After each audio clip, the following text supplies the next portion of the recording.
So I think Gatekeeper is the one we were doing, but it's more than 2 weeks ago, so I don't remember a lot. But we can check the notes and see where we were. And right, I think this is the reason I made a Windows VM.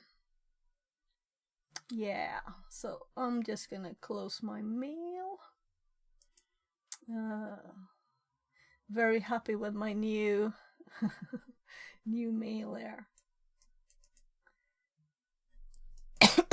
Because I know that if I run my VM, if I run my Kali VM and a Windows, it will kind of crash stream. That's why I need to update my computer. Upgrade it with a more memory. We also have no TTS on for YouTube, but I can live with that. If chat starts going there, we'll just do it then. So I'm starting Kali. Because it's kind of nice to like redo stuff, cause I don't remember right. So let's just imagine I didn't start with this one. Yeah, I'll probably close this window down. Well, let's make a temporary folder here. Let's call it new folder. That's a very good name. I'm just gonna take all the tabs. So all the old tabs here. Now all the tabs. Tabs to. My God. Can't I just drag it? Didn't say new folder. Wasn't it created? I don't know what that is. Yeah, so I watched one of their thingies on Space, but it was like I only saw the last bit, and they were just showing some things. But there was some links, so I'll have to look at it. Let's make a new folder again.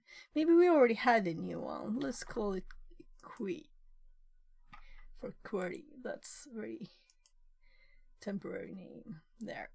And I'll drag it this time away this time. So no, bye bye. So now we have a bit more memory. Come on. All right, yeah. So I was making notes. Let's hop this one over here, and let's see if we can find Gatekeeper here. There. Yeah, so we kind of did a lot. Maybe we shouldn't redo it. What do you think? Maybe it's more fun to redo it, but we can look at the notes first.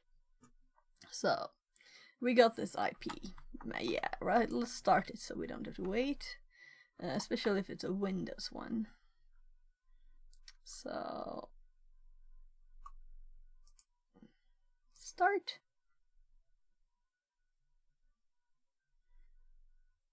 So I think there were not a lot of text here, you know, it's just can get past the gate and through the fire. Kinda not saying a lot. So we haven't done anything here yet, really, on this. It's just a user and root flag. Yeah, so I've been really looking forward to start some bugs again.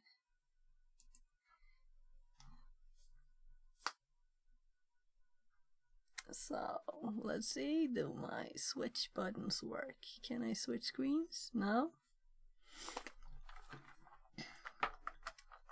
So I'm still using layer on board 2. There, I think it's connected now, so there we can switch screens. I'll just log in. The very secret username of Kali.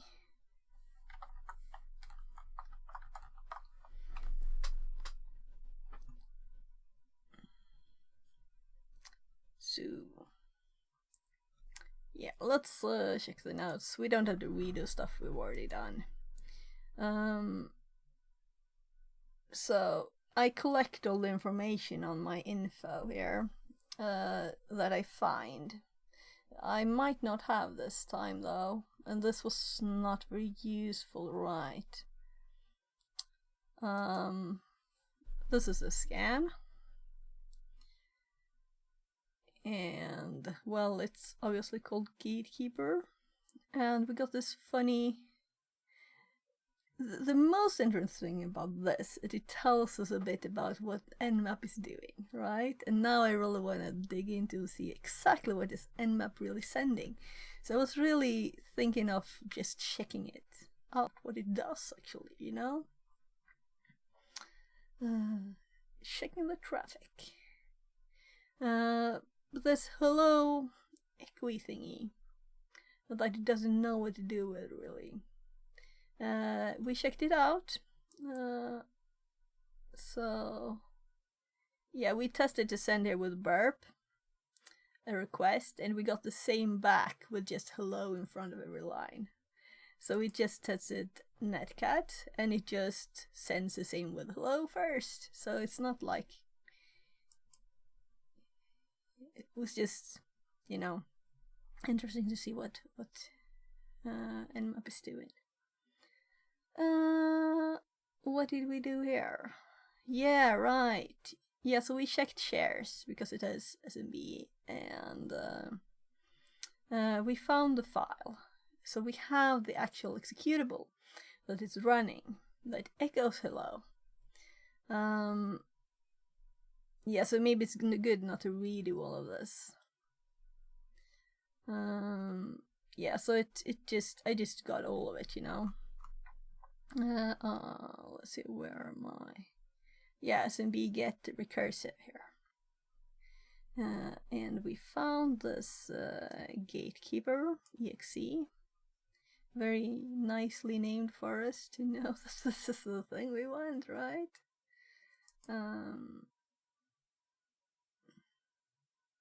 So we actually made the Windows VM, so this is, well, taking more time than it should have there, because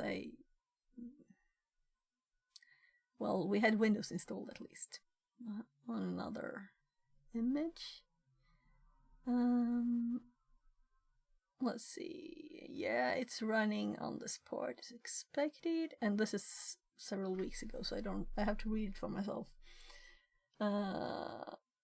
Yeah, we tried fusser script. And we didn't get it to crash. And this is kind of funny. I know how to make it crash now. I remember. But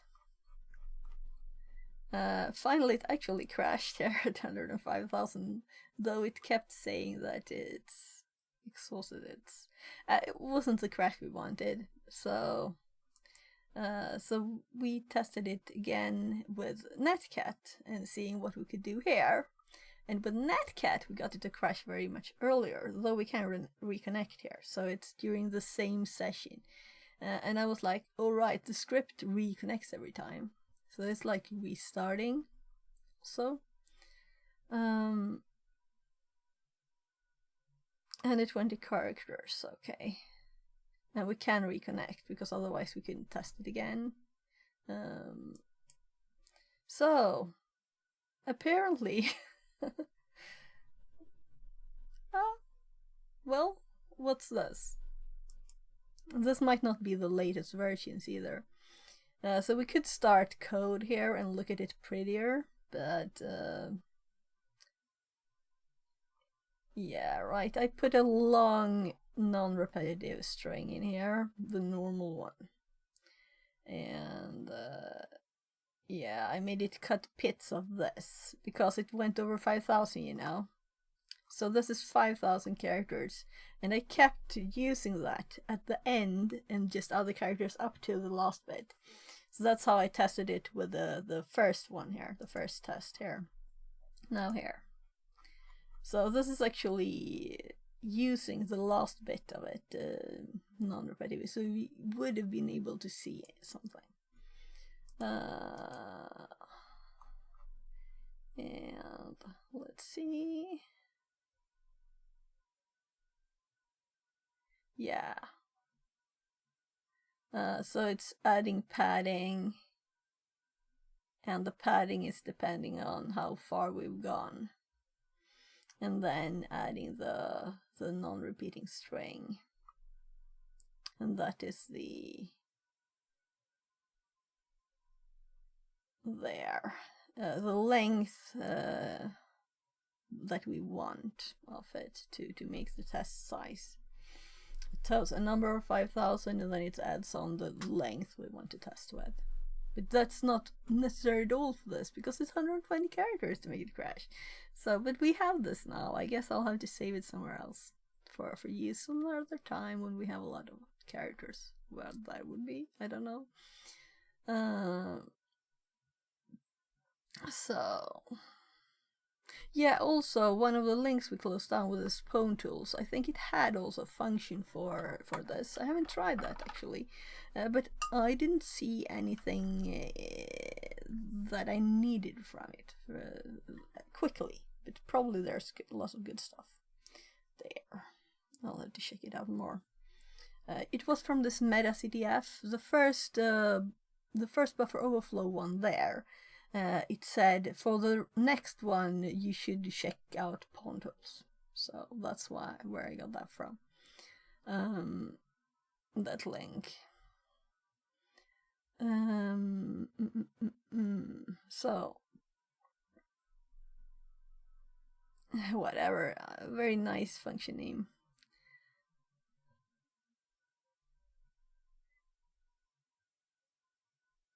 Yeah. I'll have to check on the machine too, right? Because these are probably, usually I don't update these as much.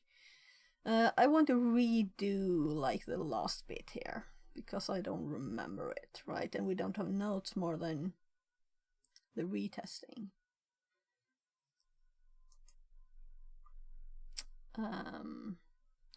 By the way, now I'm curious, show in System Explorer for this. So the date here is, it's a month ago. So it's not that odd that I don't remember these things. It's a month ago. So the details are gone from my memory. So, yeah, by the way, yesterday I actually did the, I didn't know you could click this gray thing, but we can. So we can actually use two screens, which is kind of nice. So I'm thinking of syncing my notes to Kelly, so we can have those things up there instead of having less copy-paste problems or whatever. You could like do everything there, except for streaming. I like Kelly, it's nice. So, right, I moved my VPN files, and it's so slow, so I opened two. It's always a thing, you know, when you click on a VM, it's not actually clicking on the thing on the VM, it's just activating the VM. Yeah, so I moved it, right. Thought I'd get some order in the files, but it takes extra time every time instead. But I could just, let's do that. So if I type, I don't type sh that often. So if we just do, but first we need to cd dot. So let's actually add VPN here, right? And I guess I'll have to like remember that at least. So as much automatic stuff as possible. Oh, all right, yeah. I'll have to edit the files too.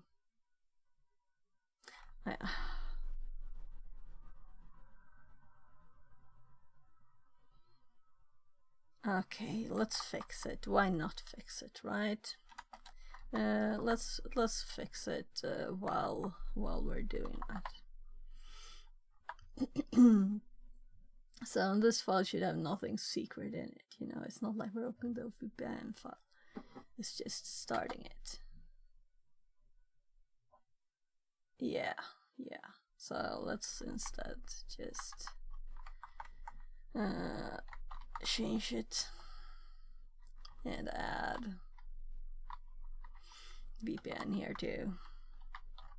So, and then we do it again. So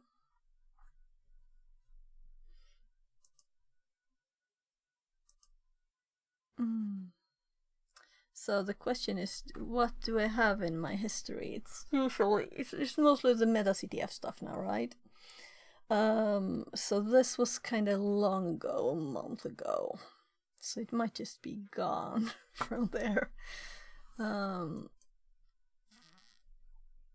So we need the IP, and the port was in the notes. We could like 31,337. Yeah, so you should buy like Elite. Very kind of odd name, but apparently it's a special port that people use for funny things. I didn't know that. Whatever, you know.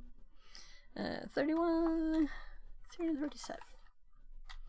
So we should have this echoing thingy. So it's actually there. We just haven't typed anything. So it just echoes whatever we type with this. And if we do a lot of characters, then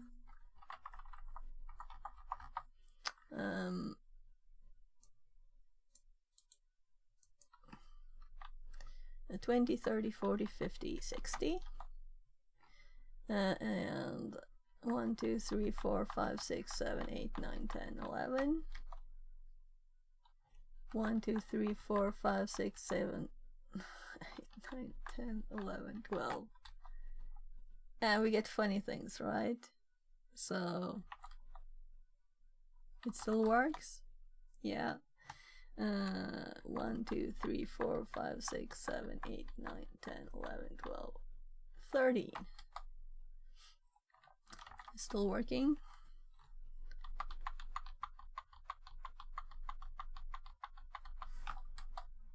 So, still working. No, it died there. So, with 140 characters, it died. And I think I modified the script. But where is it? So, maybe we made a directory for it.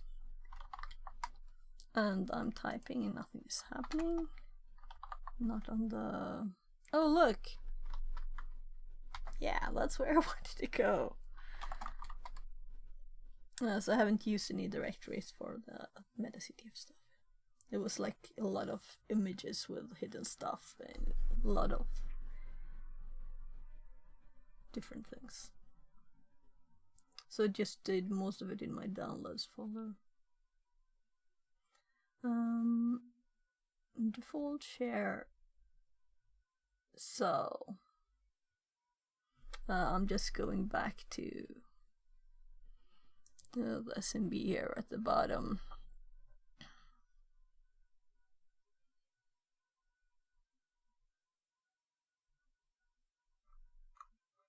So share is where it is, the exe. So it's an exe though, right? So we need to look at it, and we probably have the script and stuff on the Windows machine. Fixerbot says, time to move it, move it. 10 high jumps redeemed. Okay, sure. They'll be slow though, because I still have inflammation in my shoulder. So slow high jumps.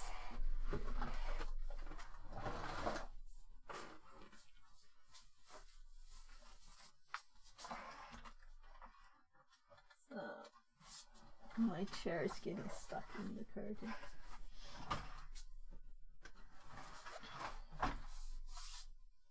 Yeah, it might have just as well do this at once, right? Slow jumps. And arms.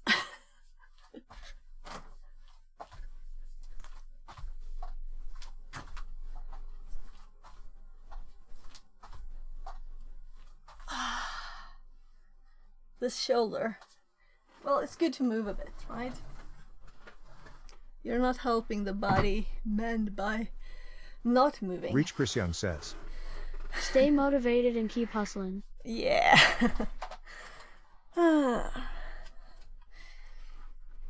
Yeah, and you have to move your body to get your brain started, right? To get it going, not fall asleep and stuff. So, let's go to the share. I actually couldn't type the other day. I had too much pain to type with my left hand, so that's part of why I've been streaming too, because I could like stand pain, but when it's just like getting worse when you move your fingers. I didn't put a sign on the door. I'll just do that because I can hear my kids.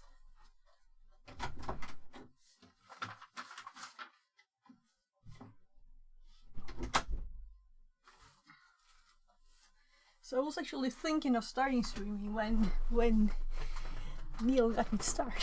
So it wasn't that far from what my plan was. But it'll probably be a shorter one today because I can still feel it when I'm typing that it hurts. So yeah, so we have the file here, but I'm kind of sure I have it already.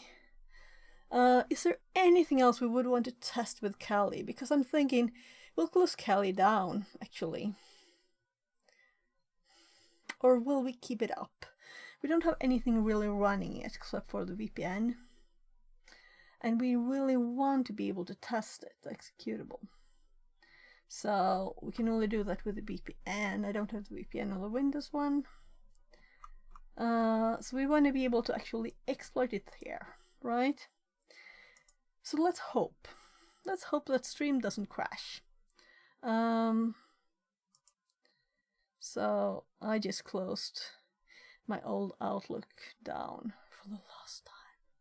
So we're actually going to delete this unpin, and I'm going to uninstall Office because I haven't used it anything except for the horrible bright light Outlook 2019 for a lot of years. Yeah, so we have notes. I'm just trying to maximize memory here. So we have only the TryHackMe tab in the browser. It's alone. Study for Security Plus says. Translated from French. I am sick. How are you? You stopped streaming kind of quickly there. Yeah. On the work stream. So I was really curious to see past the blur of the screen. Sammy, we need a VM, but let's fingers crossed we can start this one and it will still work. Good, thanks. So the other day? Yeah, someone was outside my flat, lol. Ah, okay. Yeah.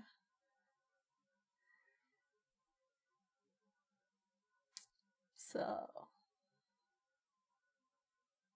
let's see. Yeah, so I was watching cybersecurity stream, Neil's stream, and he was like, "Are you streaming?" I'm like, "No, but I can start." What you're working on? So we're doing this. I started this like a month ago. We just checked the date. So it's a Gatekeeper. It's a buffer overflow one.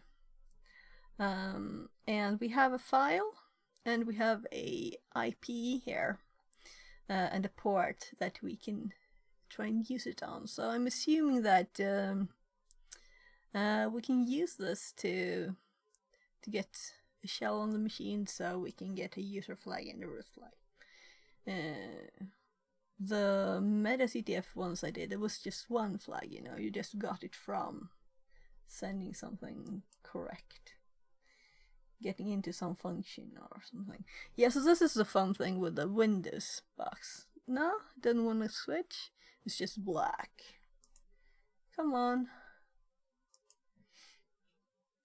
Cool. The buffer overflow rooms scare me, haha. Okay. Yeah, but it's kind of fun, right? I like digging into things and understanding it. So I made this notes on buffer overflow. So my notes are public, so if you want to learn about buffer overflow, you can just check my notes there. So I have a lot of it, like it's almost like a course by now. Now it's not completed. So first, what you need to understand first is how the programs, work actually. The memory layout, stack frames. I've stolen some images here. And how program flow goes. Memory, how we can explore the memory. And just the buffer overflow itself then. The steps. So yeah, so first we need to find somewhere where there is a buffer overflow. And for us now, it's just sending a message to a netcat connection and getting something. What was that?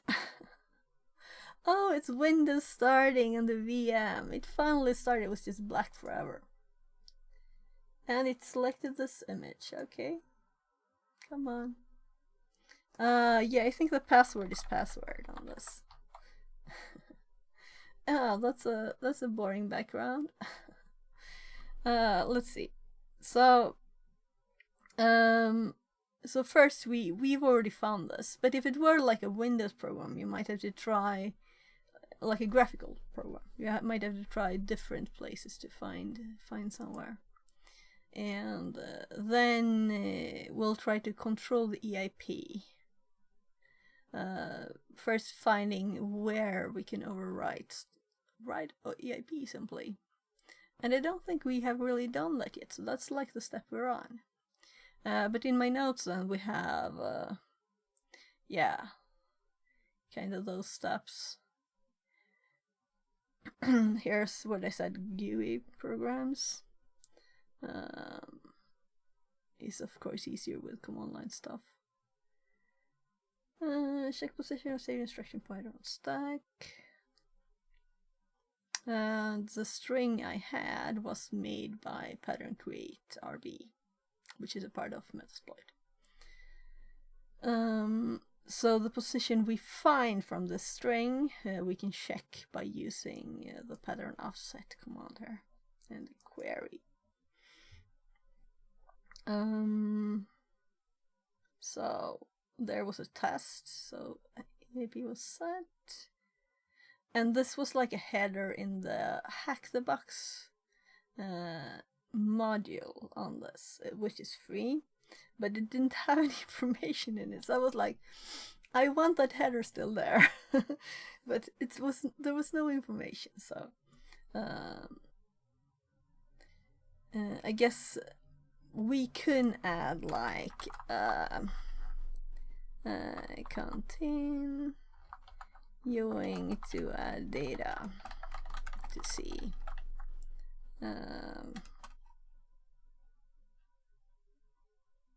Yeah.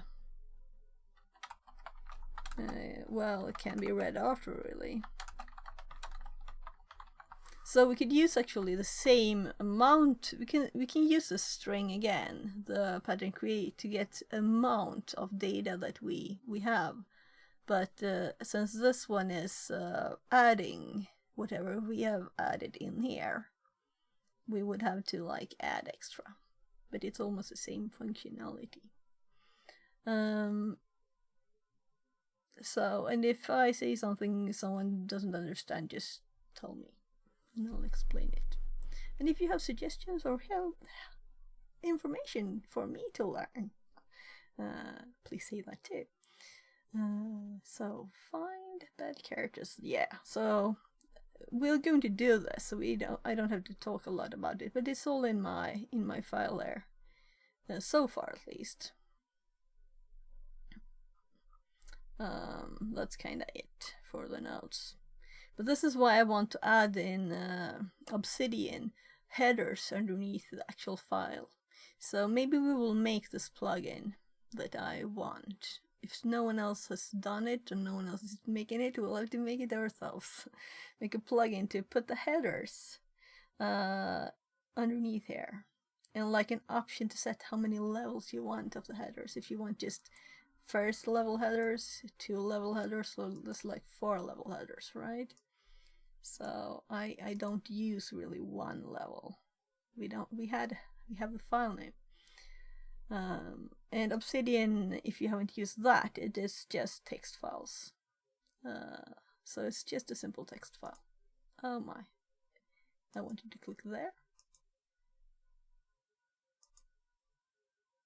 Okay. Whatever. Thought I could see this text that easy, but I couldn't.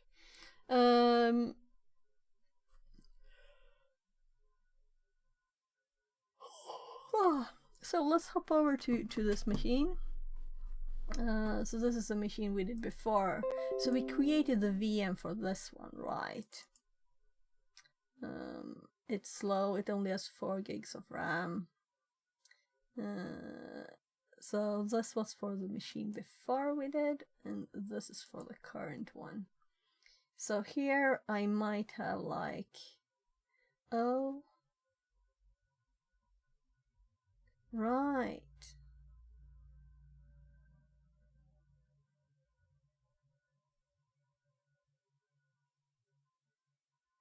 So why did I put Netcat here? I put all of the ones I had at least. I think I just put them there. Yeah, to test it, of course. But we have the Python, so why would we need it? Well, we don't have anything advanced here. We have idle to edit with. Idle is the editor that comes with Python. It's good enough. Come on. So we can see the nice colors. And this long pattern of 3000 characters is not wrapping, so maybe that's a better way to see this. Easier to read it. Let's just run this. We also have to, of course, start the program, and I'm kind of sure it's a 32-bit. And we have X32 DBG we can run it with, so we can see errors and what the program is doing in the background. See the assembler for it. So let's recent files. I'm kind of guessing, yeah. So is it visible? I know that my face is on top of the registers there, but we're not really looking at the ones at the top anyway. So we can see EIP, right? Let's see, can we see? No, we can't see EIP. Whatever. It'll have to do. I prefer for her to be in that corner, which is like, yeah, it's that corner. So I don't know how much I have rotated myself in the camera. I'm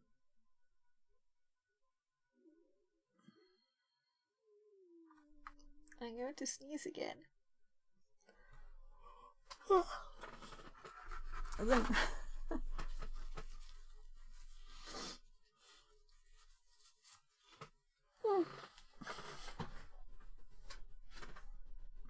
managed to stop it. Yawn instead. Well, anyway, yeah, I was looking for places to like pause it and stuff, breakpoints, but then I went back and I found this, that it actually, when we restart it,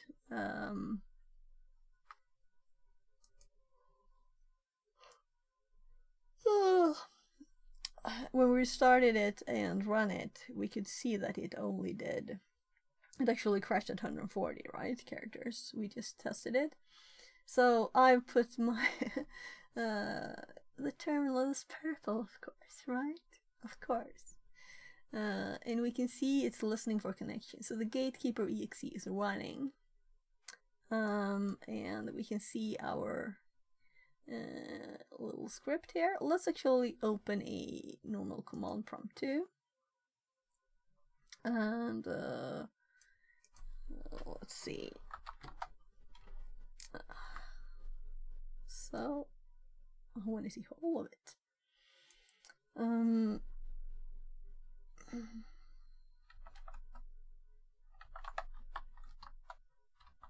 I'm almost LSing. My fingers are more used to that now. CD THM G tab.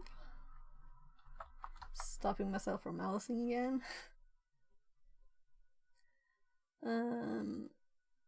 So we have the Python files here. That's why we wanted to go here, so we can run it easily.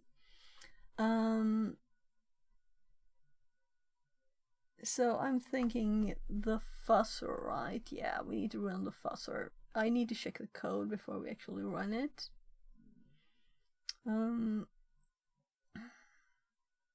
But we can always do Python. Well, let's just run it, right? Why not? Fuzzing 100. Yeah, so I've set it to skip to 110. And retrieve connection from remote source. Connection handle off to handler thread. Oh, we have breakpoints. Probably. Right, it's paused.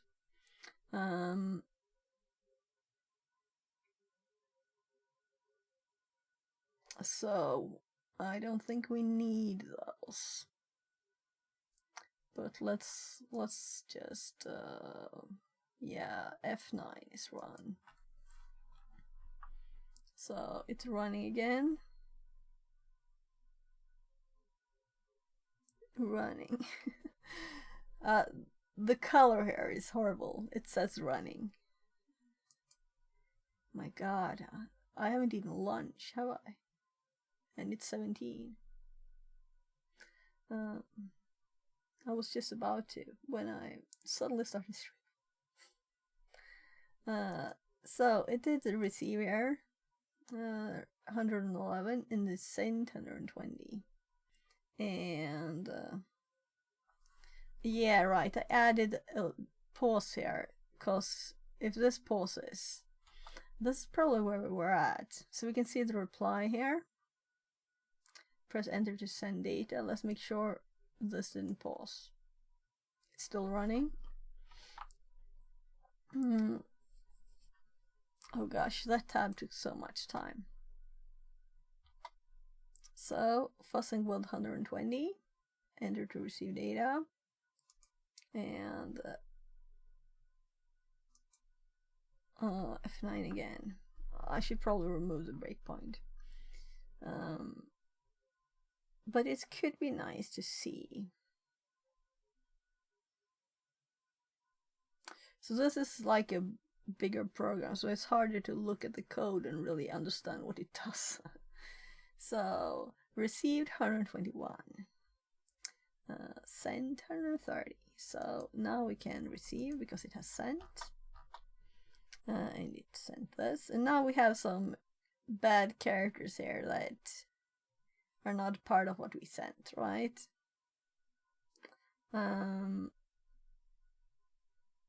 It stopped with, yeah, we can't see what we sent exactly here. I should probably output what we send too, right? But when I started doing this, it was 5,000 characters. And this one is not paused, right? It's still running. So let's send again, 130. And it should crash with this. So we could step through this now and see what actually happens. Maybe that's interesting. And if it takes too much time, we can just F9 to run it. right? So I don't remember its step through commands. So debug, step into, step over. So we're probably mostly F8 here. We don't want to go into a lot of functions. So if we F8 this now, it is paused now. It hops here.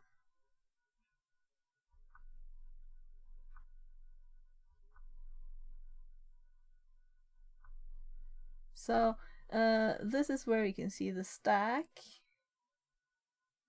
and a lot of numbers like this probably means this is our string. And here is the address to it, which is here. You can see the string as a string. So this address here is our string. But it seems kind of short. Maybe, yeah, it's not that long though, right? It's just 130. So anyway, we can see the green one is the actual current. Let's hop my head away there. So the current ESP, the current stack pointer is the green one. So we can see that it is just close to our data here now, which is at 19 EC here. 19 EC it starts. So if we hop a bit more,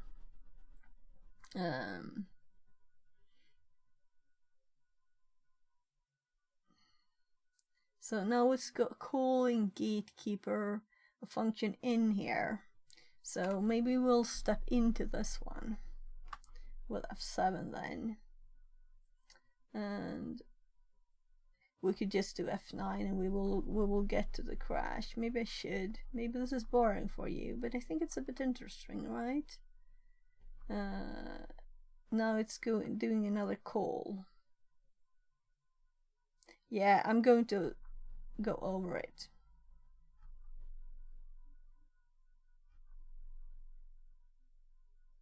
So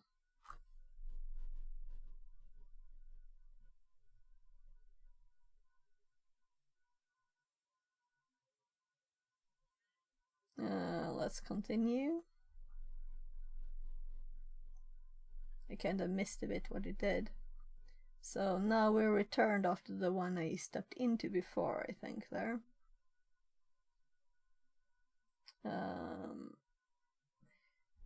I'm kind of thinking we should just F9.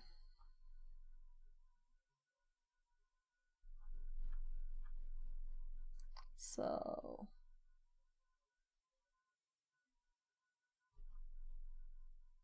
just tell me if you, what do you think? Let's see. Right, I can't see anything right now. I can only see this. Yeah, let's F9. So running.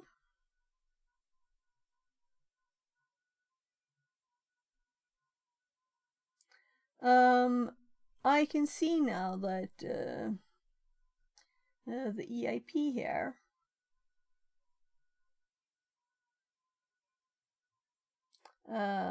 looks like this data, but it might not be. Let's see. No, it's not. It's one of the gatekeeper functions. Why does it say it's running still? It is. Maybe it didn't crash when we tried this. The thing is that I don't remember, right? This is the data we received. And that's 430. Yeah, and then after this it did crash. In our test we did just a bit ago. So if we send the data again now, just double checking, it is running, it is not paused. And we send the data, 140 bytes. and it didn't get the data. It doesn't say bytes receive 140, right? And it is paused. So if we run it now with F9, we got a crash. So yeah. So this number that I thought looked like it would crash it, it did crash it. So what we're going to do is to check this number now. 0804 1695, and this is hex. So we just copy this, and I'm very annoyed at that it does change this line here, because I would like to have it, you know, see the previous one. But I think I can get it back probably by pressing F9 again. Yeah, because it's never actually executing this. It's just saying that this would be bad, right? It's not actually crashing it. It's just saying, I'm not gonna run that next instruction. It's not looking good here. So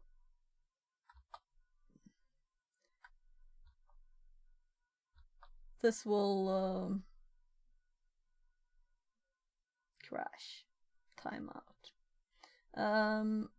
But it's also paused, right? So it's kind of obvious. I don't know why it managed to send those. Let's anyway check this number, and this is why also it's nice to have Kali, because I tried to install Metasploit on Windows and it didn't work that well. So let's hop over to Kali, and come on. First of all, I'm just gonna paste this number here, so we have it. And then I Control-C to just keep it on that line. And I never remember the path to the. Though it's probably there. If I just do a slash. If I do a slash, there it is, right? So yeah. Can you see it's the same number? We probably did this, and we got a no match, right? So something else is odd, and I don't know what, and I don't know why, and I'm kind of don't know what to do there. So that's probably why I had added stuff to the script to make it go slower, so that I could see what was happening. Because it said that this is an actual function there too in the Windows one. Let's hop back. So here, come on. So if we move this one over a bit, it says that this is this function here. It's we can actually go there. We're already there, of course.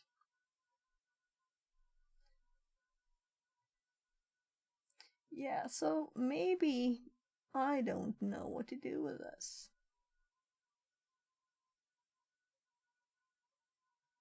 Then we could just hope for someone to have not followed TryHackMe's instructions, not to make any notes on the internet for us, right? Or we could ask ChatGPT if it has any suggestions. Or do chat have any suggestions? You guys?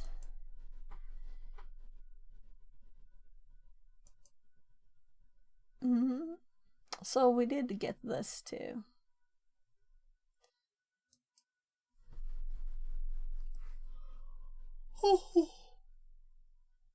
So we had it set up with the right breakpoints and everything.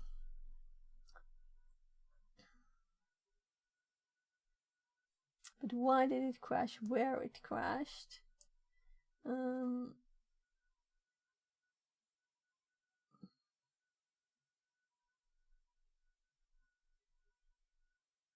So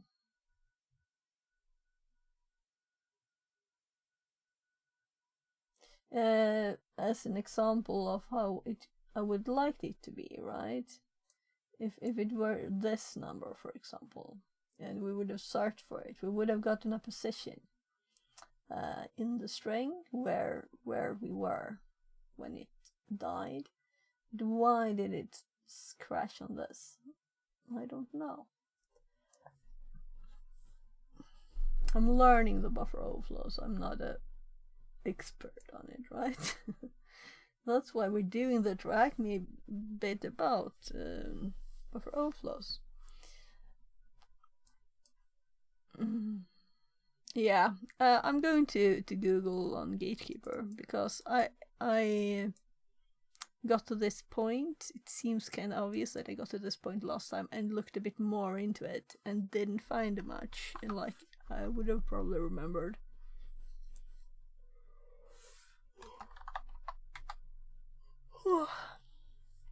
So the room says write-ups not accepted, blah blah blah, you know. But of course there's write-ups. So we'll look at one of these and we'll be very careful not to see too much. I just want a tiny hint, because I don't want to I want to think as much as possible myself. So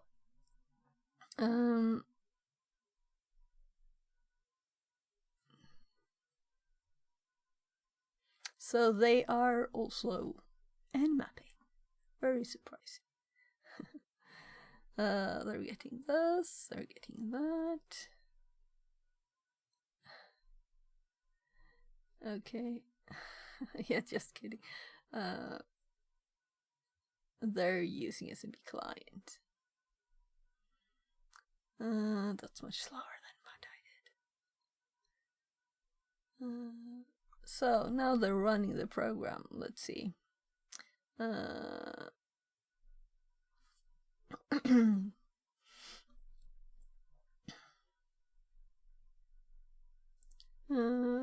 Let's open the exe from here. They're using Immunity Debugger. Mostly because of I couldn't change the font size, right? It was tiny font size. It's old. We have a pretty thing here, right? This is much better. This looks like Windows 3.1. Let's confirm the program. It is the same, run by the server, connect to the same port. Oh, they didn't look for ports.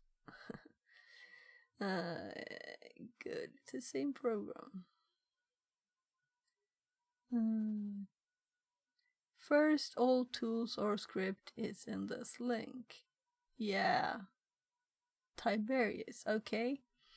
This is a previous room in the path here on TryHackMe was Tiberius's room. That's called buffer overflows. Something. Okay, let's do fuzzing to identify when the program will crash. Put big input in the program. Yeah. So they just did it on the command line, did they? No? Let's see now. No, they're using a script.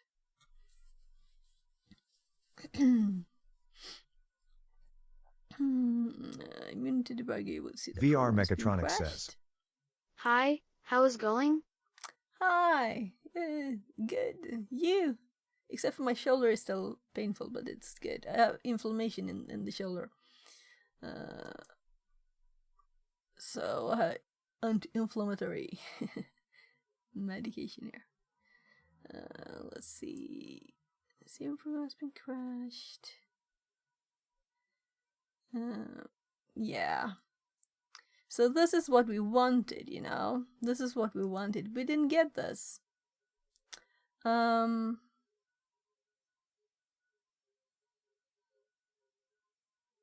We didn't get this. And I don't know why. Maybe I should install Immunity Debugger too. Maybe this is not the perfect solution.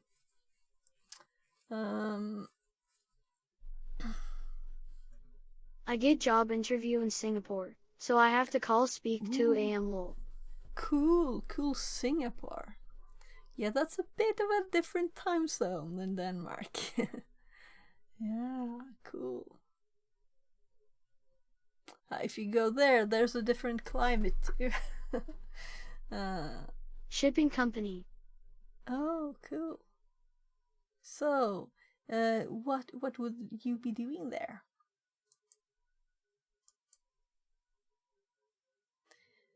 2 a.m. interview. Take a nap. Take a nap before, right? Just to not be falling asleep.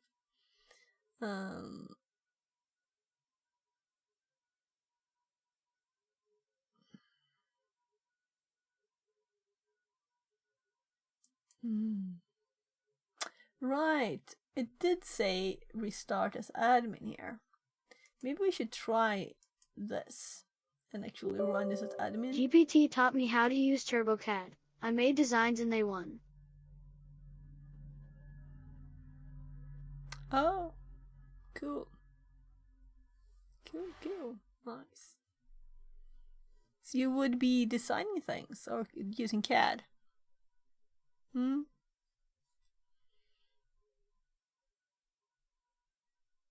So, running. It is restarted, of course. I would like to not have breakpoints now, but I'm not going to edit it in case I need them later. So, let's see. Are the breakpoints still on? Yeah, it's paused. So, running. Yes, structural alterations in ships. Oh, that sounds cool. Good luck, VR. Good luck. Hope you get the job. Will you be working remotely or will you be moving to Singapore?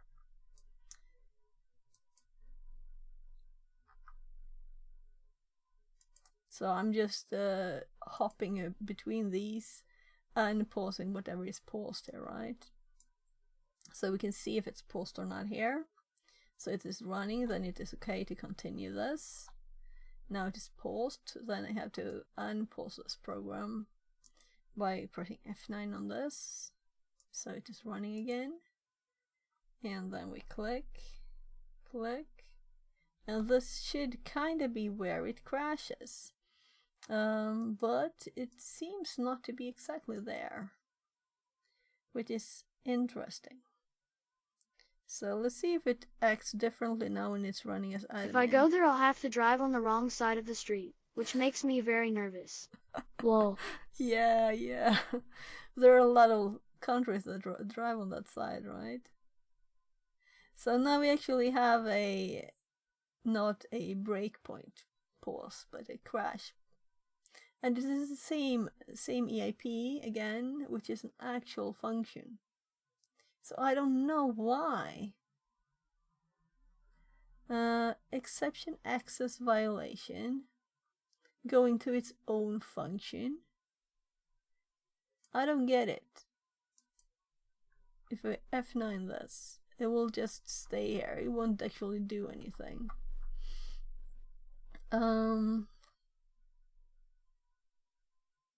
So is it today the interview, or well, today? Or is it another day? Yeah, I guess we'll install Immunity Debugger. I never thought I would do that. And I believe that running it, the current version on this current VM will work better than when we did it on another one. Yes, 14 times meeting online. 14 times. Do you mean that it would be a remote job? Alright, we were getting Java for some reason. Let's not do that now.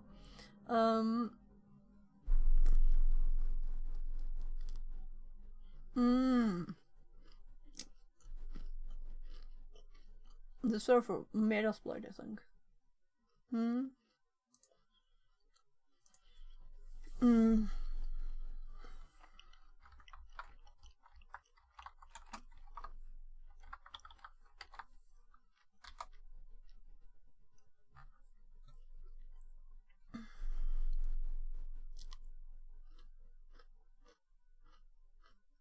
They meet there to talk about what projects they have to work on.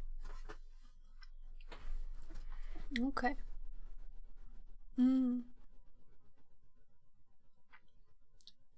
So the job is online. You wouldn't have to move then? You wouldn't have to drive on the wrong side of the road. But I was kind of thinking you were maybe thinking of moving anyway, right?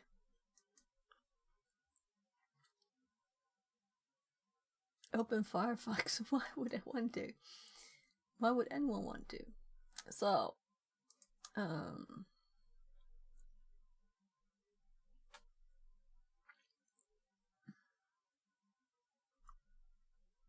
so is this the actual Immunity Debugger? Just had 300 stars. Let's just check something else and see. For now, the job center pays me for these calls. Oh, okay. That's nice.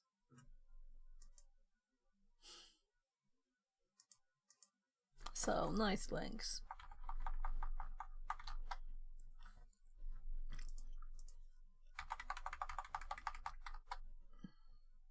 So,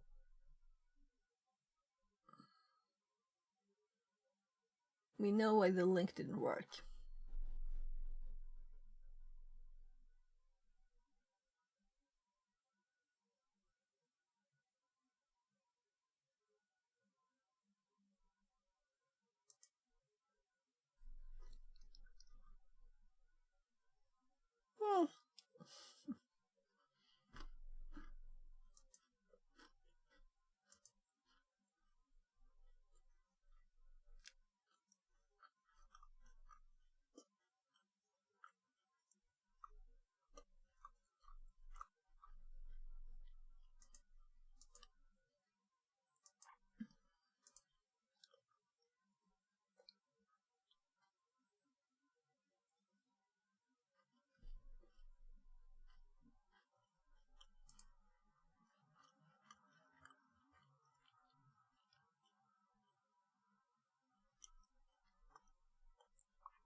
So I was like checking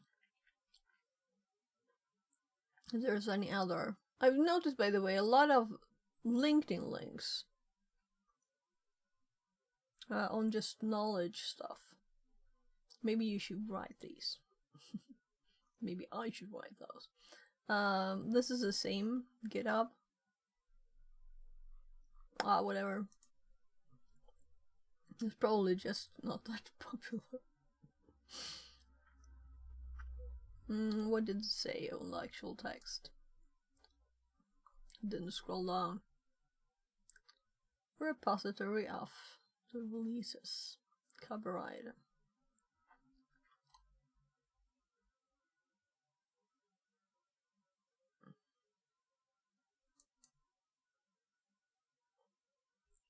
So this is 2020. The source code is 2013. Yeah, so that's why we don't use this. But I guess since I'm having problems and the person who succeeded was using Immunity Debugger, we'll try. We will install it.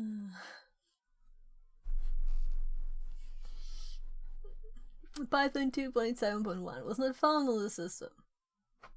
Immunity Debugger needs it to run. Install. Yeah.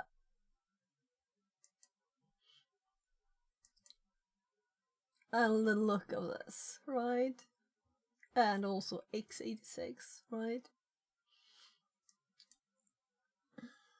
And this kind of installer.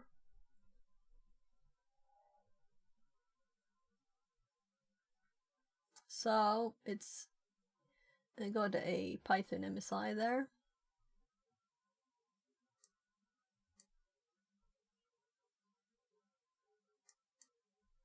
So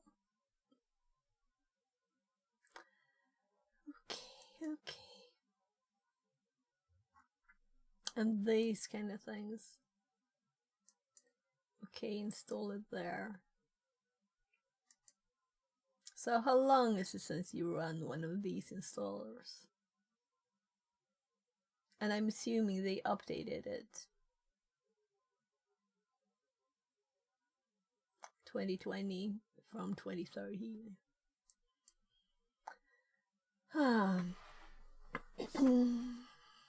Okie dokie.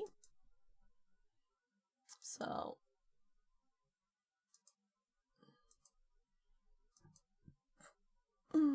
we have Immunity Debugger. Did I have it already and I did forget it? No, because it installed stuff. Yeah, and this Metasploit thing I installed didn't work really.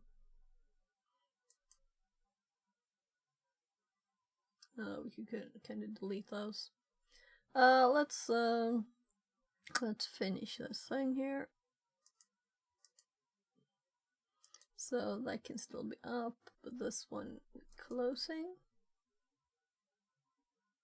And then let's open it with Immunity Debugger instead. See if it starts. It's not prettier than usual. Let's see if the appearance options work. So, who wants to have 6-point text? It's just odd. +1 pixel. So what if I do change here? I remember this button. So what if we do consoles 20? This one hopped, and this hopped. Okay, so it actually changes something. It didn't do it on the VM tested. So I'm going to restart it because it's, you know,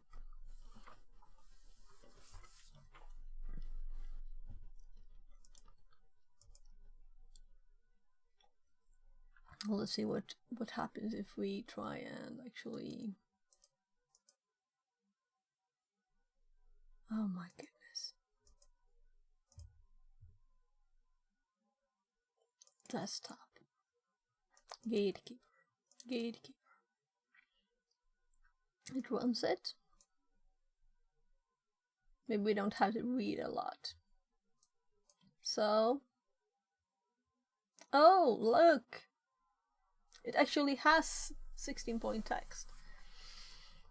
That's so nice.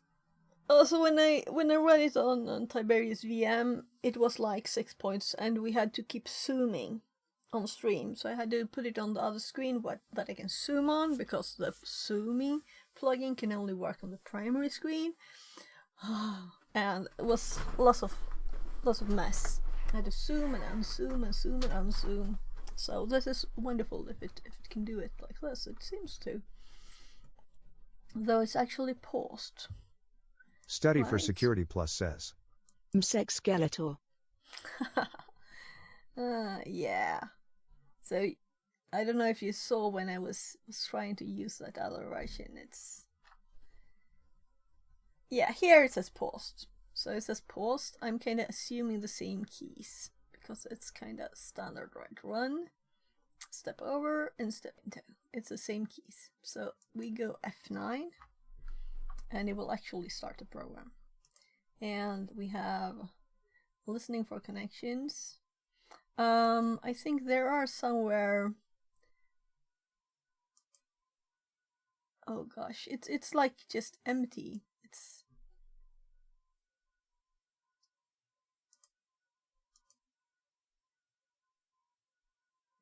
options, appearance. It was also empty, right? I have to click something for it to select the tab. It's just no complaints. The tools are very perfect. So what we want to do is we want to control what will actually stop it.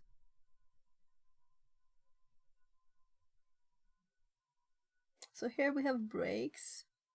It seems to be just like make first pause at. Yeah, I'm okay with it starting with the pause. That's okay. So then we'll probably not pause anymore. We haven't set any breakpoints manually. Oh, sorry, wrong window. So I'll just abort that. Yeah, we're going to run the fuzzer again. It's the same port, and it's locally. So it has the first one, and it's running. So I'm kind of wanting to edit the Python file now.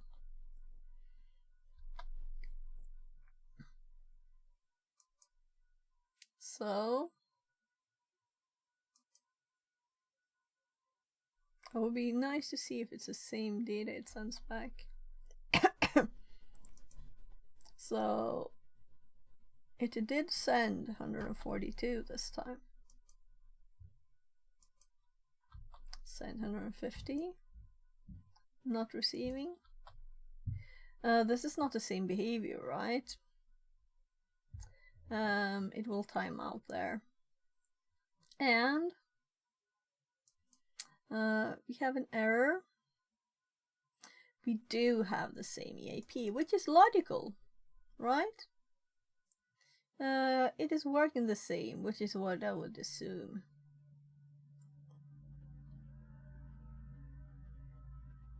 So we are not getting this.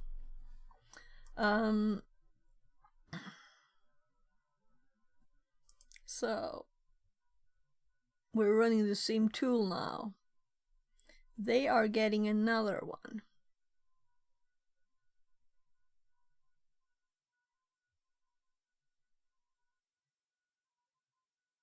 Why is it working differently? Also, I think they're running kind of like an old version, right? We have colors and stuff. Goaku says. Happy anniversary. Thank you, Goku. Have I spelled something wrong? Oh, okay, you just merged words. Fixerbot says. Time to move it. 10 table push-ups redeemed. Goaku Oh, says. sorry, I can't do push-ups today. Now celebrate with some push-ups. They'll have to be one arm push-ups because I have inflammation in my shoulder. We'll try. I'll try, but not. I've doubled it. I'll do like half or something. We'll see. Can I do push-ups with the shoulder inflammation?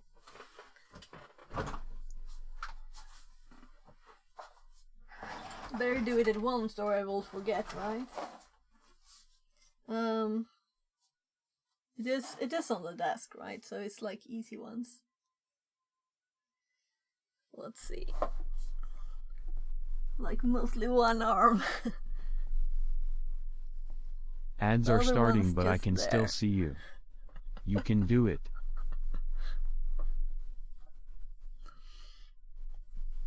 Five more.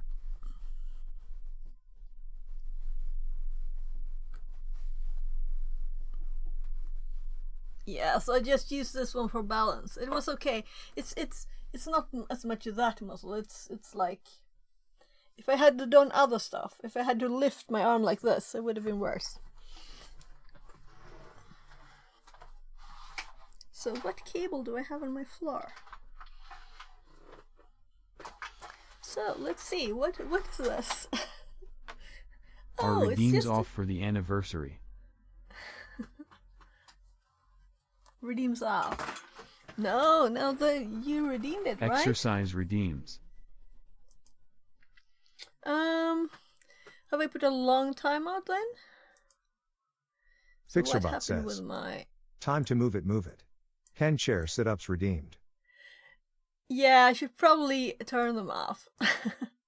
But then I'll have to rest now because it hurts real much right now. Sorry. On my arm, so sorry. Maybe later. I kind of broke my chat window. Let's see. VR Mechatronics says, button. You can hang the camera from the ceiling. It will be visible that you are doing push-ups on the floor. Lol. Yeah. There has to be floor to do it onto. Oh. Yeah, I shouldn't have done that. I was stupid. I shouldn't have done it. Right, yeah. So. Goaku says, How about you say the words push-up 1, push-up 2? We will accept those. Study for Security Plus says, Fixit doesn't push herself up, she pushes the floor down. Yeah. Push floor down 1, push floor down 2. I'm actually getting some Goaku says, True. VR Mechatronics says, But doing push-ups on the wall XD. Oh, those are the next thing. Next high-tech thing, right? So let's move that out of the way so we can see all the things here. So they're getting the same error message, but with the correct probably address, right? So I don't know why we're not getting that. We're definitely using the same string as them.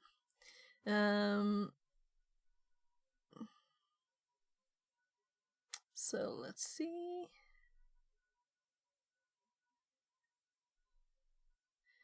We're crashing at the wrong place. So we could just like steal this and continue because this is what we're not getting. But let's see if there's other walkthroughs that are getting similar problems that we do, right? It would be nice to see if someone else has actually dates. So this is 22. Since this is old stuff, you know, it worked better when it was long ago. When it wasn't as old. So let's scroll down to something similar. Fussing. Fussing is what we're doing.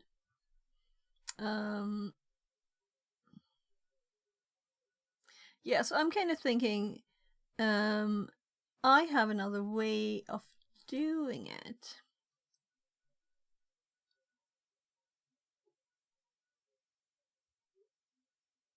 We can just see if it crashes on the command line. We didn't try that.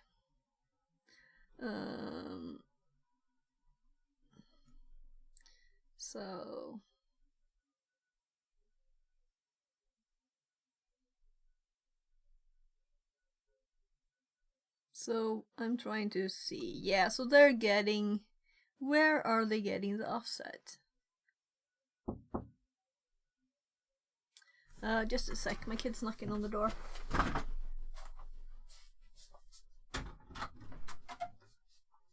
Yes, love. Okay, jag gör min syster. Jag har ont i axeln just nu, okej? Jag fixar dem en liten stund. Okej. Ja, men då fixar jag dem med frysen nu och så gör jag dem sen.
Those push-ups were so stupid. I have constant pain here now. In my whole arm too. Oh well. That's life. Okay, so let's see now. They arrive at the same address. Just see if they do something. What are they using? Immunity debugger. Yeah, and yeah, they crashed, yeah. So it's kind of like the same thing, but only we used a more modern program. But we got the same result with Immunity Debugger. We don't get what they get. We get an actual address, and I don't know why it crashes on it.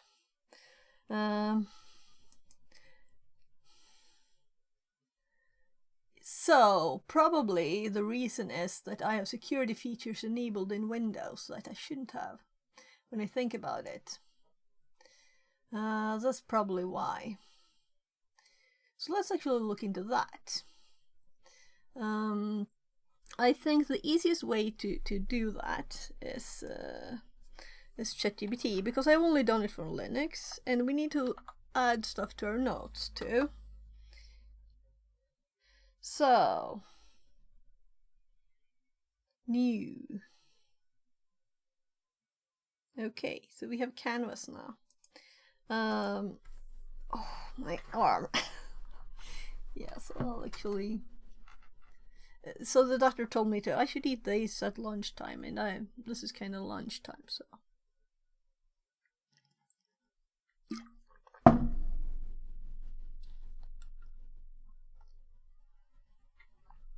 There.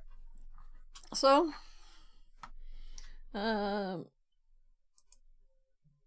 well, it's not really lunchtime, but I woke up at 12, so that's why it's lunchtime. I'm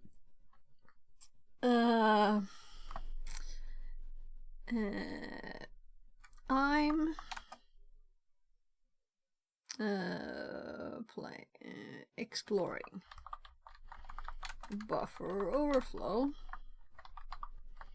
on a Windows 10 computer, and need to turn off the security features. Please make a list of what I need to turn off. So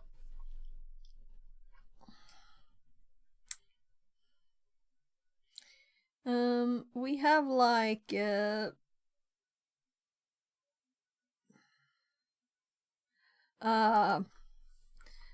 with instructions.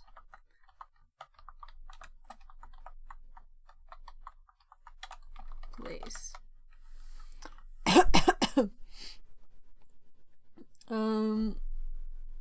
So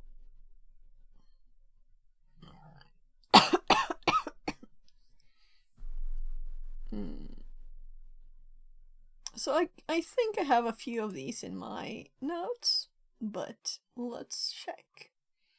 In my modern security features, by the way, this is too big. So we have compiling away, disabling, but this is for Kali, right? So we need to make it for Windows too.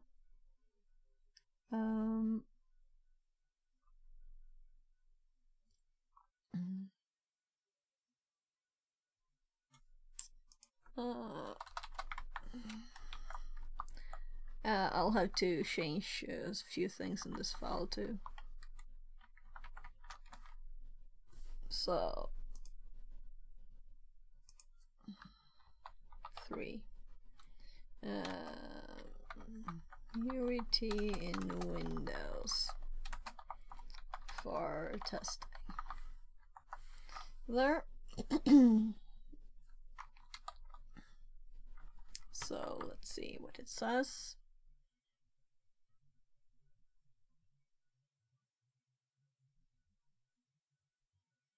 Turned up on the front except those I select, and then you can add stuff. Yeah, that's should I just copy this? I would like to edit it.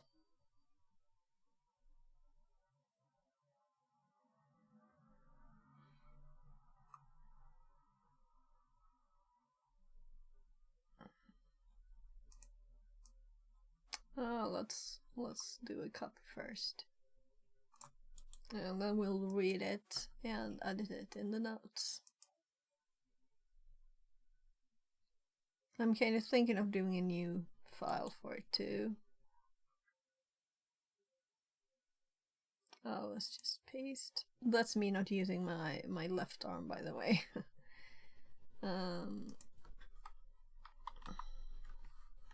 So it's using level 3 headers. Why is it so big? Because it's bold. Oh, we want 4, not 2. You can even do 5. So that's a total fail.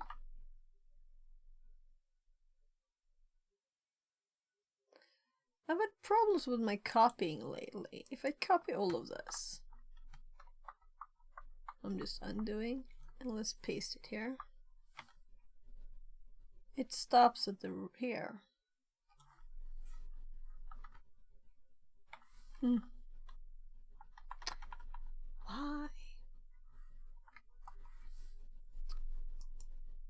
Well, let's not do this now then.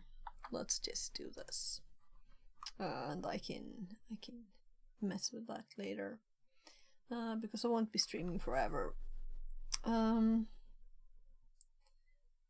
So it's almost 18. I imagine my hubby will call and ask if he's supposed to pay typhoid on the way home or something, you know. So I'm thinking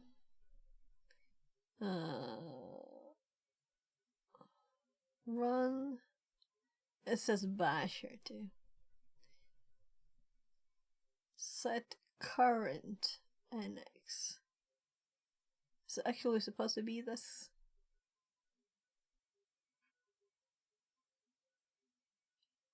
Mm-hmm.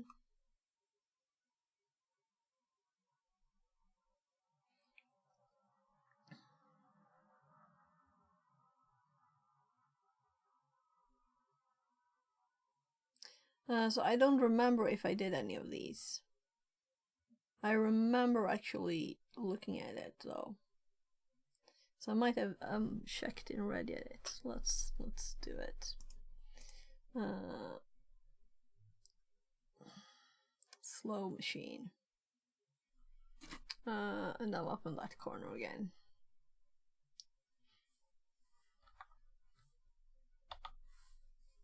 Or let's actually do it as admin just to be sure we can edit stuff. So when I installed Thunderbird on my computer yesterday, I had to clean out the registry first. So I was removing all the entries with Thunderbird, and I didn't do admin, so I left a few that I could delete. But it worked. I got a fresh. I installed it somewhere sometime long ago with to I don't remember. Anyway, there was odd settings in it, so and it wouldn't, even if I uninstalled and reinstalled, it wouldn't go fresh, you know. So I that's why I cleaned out stuff out of the registry. Let's see now. We're going to HKL. Local machine. I probably already have it open. Current control set. Control. Yeah. So obviously I have messed with this already. So this is exactly what it asks me for. So move images to 0. So I already have this. So I might have done this when we did the first one, as this was a month ago since I did this, you know. So a SLR thing is done. We haven't done this. Stack protection, recompile. Yeah. So this is in the binary. We don't have to mess with that. Disable control flow guard. Under exploit protection settings. I recognize this too, and I think I did it. Yeah.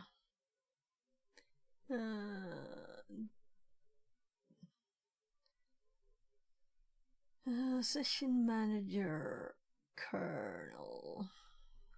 Let's hop back here. This is probably set 2.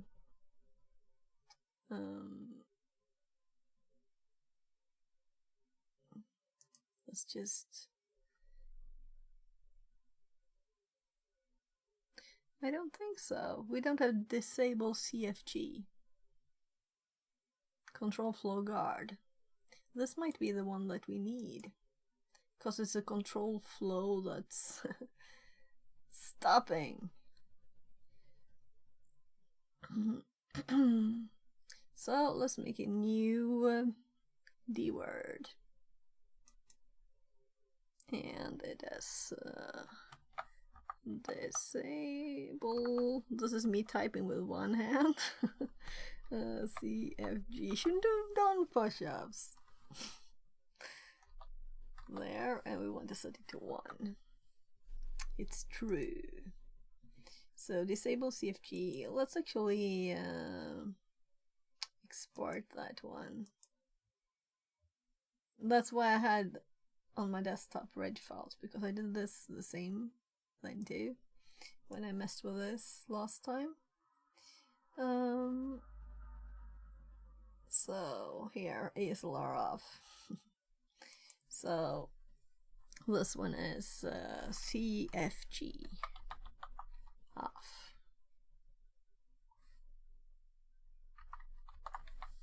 I think I did it several ways though. So let's just make sure we edit this. Oh, that's the one I didn't use. Let's edit. Right. So this is what I just checked that we had. And let's set it this one, because it will add all the ones, right? And we only need the last one. There.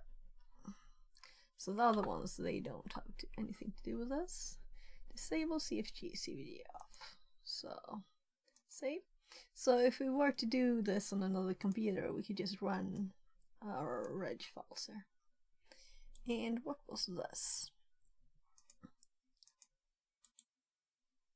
There should be an edit there too.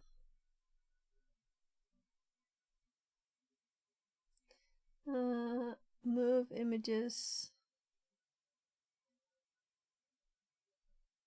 Okay. We can delete it. It's useless. I don't know why I saved it even. I was googling on this machine probably for solutions, and I didn't use ChatGPT at that time. I was just googling. So that's why I asked it for a full list, right? And then we have Defender, of course. But I think I did that. Windows security. Let's just check it. We can close these down because we got the same result here, which is nice. It's nice to confirm that it's actually not that there was a problem. So let's go to settings.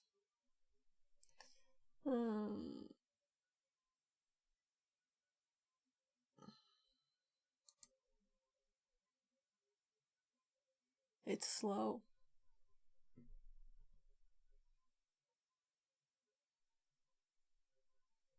Security. Where's the thread protection? And we have an exclamation mark here, right? So things are not always on. Turn off real-time protection and add other enabled features. So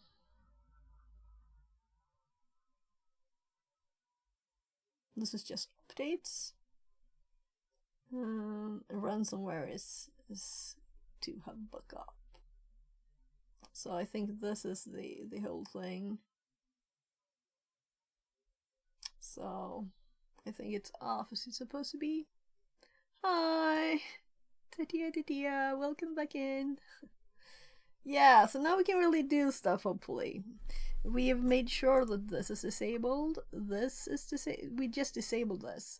This was already okay because it's the executable and it's a vulnerable one.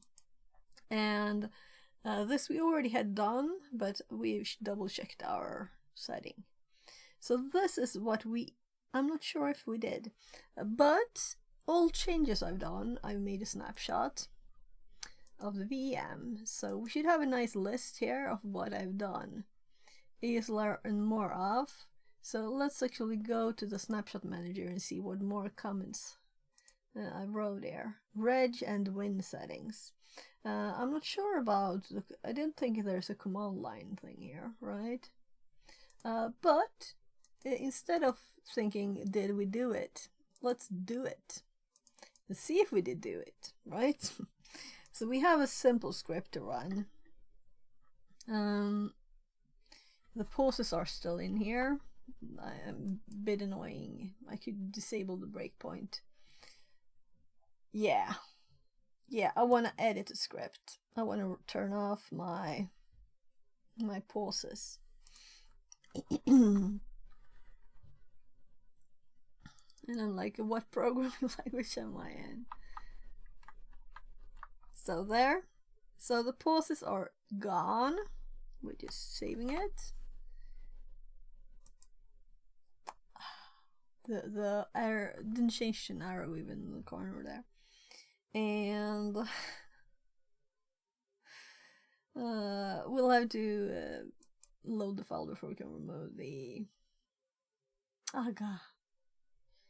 So at least we have installed Immunity Debugger, and we have disabled CFG, Control Flag Guard.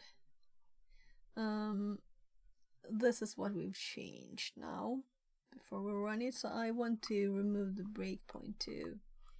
If I can find it. Is there no like list all the breakpoints? Disable all the breakpoints.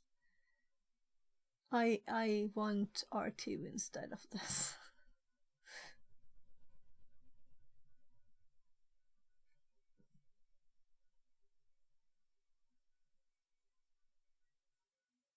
No, nothing like list all the breakpoints for me, please. I'm just scanning for red stuff.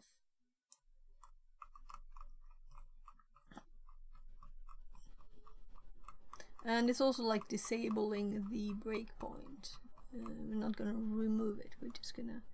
Oh, well, it's not there, I can't see it. Then let's just run it, I guess, and we'll see what happens.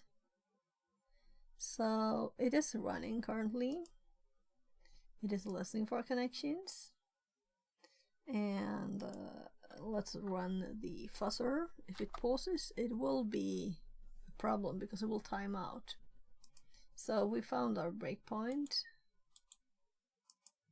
So now should be disabled. It says breakpoint disabled.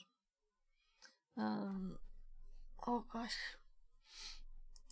And we'll have to restart the script because it timed out.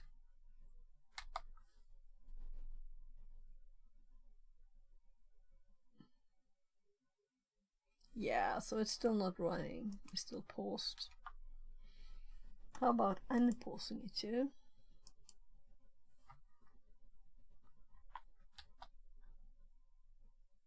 So now we're getting responses until it crashes, which is what we want. We still have the same address, but crashes at the same place. So this is, we want to see if we can make my Windows computer here actually crash at the place where it's supposed to. So if I were to use one of the other VMs, it might just work, but we want to make this one work, right?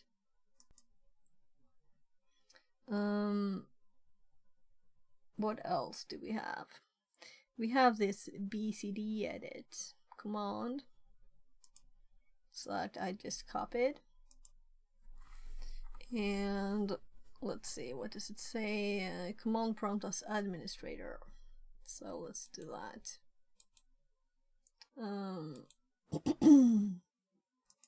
Run as administrator. And I'm pasting it there. And it's saying operation completed successfully. Right, we need to restart the computer for the other setting to work. So this is still in the memory. Let's just close everything.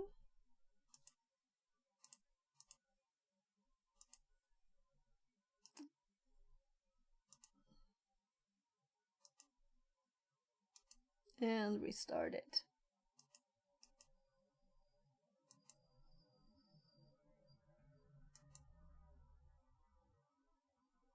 And when we close it down, we'll make a snapshot. Oh, it wants to update too. Annoying Windows. So we just want to shut down for now. And let's add a snapshot with the details that we changed on the machine, so that we know what we were doing.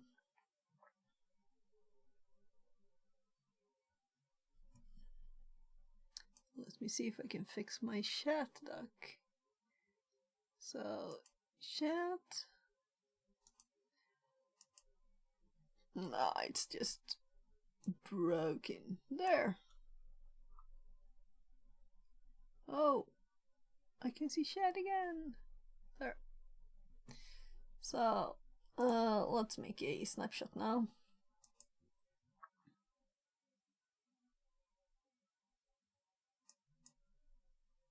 So let's make it from the manager,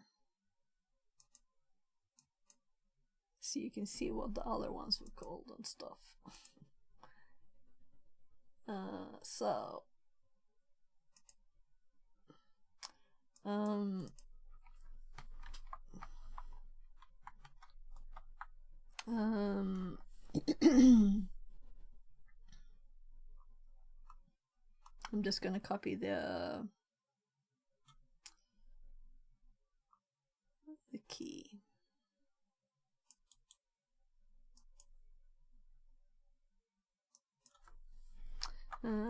Disable CFG and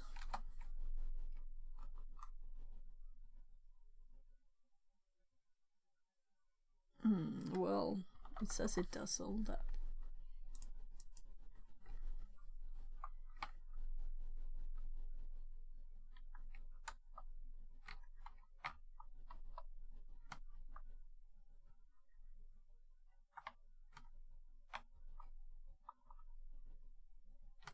Oh, I deleted it.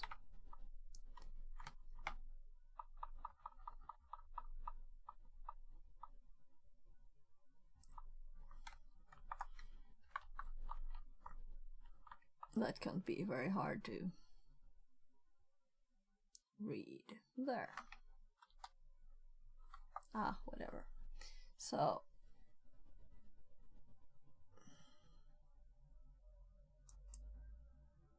there we have a new snapshot. So let's start it again and let's hope it doesn't like update stuff. I can do that when I'm not streaming, right?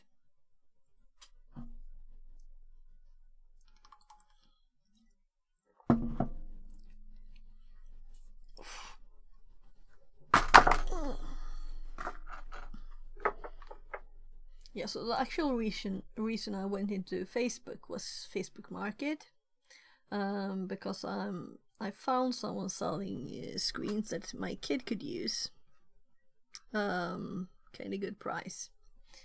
The only problem is that they don't answer to messages. So first they answered like a few questions, and they sounded good, and I was like, yeah, I'm interested. When can I get them? And then 1 week later, they were like, oh, sorry I didn't answer, but I don't really check Facebook or Messenger. And then I said, oh, well, no problem. We were on vacation anyway, you know, and so when can I get them? And they're like, not answering again. I'm like, so if you can get cheap ones, they're good. You don't buy new ones, right? But now I'm like in between. So I don't want to pay if I don't have to. CMDXC. Hello, CMDXC. What are you doing there? Apparently I paused you by clicking. That's interesting. We'll have to see later what that is. But now let's just see if we can do this quickly. So by the way, you can't do the start CMD here anymore, right? I'm like, why? Or is that from something else? That's not like just always? That I'd always use, so it always looks like it?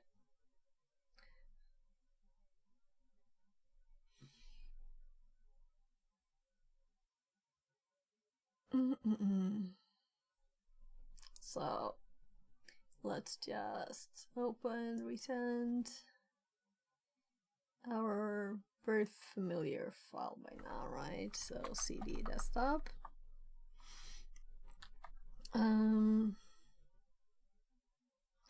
CD THM Gatekeeper, they're not Alice. Python fuzzer.py,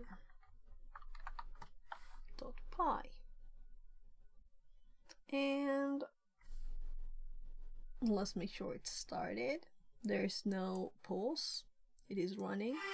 So, how does it sound I speak Swedish? Do you understand?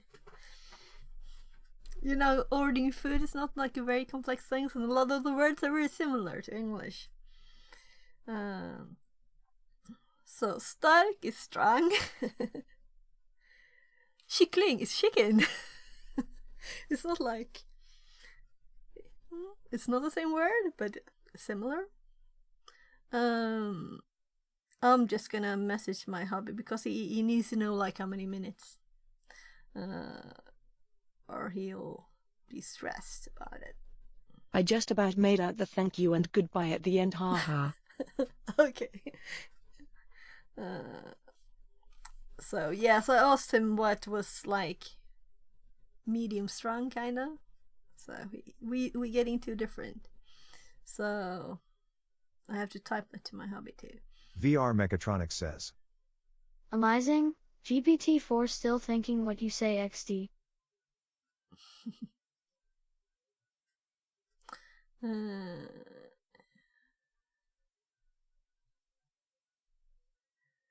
Yeah, so my kid wants...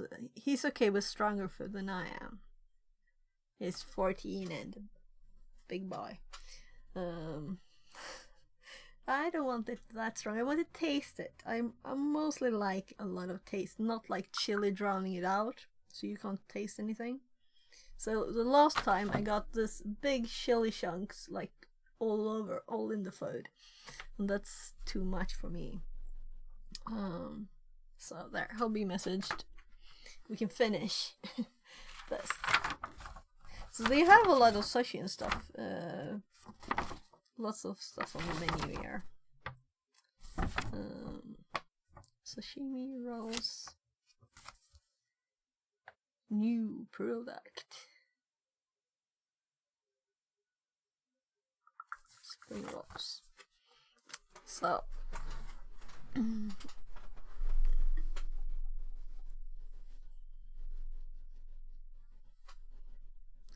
So I said only one number 2 and one number 3 to my hubby and said, and mine? He said, of course. He goes and gets the food and I don't order anything for him. That would be nice. So let's see. So we were going to run the fuzzer. And it crashed as it should. Let's see what do I dare to click here. I can already see it's the same. It's the same address here. So we were at the same thing. So let's actually ask it about it. Ask ChatGPT. Come on, my phone that controls what screen I am on. Come on. Are you working? So this thing, sometimes I need to like unplug it and plug it back in because it's like glitching a bit. I don't know why that helps, but now it works. How that would affect it communicating via Wi-Fi to my computer, right? How? It's just not logical. It's like the app freezes sometimes. So we have the wrong address still, and now we can even hop this down there too if we wanted to on the other screen. I know that the program is supposed to get buffer overflow on my input string. I think that's good enough for you to understand. But I get another address. Right, we needed to restart it, and I restarted it. Sorry, too many things.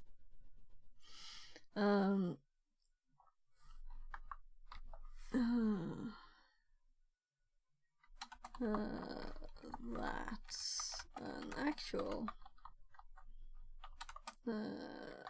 function in AIP when it crashes. and not my non-repetitive string.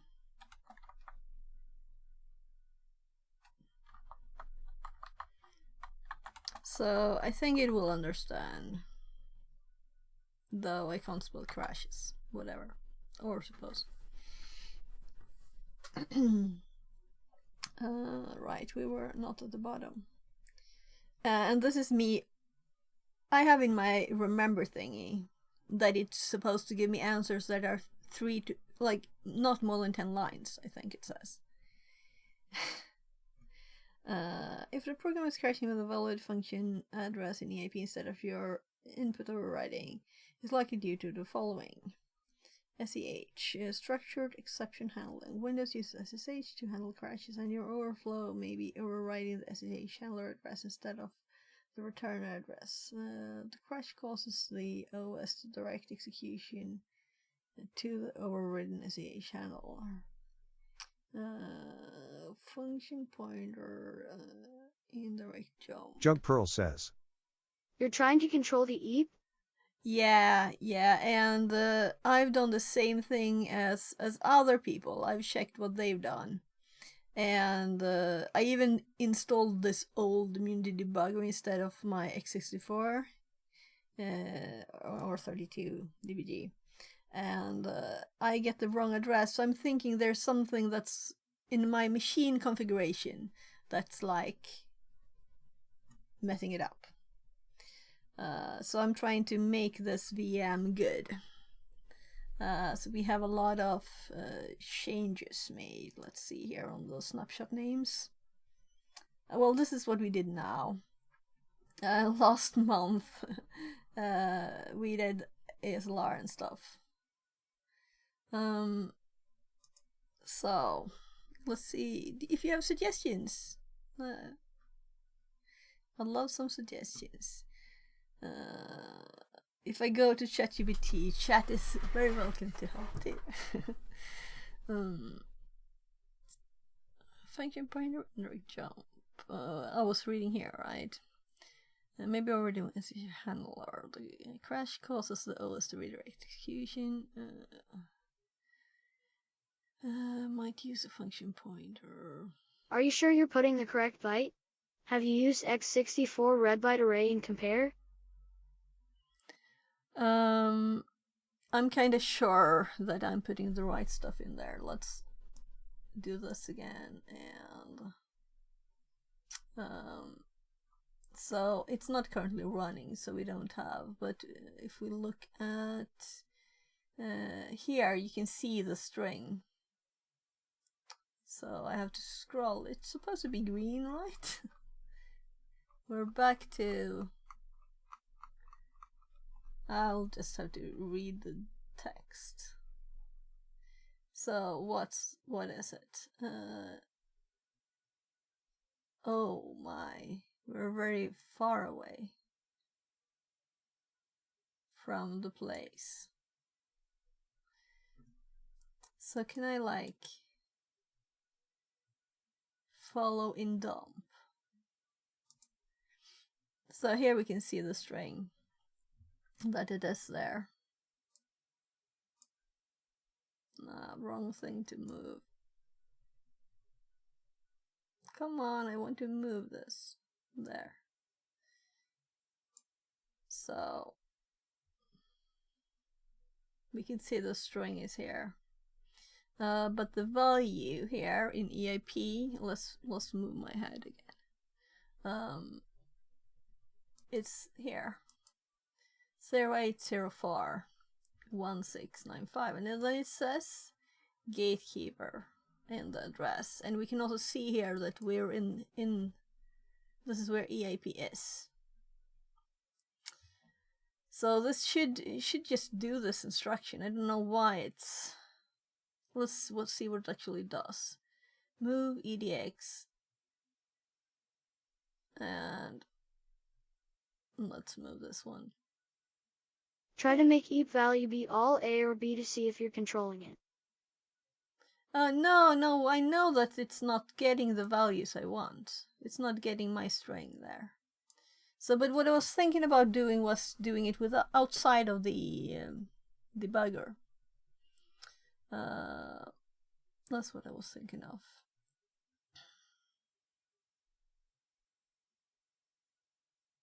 of. So we haven't done that, but let's see what it says first. Input constraints.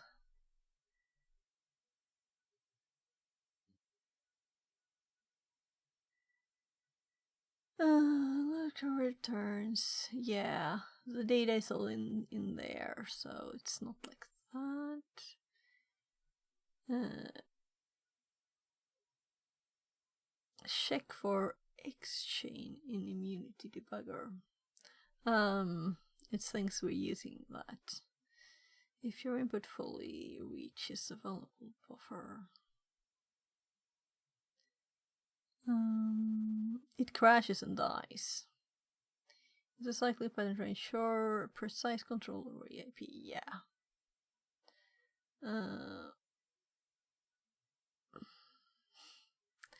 So I'm using X32 DBG.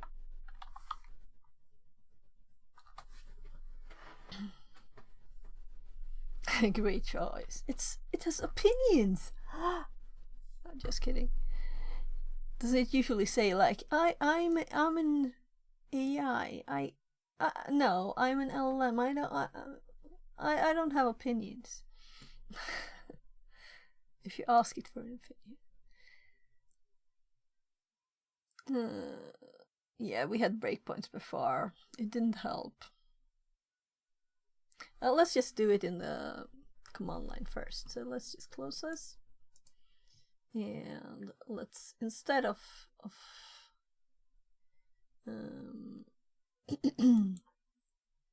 let's just start another one. And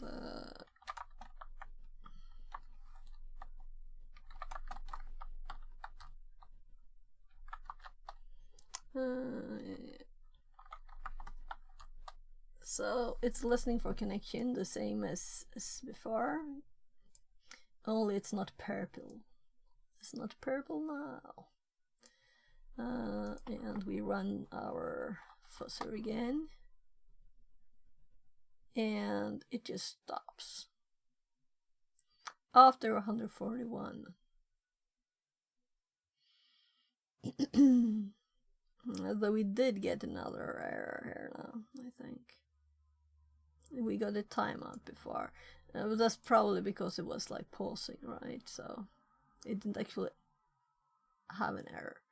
So what I would like to have like R2. I think it's more controlled than the graphic programs, but you can't do that, right? Why can you? I don't know. I mean, it can open executables, Windows executables. So is it a Windows? Is there a like Windows version? Is there a Windows version of R2?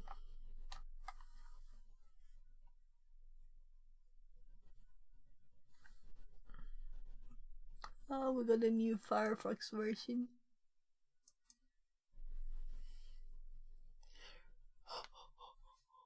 Oh, we can just take the number, you know, but I want to know why. We can take this number and just continue and assume it's correct, but I want to get it as they do. They don't have any problems getting it. So that's why I'm assuming it's my machine that's not configured correctly.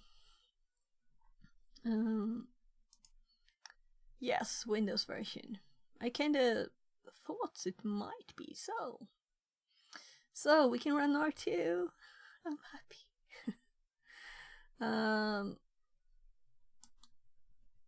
So let's just check this. It's even given us a link, right? Very nice of it.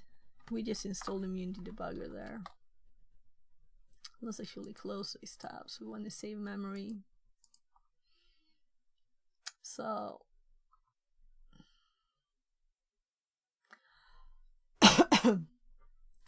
um,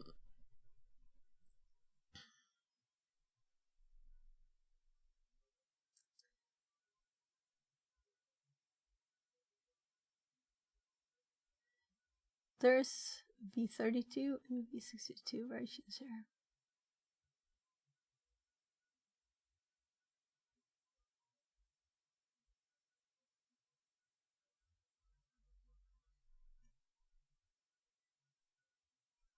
And they're like a month old.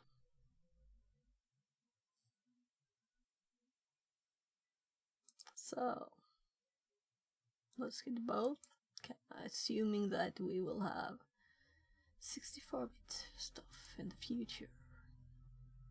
So let's delete that one and that one, and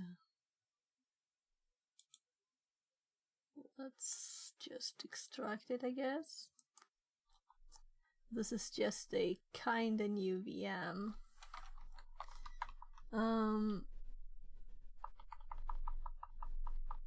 Will it handle this, or do I have to move it manually? And do we want this name? That's okay.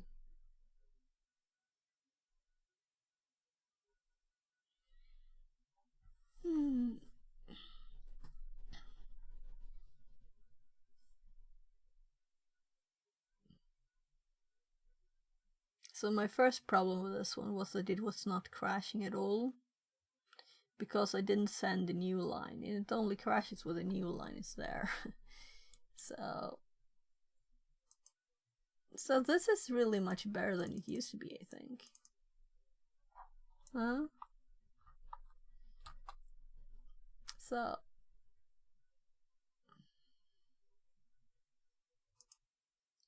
let's start a new command prompt.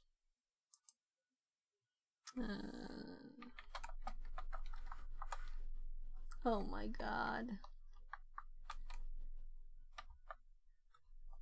Missed a character. And not ls.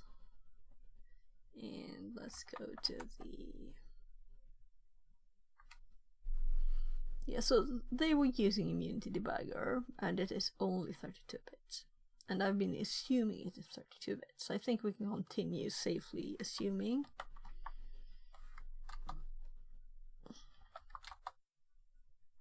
Oh gosh, it made another directory. Okay.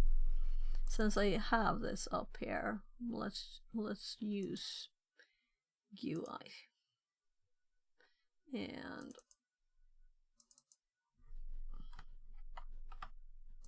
let's just move it over there.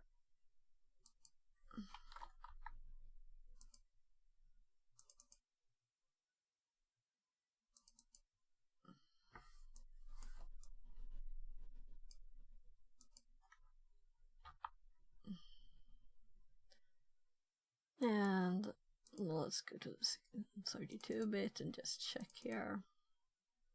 Yeah, I thought so. Kinda a lot of files, but we have a batch file called R2.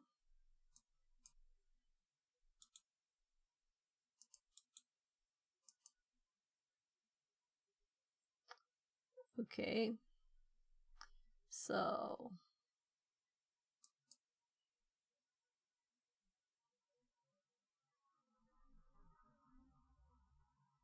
there's a lot of files here.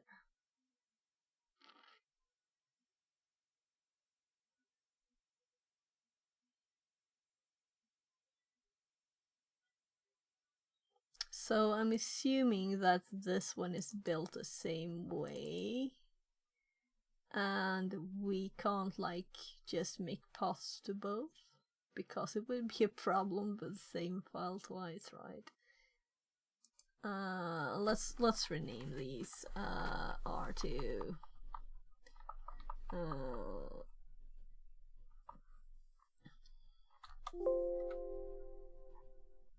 Okay.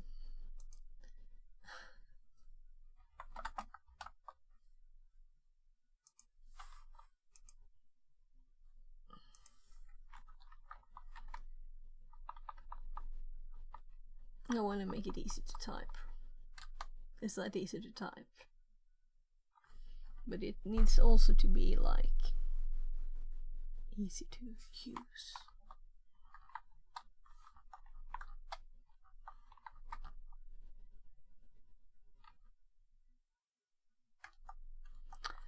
Well, let's assume it needs solid files.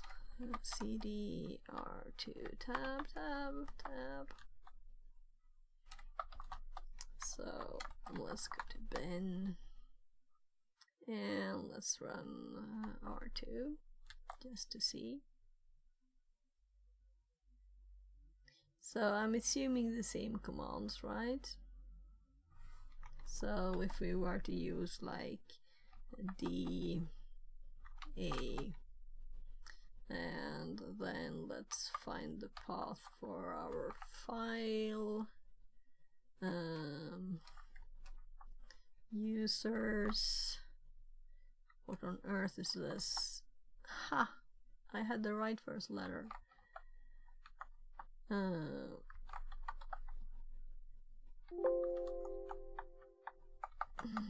Oh, typed character by mistake. And there. Nice. So we could do like, oh, I think it looks a bit different because it's another executable, right? So this should have a lot of functions. And we only got the main one.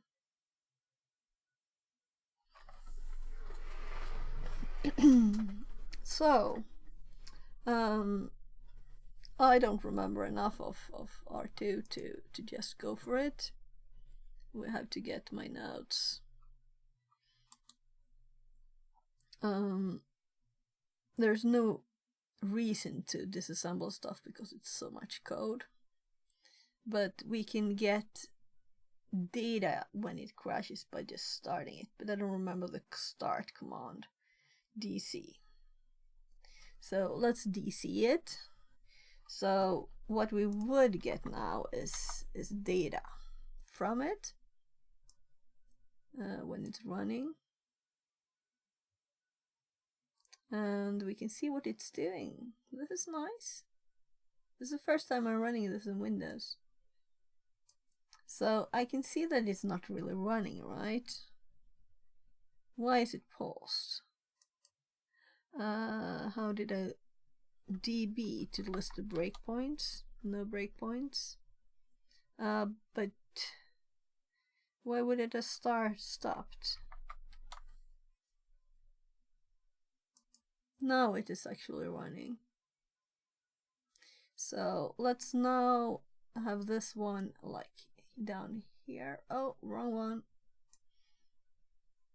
How many prompts do I have? There. So let's see. 4.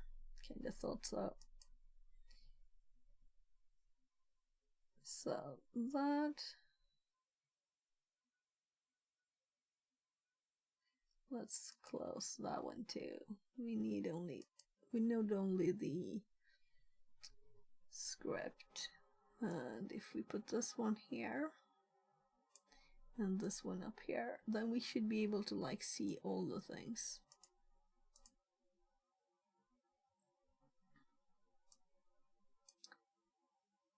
So now we can see much nicer than the GUI.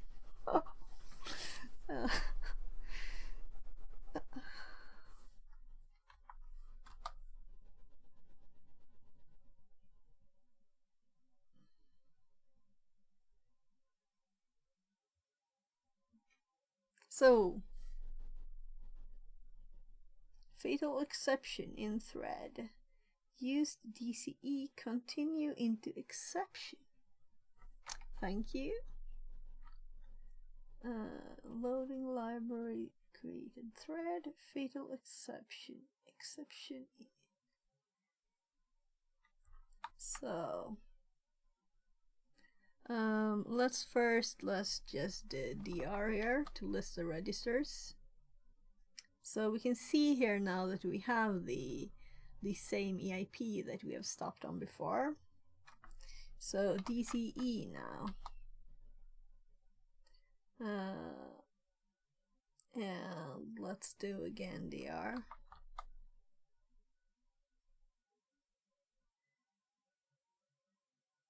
So we're getting the same problem when we do this.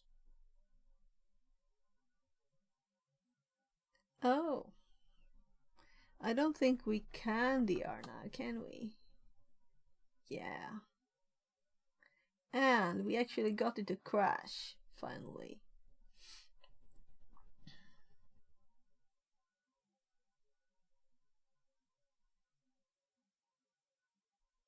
And this is another address, another EIP, but it is not the one that I recognize from their screenshots. So we might just, you know, let's see here. Yeah, they had something with the 3 first.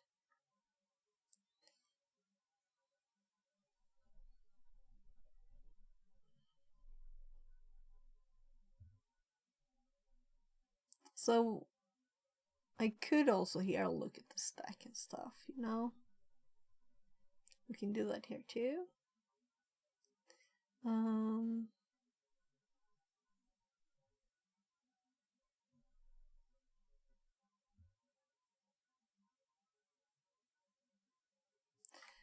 All right.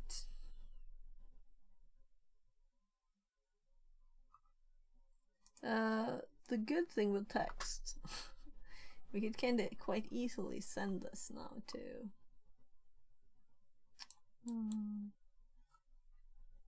ChatGPT if we want to. It's not like I have anything better to do with my free questions today.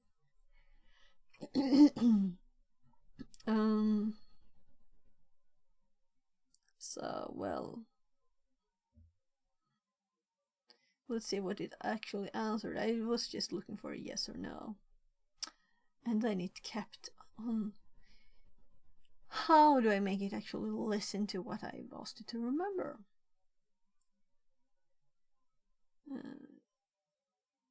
Oh, doorbell. I'll be right back.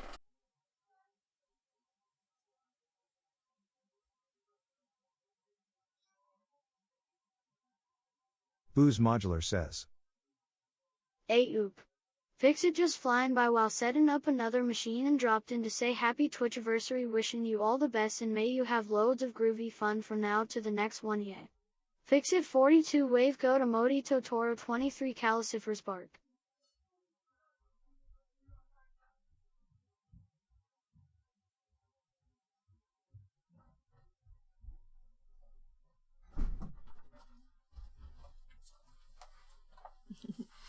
Thanks!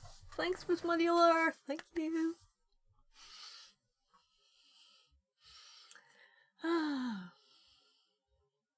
Yeah, so we're doing a buffer overflow, but it's not really working.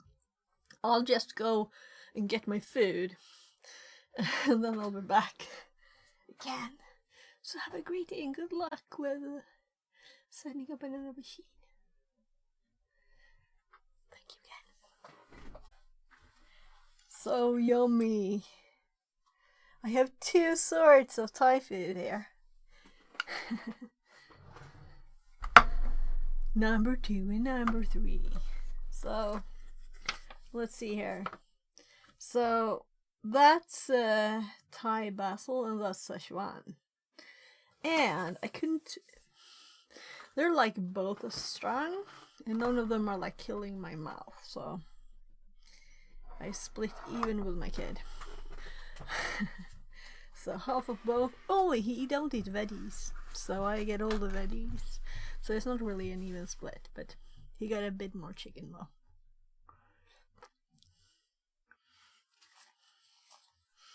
So let's see what happened. What happened? Right, we scrolled up to paste it all to ChatGPT. and it passed 19, meaning this pops up. TryHackMe pops up at 19 on my computer. So let's see what it says.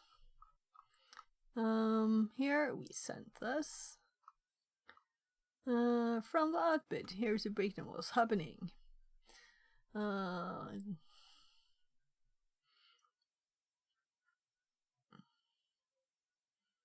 So, access violation. Yeah, so this is not the IP that's found in the other people's. Yeah, it's inside the executables code segment.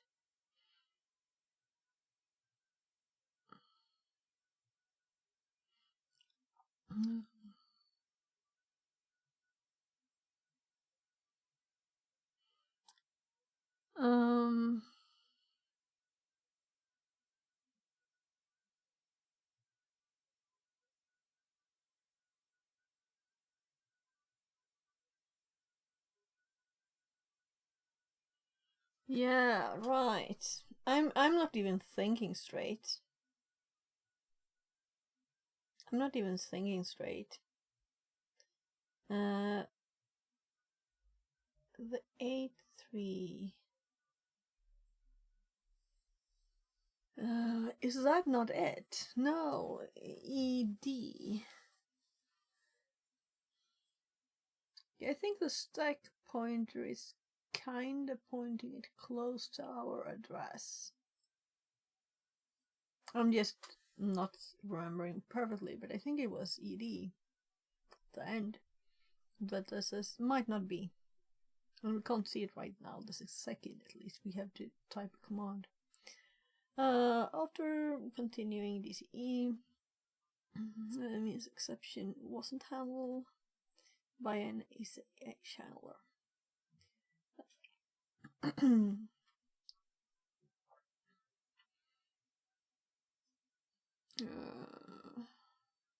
Locate the crash point. Yeah, but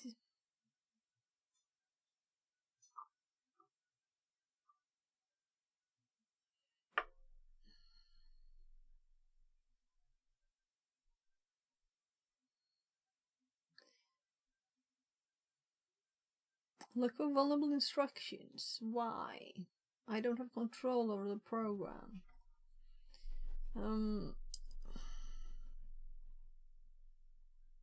Yeah, I was thinking of doing this. That's what I was thinking with PXA.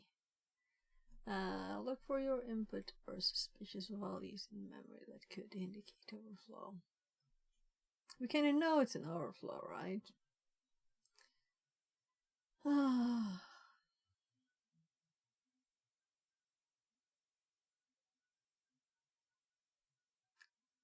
Right. No, I'm interesting.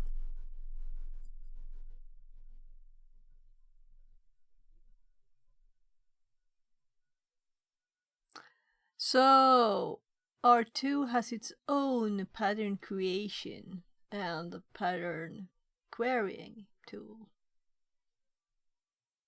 I didn't know that. This is good, meaning we can do this all on the Windows machine too there.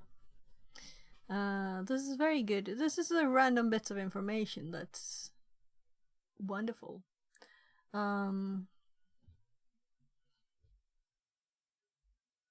If SAH is involved, view the SAH chain. That's good too.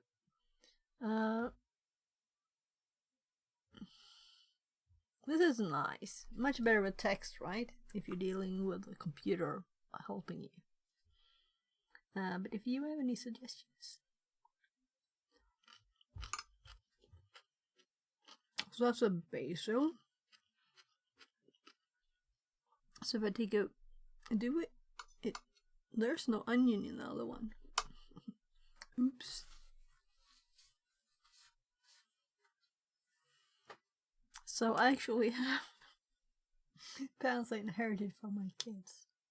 Well, throwing pants that look new away, Ashlight. Why?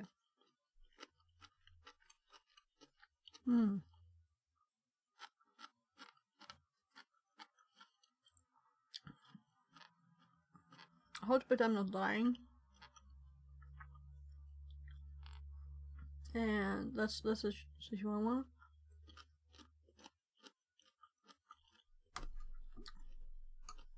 They're just differently spicy.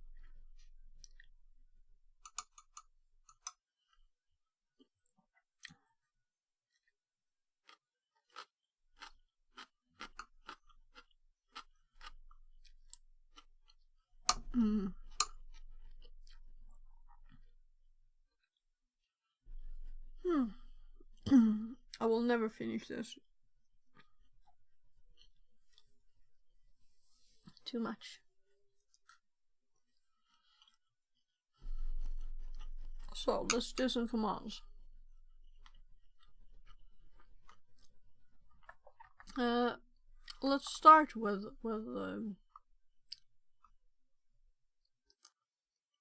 its suggested command. We can do the suggested commands.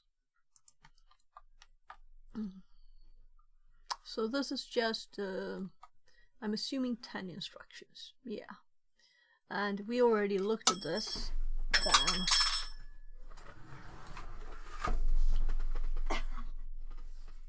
These fall too easily. So these, we've already seen these instructions, but I'm just thinking it wanted it. Okay, let's give it to it. So we have then px64 TSP, and this is not anything really. Let's do more.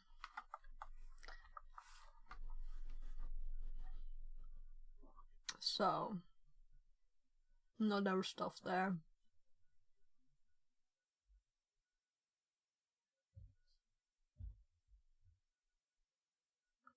Yeah.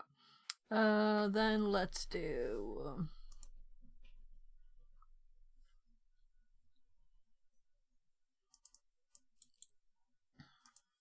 the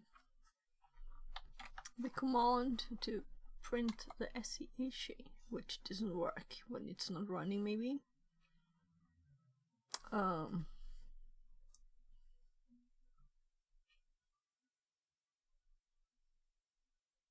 So maybe it doesn't want the rest of it. Oh, whatever.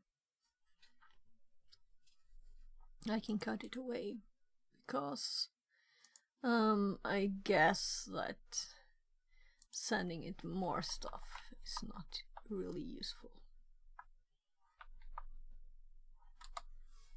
So I'm thinking it will probably say that that's for when it's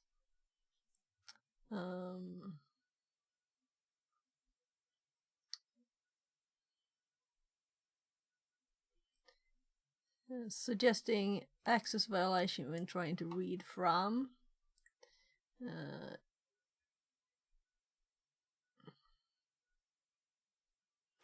EBP.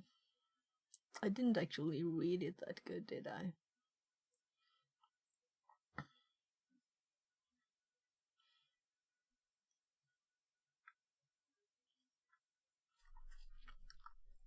So we had just before here the actual, we gave it right to it too.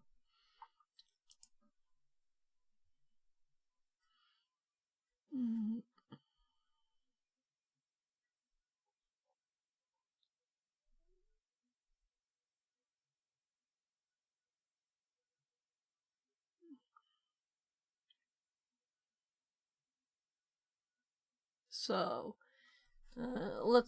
it's suggesting that C59A.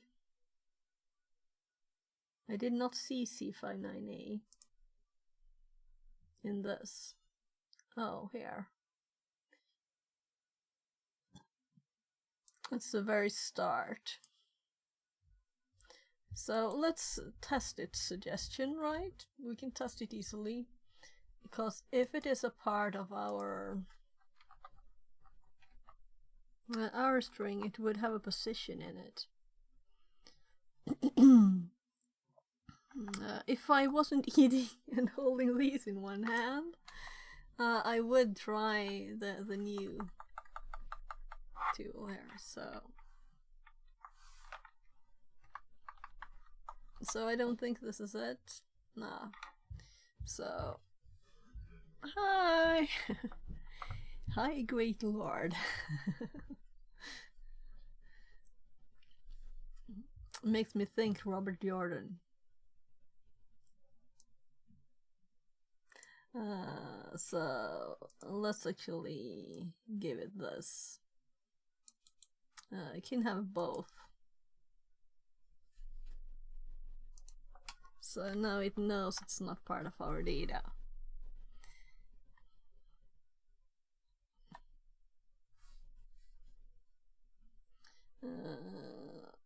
No information is empty. The crash might be a classic. Yeah, we're hoping to make one, but I don't think so. Well, we did get a buffer. We should have gotten a buffer overflow, but I'm thinking maybe there is some kind of protection that's stopping it from happening. And like it crashes because of it is a protection that crashes it. That's what I'm thinking. And then I want to know how to disable that in Windows on this machine. I'm thinking the next step is to run it on a machine that I know is like set to be not checking things.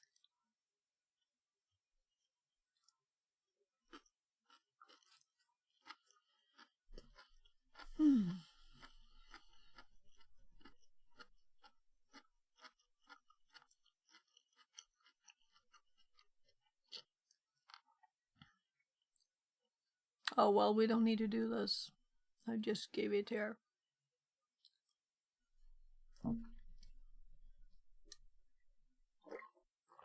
So I've asked it to answer in 10 lines max. We'll see if it never checks its memory. Why does it have a memory then? So I should probably like pay for this and set settings.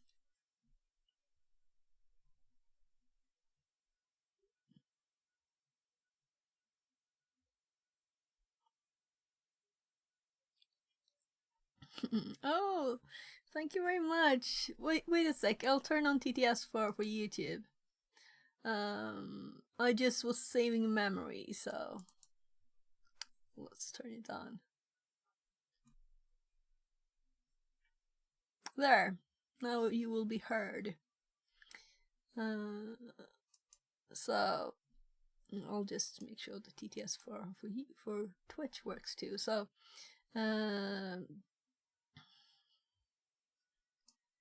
so there's thank you very much. So let's see what it said more. Yeah. But the address is usually it's end unit correcting itself. Like what we crash on is what we get here.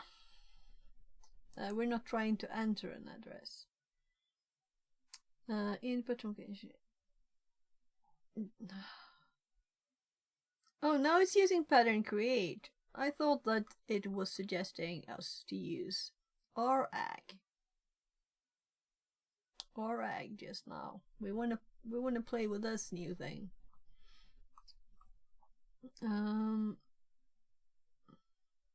So this is what we have done.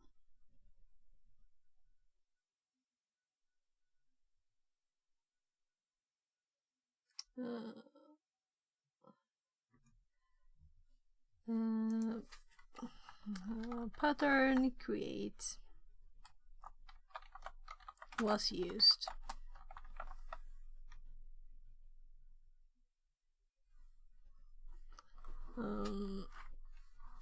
and I can see that other people got the correct crash.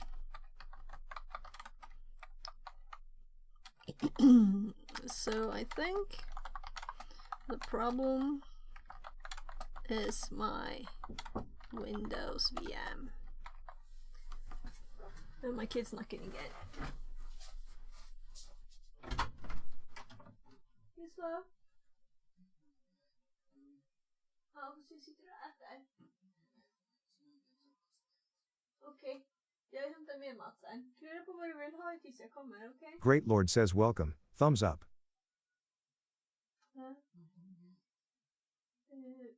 Pannkaka, till exempel. Pannkaka tror jag.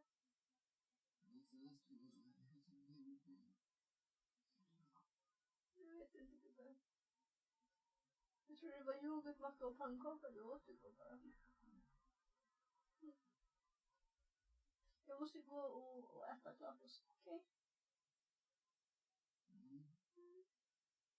Vi kommer till det sen. So, one of my kids I just ate, he wants more food already. Yeah, thanks for watching the videos or stream, you know? I'd love to help if I can. That's why I stream it. But also to get company, because it's nice to not be alone doing this. And as it I can't apparently spell. So pattern grades was used. I can see other people got the correct crash, so I think the problem is my Windows VM.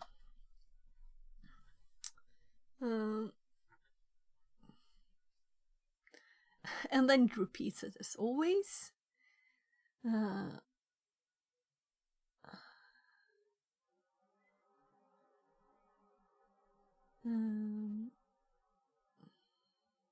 So this is the same question. Oh, why is this up now?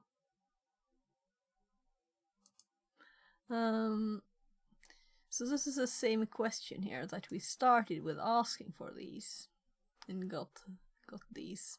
This was already done. This is executable. We did this. We restarted afterwards because it asked to. This was already done.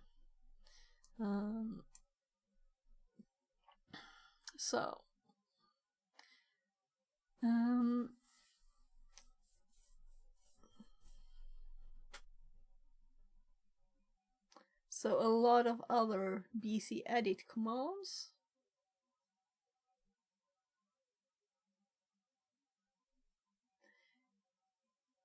We did get those things when we started to.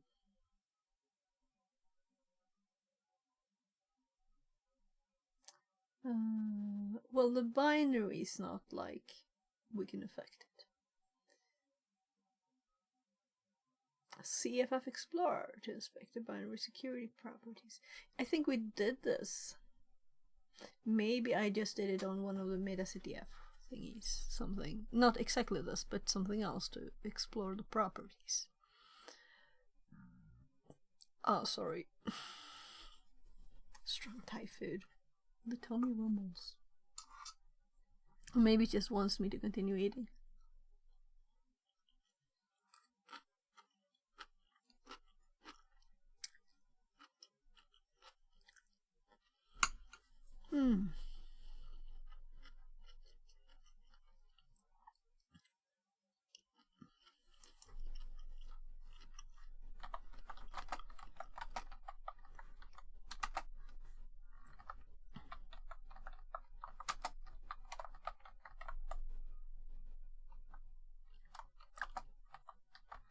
What are the differences between the commands?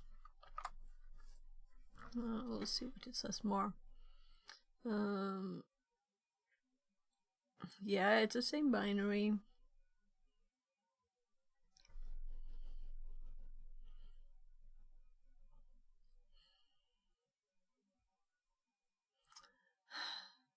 This is like too bad. But it's still ChatGPT, it's not like an intelligent thing. It might differ slightly.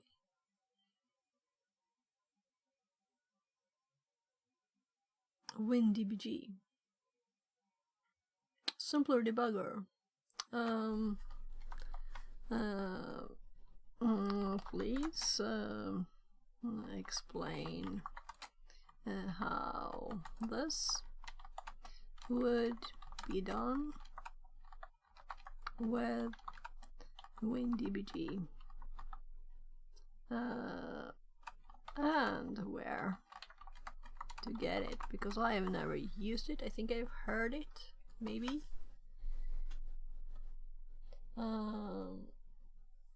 VM configuration. Sufficient resources. Well, resource constraints. It has 4 gigabytes. To run a simple, very simple executable, you should do it. We don't have any nested virtualization. I don't think that will matter though. Rebuild and retest. Re-download. No, we're not doing that.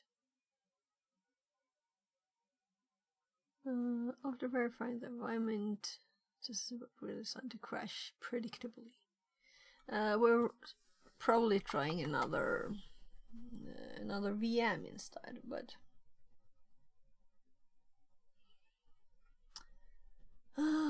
each BC edit command targets a specific mitigation or configuration related to Windows security features. Here's the breakdown. DAP. Oh, so this is ASLR, because this is what he told us was DAP at the start, I think, or what did it say? Yeah, DAP, and then it has exactly the thing, and now it says this is ASLR. So do we trust it? No, we don't, but we can try the things. As long as they seem to work, you know, we can always go back. That's why we're making snapshots. So, now what it said was DAP is, it says it's ASLR.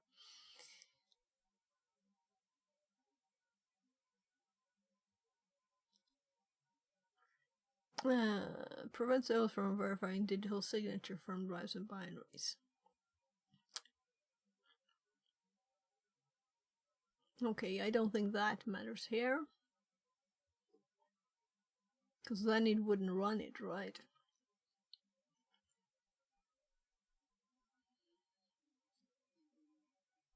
Now it had 3 commands. Is it 4?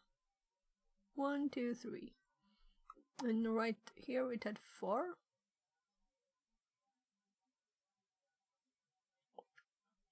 So it has a disable here too.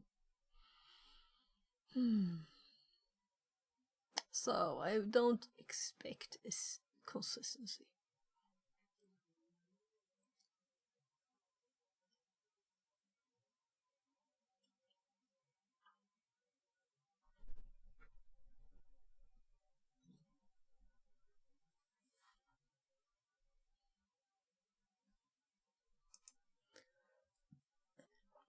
Set up your environment.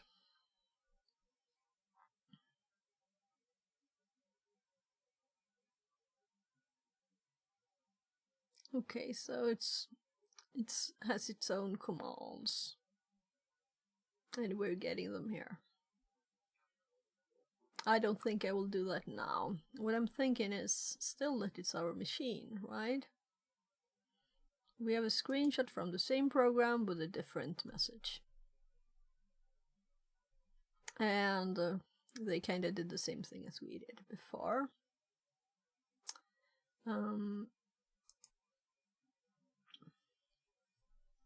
Let's just quickly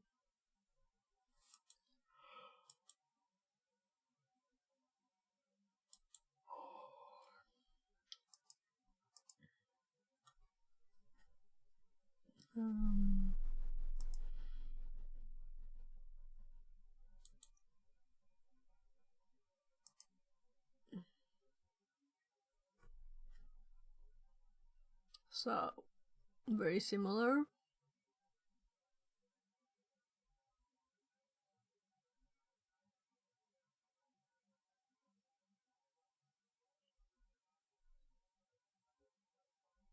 So the origins of the script is probably from the same place, you know?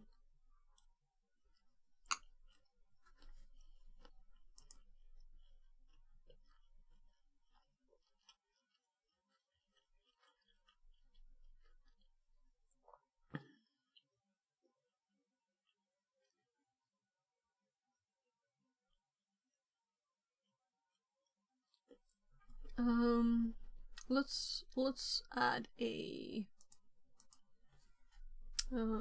sending.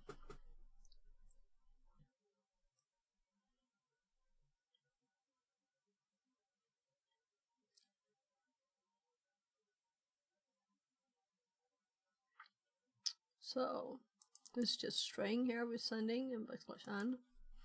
So oops. So let's just add a, I'm thinking we have spaces here, right?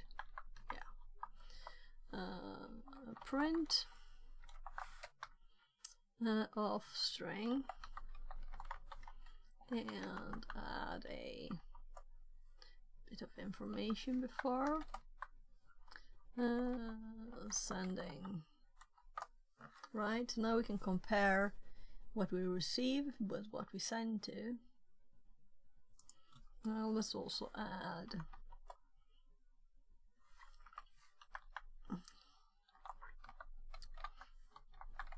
receiving. I'm going to change these.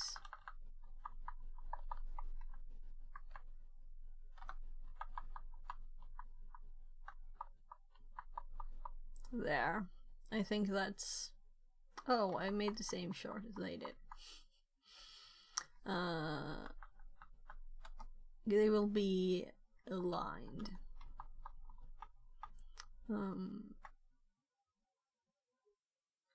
So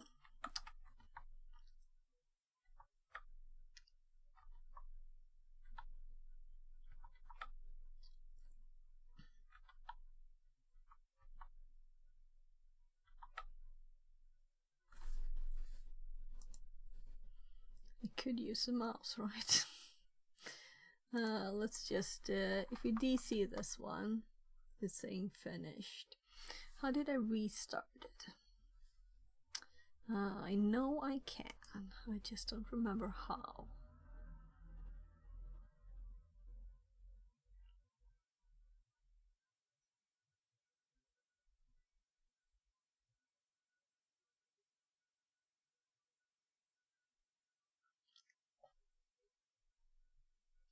OOD.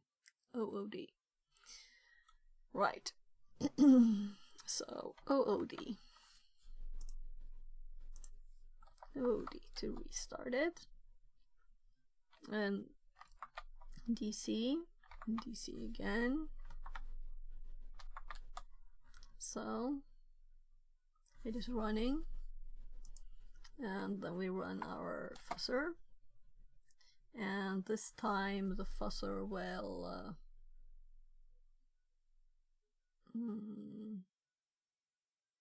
oh, okay, because what we get is not a string. Let's fix that. We just got a tiny error message.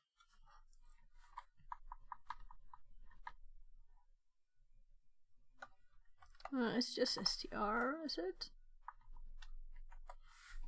So, just checking 3 parentheses there. So, client disconnected. It should handle a new connection. And now we're getting send, receive. It has added the hello there. And send, receive, send, receive, send, and now receive for the 150. And we can also see here that we only have the 141 here, so it crashes. but if we dr listed registers, we see that EAP is on this address that is a part of the program itself. So I don't know why it's not running it. So can we like PDF?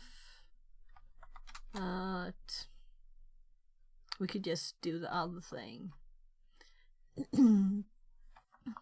If we PDF at EAP, no, it can't. It's not a function. It needs to be a complete function. So it will remember, right? Yeah. So this is the same. Because it's the same. It's an EAP value there. So this is what it can't run. It can't run EBP, which is here. Oh, that's odd value. How does EBP get this value? I guess that's part of the problem then.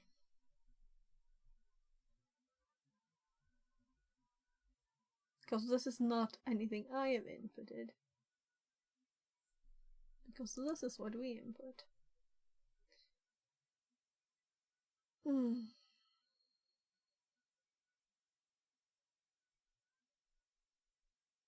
So let's actually do that thing with another VM.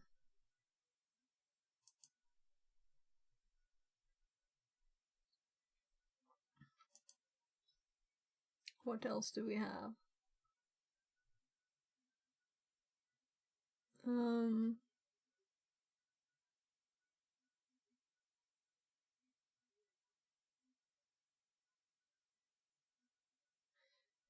I think I have something at another place, but not here.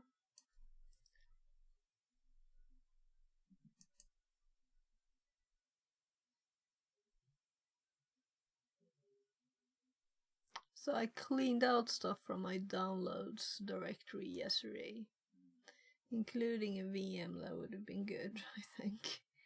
We'll see if I sort on size here.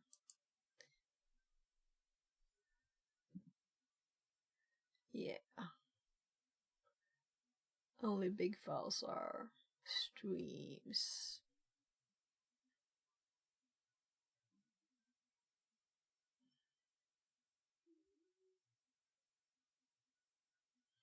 So the easiest accessible ones would be Tiberius's VM with the horrible one. So let's just do it. I don't think it was horrible on all computers, but I apparently failed to connect in a nice way to it. It's probably my fault, not his. So we don't care about keeping this on, since we need to get more data before we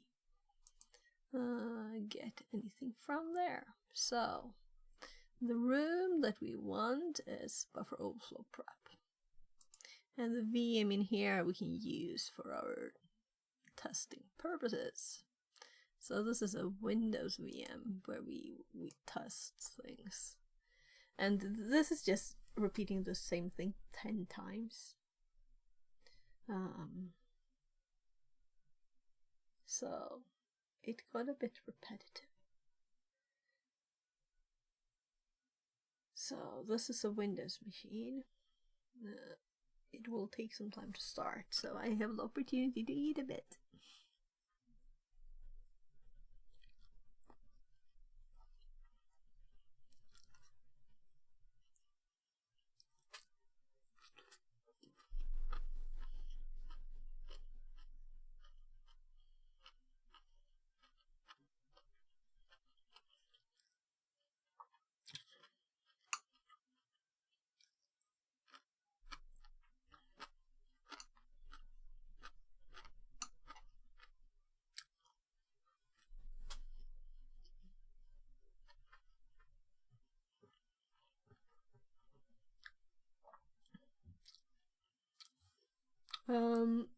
Actually got some better I think I got a better XVRDP command on my Kali laptop when I looked again. But maybe it's just the same. So we need to hop on the Kali machine. Let's open a new click tab, X3, and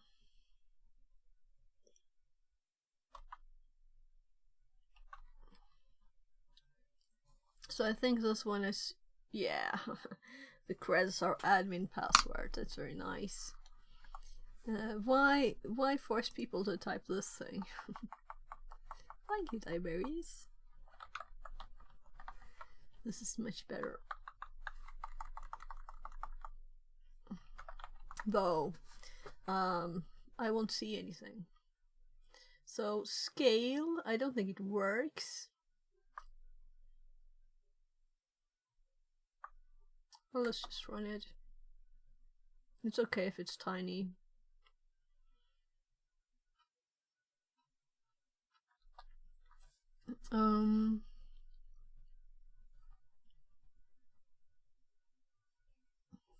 Right, we need to like share stuff. Oh, I didn't set the IP. We probably shouldn't connect yet anyway.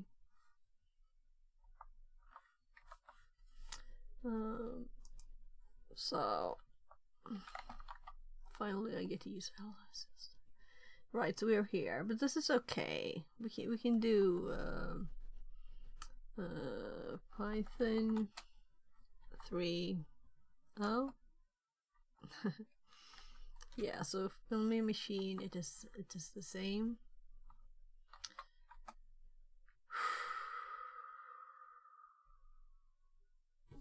I don't remember it, do I?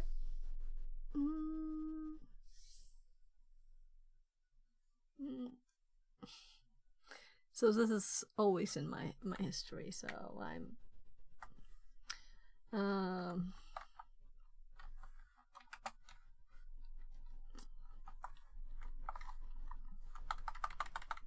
so let's go instead Python. And I just want a simple, oh my god, some money.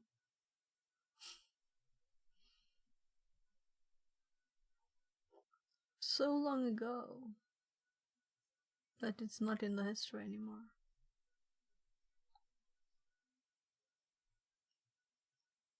I'll actually have to look at my notes because I don't remember either. My history don't remember either.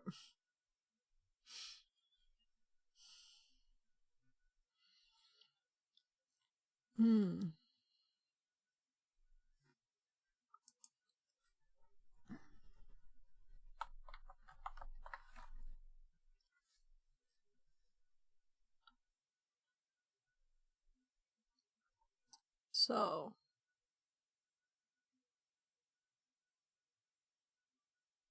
right, it's not that, it's Python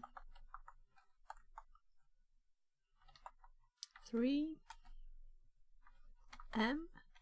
Yeah, so it's in there. I just blind. Well, it was just a file there in that directory. So let's see if it is started now.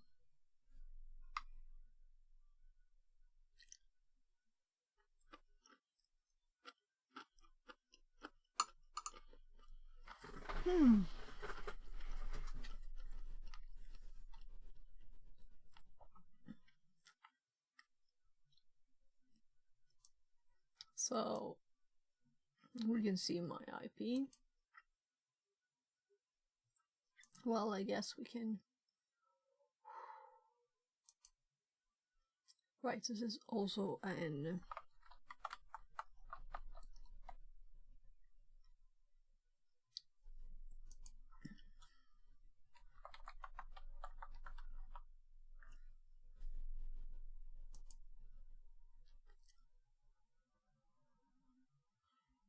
This old machine will have vget, right?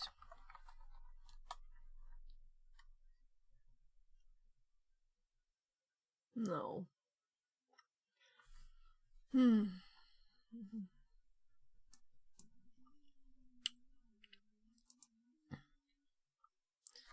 Need to switch here.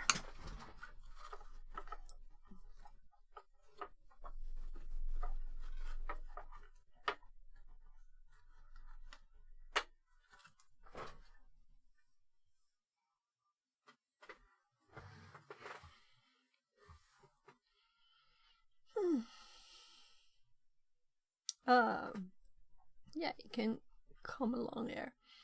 Let's see. So we want web. No. I think I want like file copy in Windows. I don't know if I have it here, but I probably do. If I don't, I should have it here.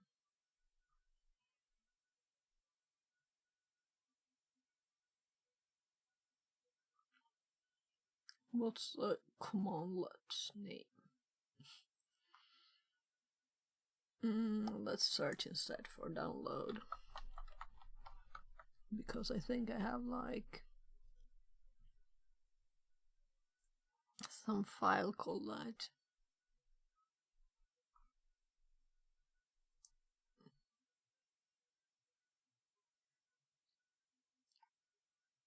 Let's start from the bottom.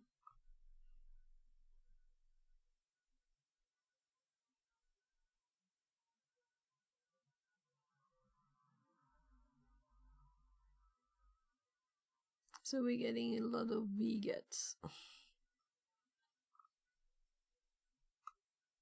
We could Google, but I want to have this in my notes, so if it's not there. Well, internet exists. Let's do this one.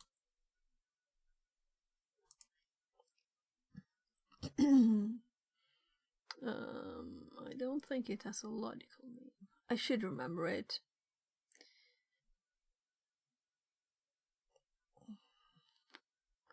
So I should remember it.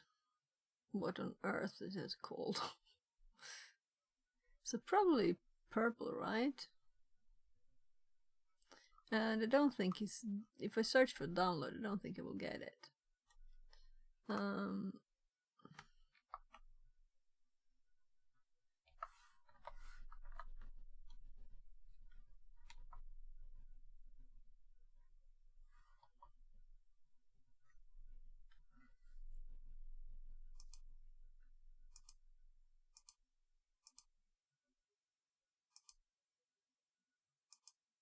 Yeah, I thought so. It's something odd in the comment.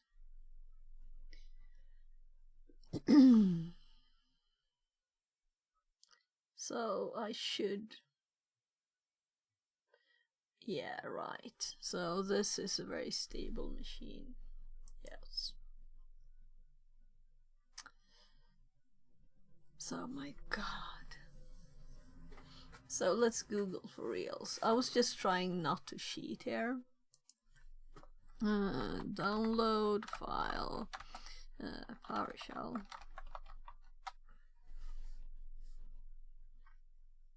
Invoke web requests. Ooh. I should have known. It's just such a bad naming. Right? Invoke web request. Why on earth would he call it invoke web request?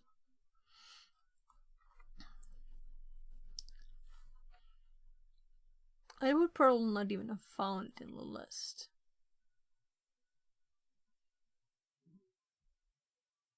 So I think we can just do the URL after it and we'll just get the file. And the alias is IWR.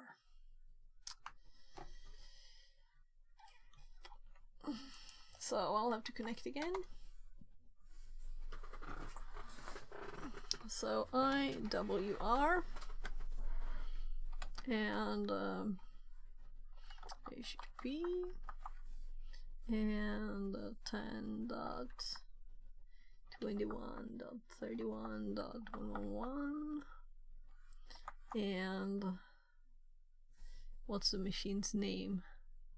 Gatekeeper, right? .exe.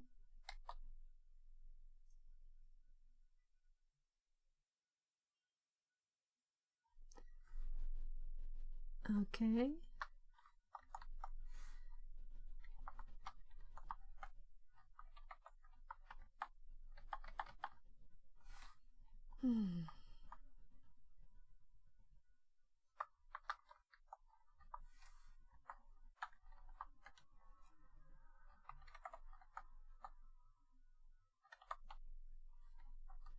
So the more times I type it, I will remember it better. So what's the command for all the commands? Get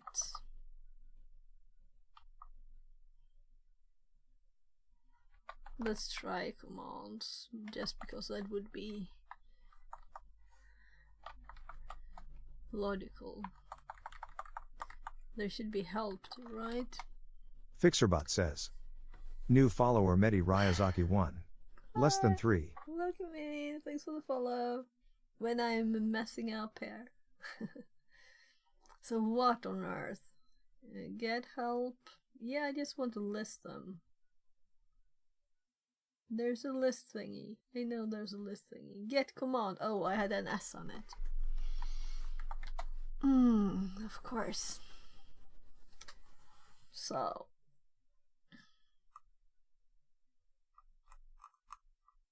So let's just check here. Invoke. There's no such thing as web request. What was it called before in the olden days? I think you've always been able to do that. Oh right, we have the sneaky ways. We have the sneaky ways to download stuff.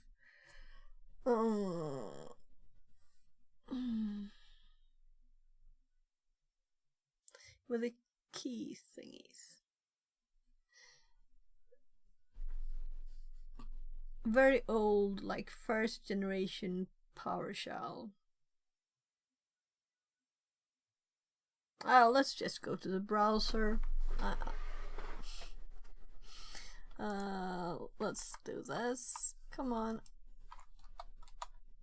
There. So, let's just copy this. Oh, look. I put the wrong characters.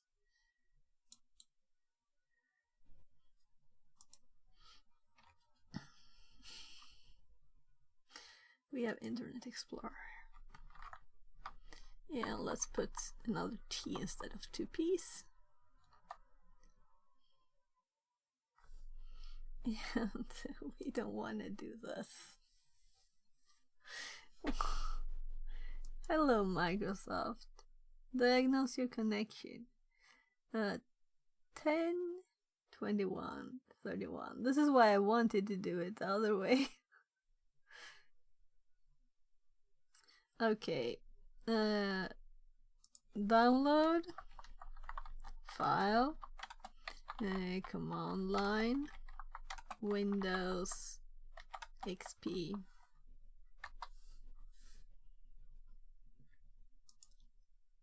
So I saw a purple one.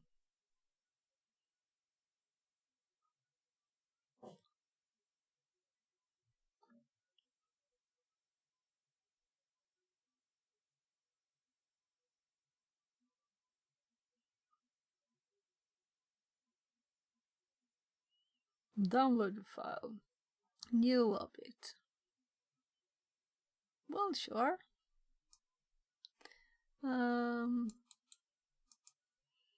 Let's go Notepaddy. And let's just paste our URL there. And Sure, it can be here. We could also put it on the desktop or whatever. So, do you think this will work? So, yeah, I should remember that with the. Yeah, kind of thought so. I can't read it. That's the biggest problem here. And I don't think zooming would help.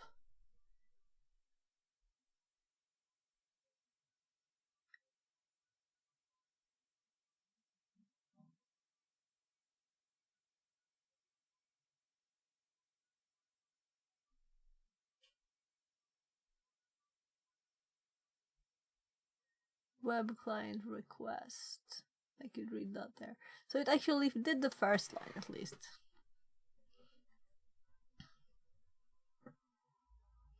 Yeah, so maybe this machine was not the best.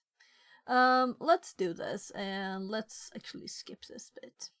And let's assume that we, for now, we're going to pause it and just get the one that we should have found, right? And we'll see if we can continue from there. I'm kind of assuming we won't be able to, but just to test.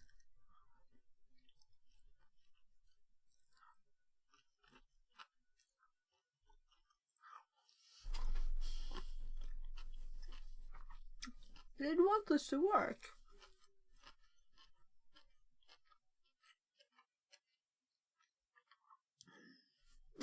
Let's look a bit more.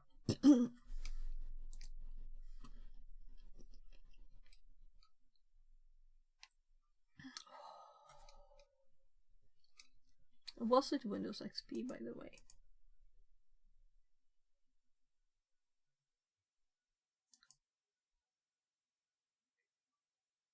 No, it's Windows 7. But it's very odd how old it is. I almost have forgotten all the old stuff too.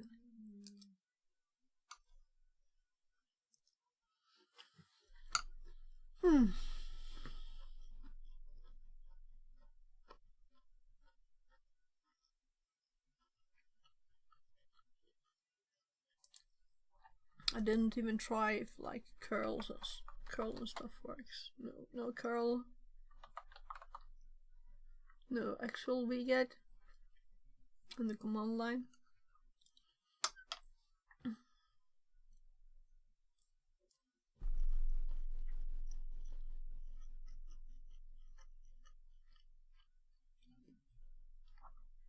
I'd really like to have a good VM for testing these things that works.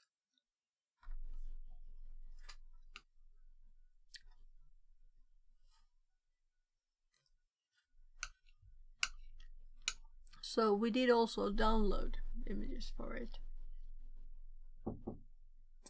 Knock again.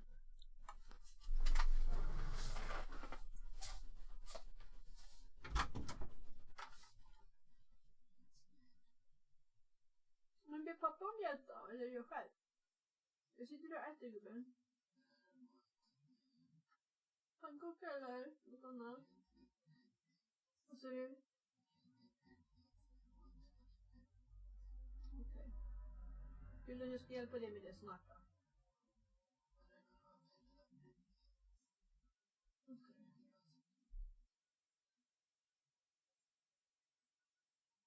Du kan klura på saker gubben, okej? Jag vet inte.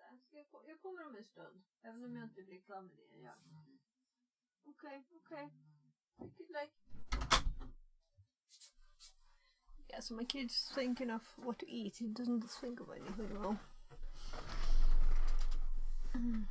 I plan to make more food for him tomorrow. Maybe I'll have to do it today.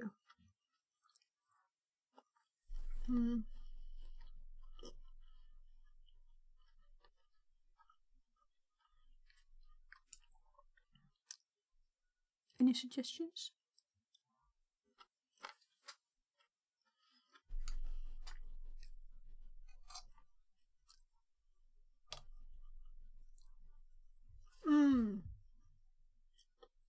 My brain suddenly said certutal, right? That's what I usually use. You know. So, and I can't even find my notes.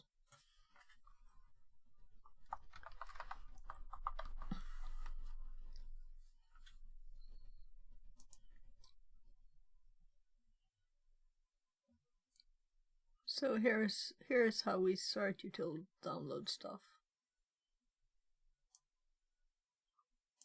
Maybe that'll work.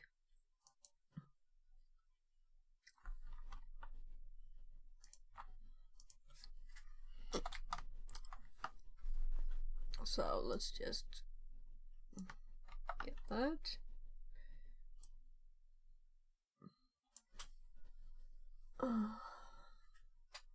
Yeah, that happens. I forgot the port. So possibly the last command worked too. Only I forgot the port. Yeah. Yeah, I thought so. Well, I shouldn't be streaming now, probably then.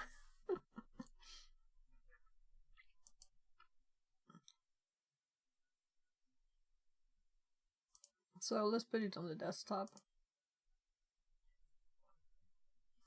Yeah, and let's just run it on this machine. I almost want to try the other command too, but it's not useful now. Forgetting the port. Well.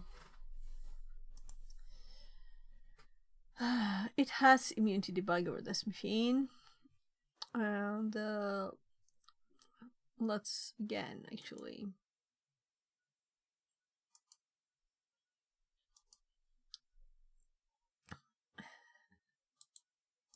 Oh, there's another window. Yeah, let's open the folder because it's not just here or anything. But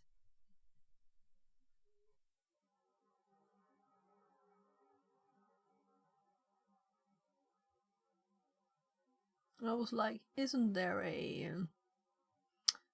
start a command prompt on this one? No.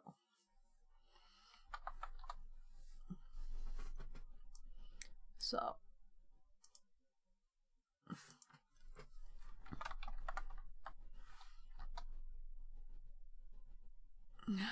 there's an extra character. I don't know where it came from, but so we have Gatekeeper here, right? But we want to have a script too. So does it have idle? Yeah. We'll just copy it from our machine.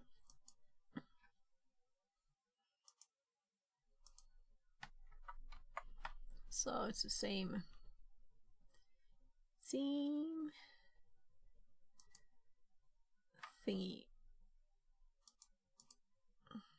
New window.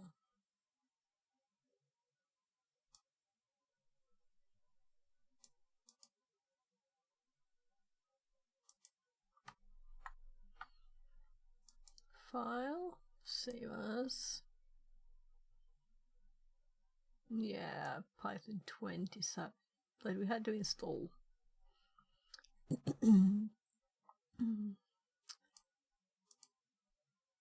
Desktop.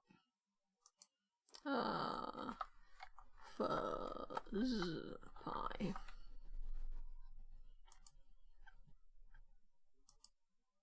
I'm sorry for the tiny stuff. Python. Right. 3.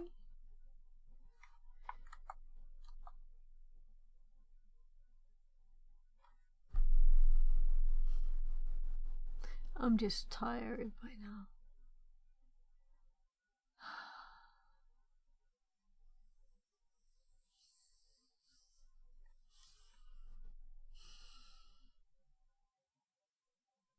I don't remember what we did on this machine. I'm kind of sure we run Python on this one. Didn't we?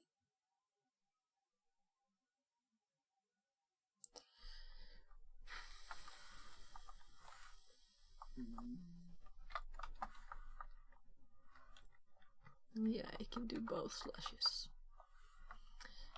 So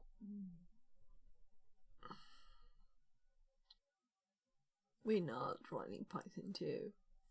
Let's go back to that room where we started this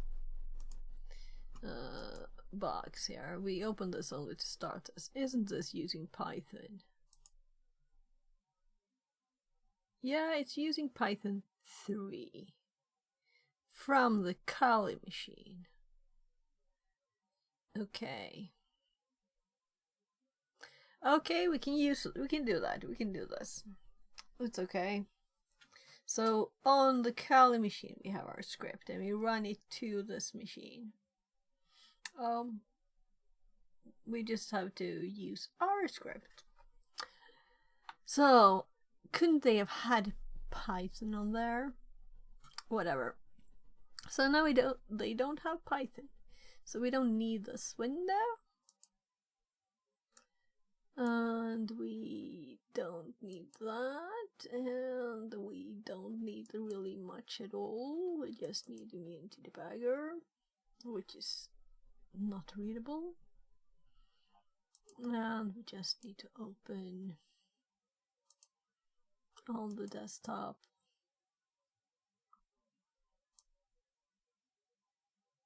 Gatekeeper. So, and it is running in this post. So we press F9 and it should be listening. And then we can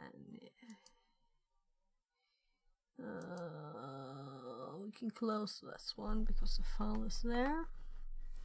And I guess we'll just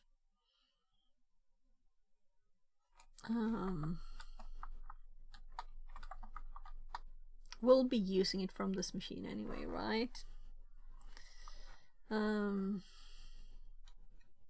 maybe actually doing it over the network to our own machine, in this case, to this machine, would have been what we should try. And run Python on Kali and run the Windows program on Windows.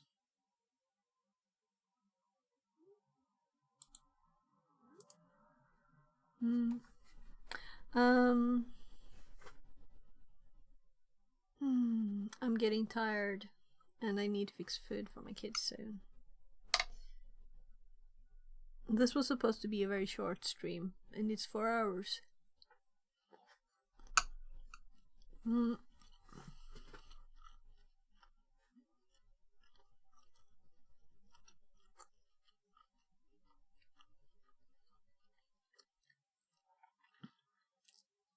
I need to research options to set on the machine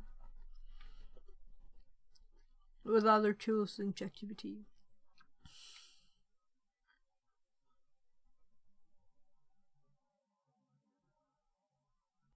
Okay, so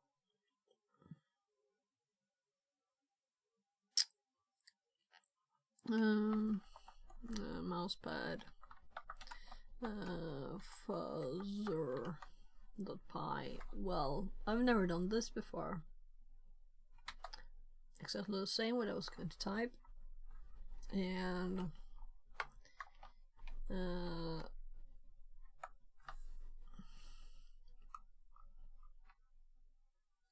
so instead of localhost, we just need the IP of the machine. 10, 175, 254. There. So.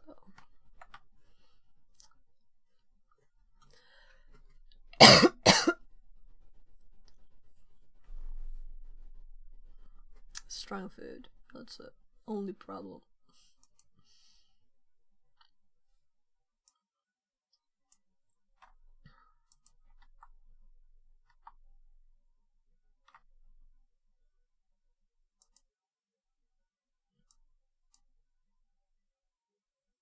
the worst corner to resize in. Sometimes you press the X, right? So a Python 3 fusser pi.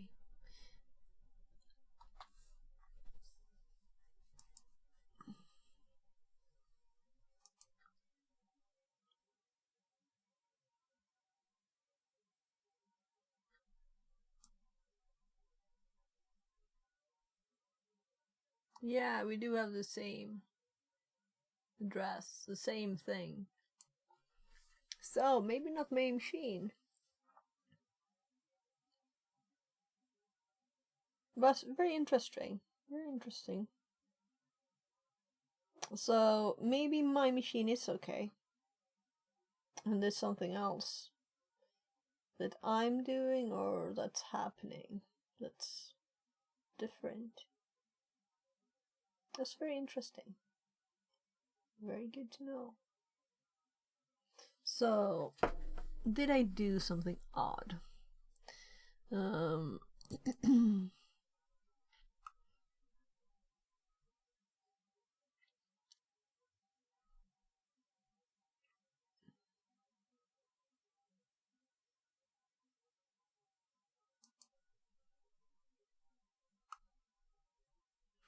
Oh, by the way, I'm going to check what they did and see if I did something different.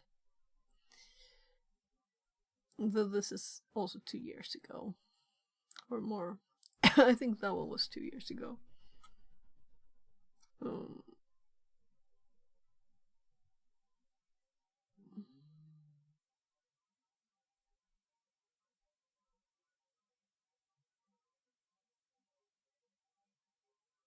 So, let's make a fuss2 or something and copy their script, right? And they have 192.168 address.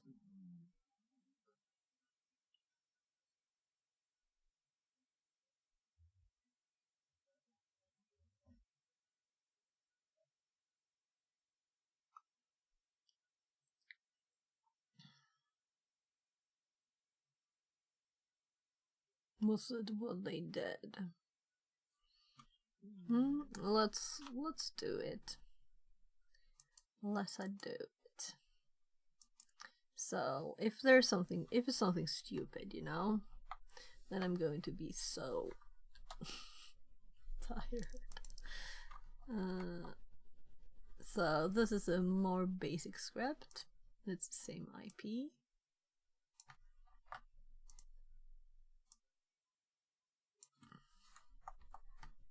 It's the same part. It's the same program we're using. So if we Control S this and call it like fusser2, then I guess. And the one I was too lazy to like make it simpler or change it much. Let's see. Yeah, they're connecting before they're just sending one buffer.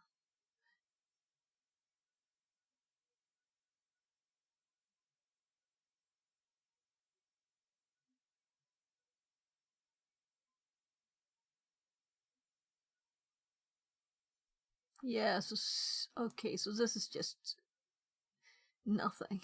All of it is nothing. I'm like, what? It's because it's not used, okay? So let's hop back. So this one up. Let's start fusser2. But first we need to restart this. How did we restart it? Did I have to open it again? Was that it?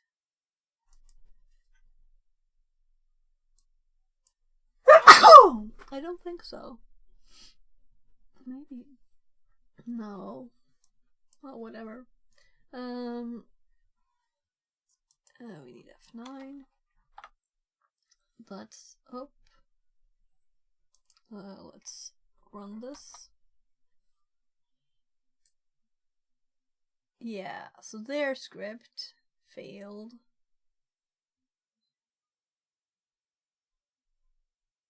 They're not receiving data. And it's paused. And they have something there. Okay, did we just send too little data? That we didn't actually crash it on the right thing. If that's the problem, then I'm very like, oh my god. Because I've never seen that before, so it's not an odd thing if I didn't see it. But still, I should have tried different numbers then.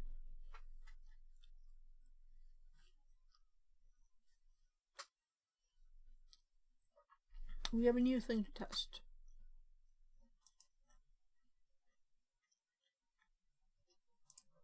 So steps 100. Step size.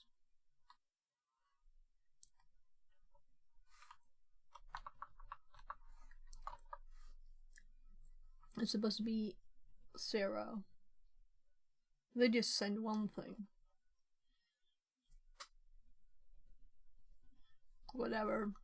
Let's just do it.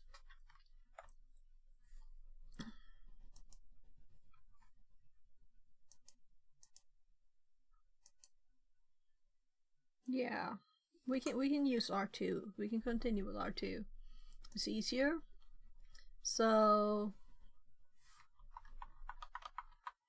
OOD, DC, and DC, right? And then we hop over to this one and run the fuzzer. And now we're getting a different action here.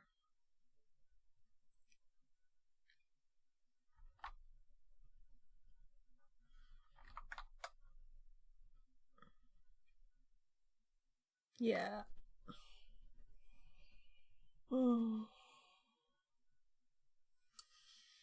That's a bad example. But I learned something from it. My script was too careful, taking steps of 10. And also when I tested manually first.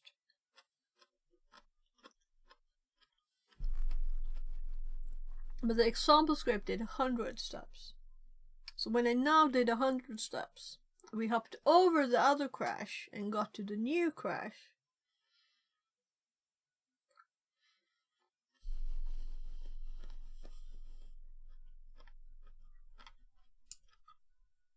So the lesson for me is, if you don't get a crash we want, try bigger, not just smaller.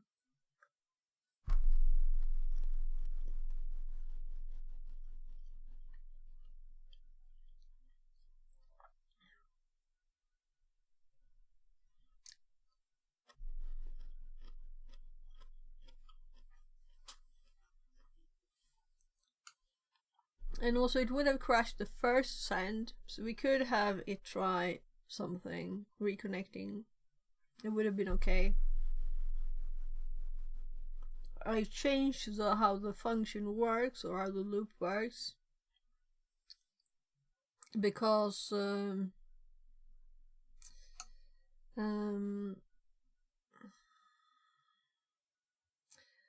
because I didn't have a new line at the end when I sent, and it did never crash. That's why.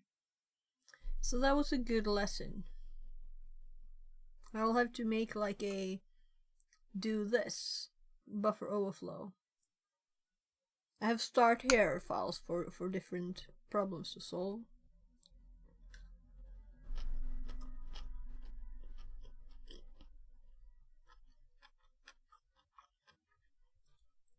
Good lesson to learn. But but I spent 4 hours on it. 4 hours.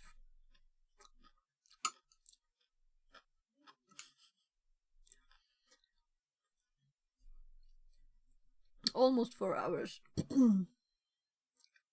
No, I spent a lot more time before because I was reading all the assembler code, you know.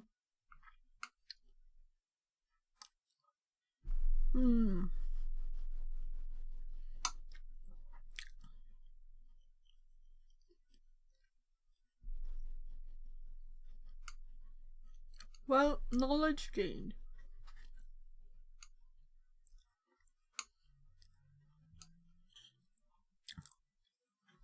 The rest should be simple.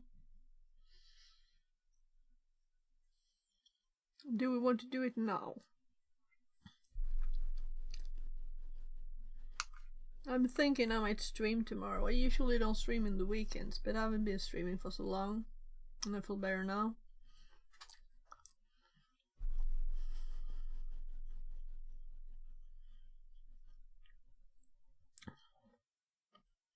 But I might not have the time.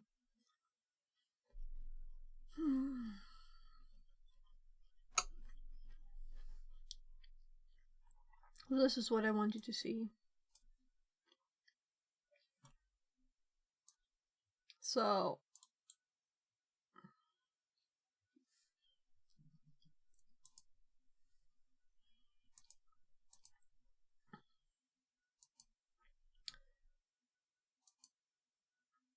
but I like that it wasn't my machine that was the problem. I like that. Now we have an offset.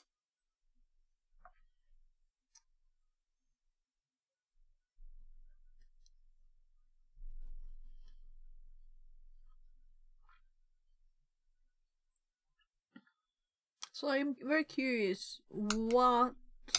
Well, it's... As a learning example, it's bad.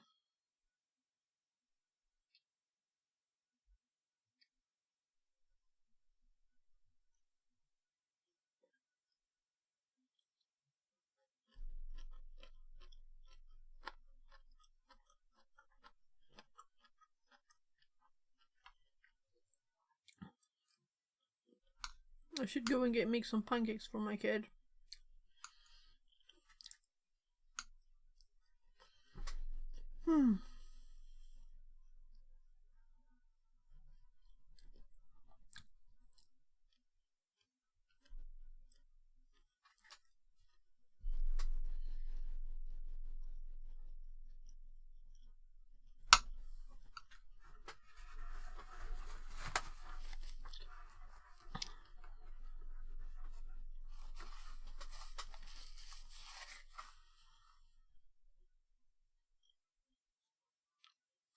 Yeah, we'll finish this. I'll just get my food down because I can't eat anymore, and it's also starting to burn in my mouth.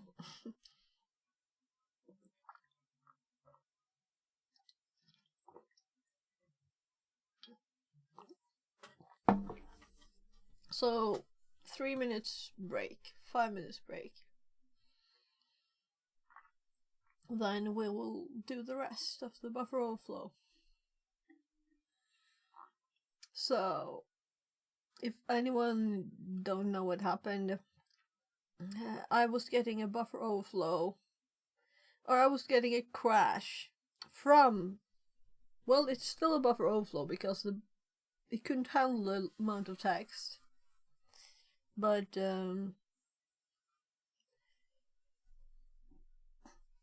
it crashed in its own function. So we broke the data somehow, so it couldn't continue, but not enough to cause it to overwrite EIP, I guess. Must have been something like that. And we overwrote some other of the data.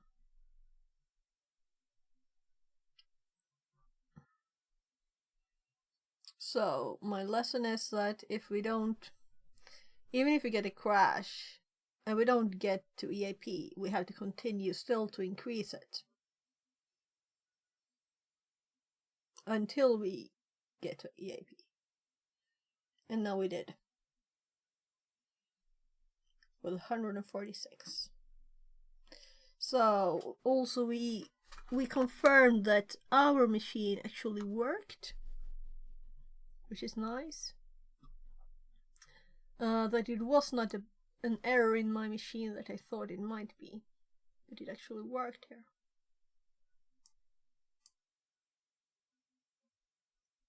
In the new Windows VM. So I'm curious to go back in the snapshot, the last one. By the way, now let's not update it while I'm gone. I'll just be gone. I'll just put my food down. I'll microwave the pancakes for my kid, and I'll be back. Or quadruple the time. So I'm assuming we don't need that more, but let's just have it up so far.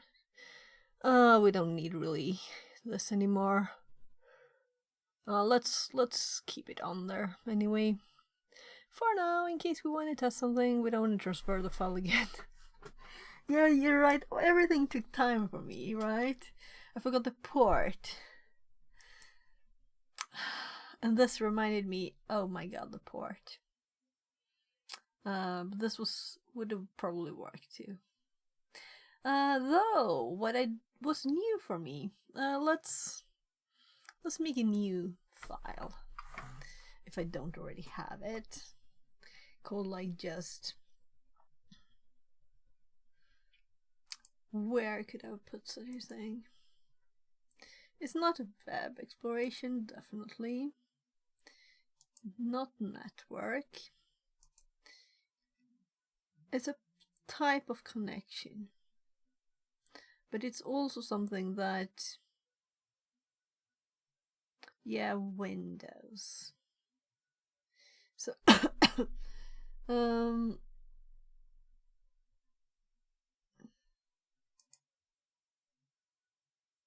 Right, so here's download with CMD. That's kind of what I wanted. So this keeps falling out of my ear. This is the node that I was looking for. So let's add some options here. We have the pretty very bright light. Notepad there.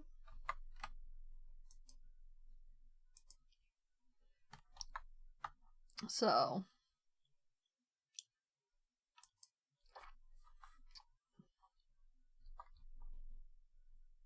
this is alternatives.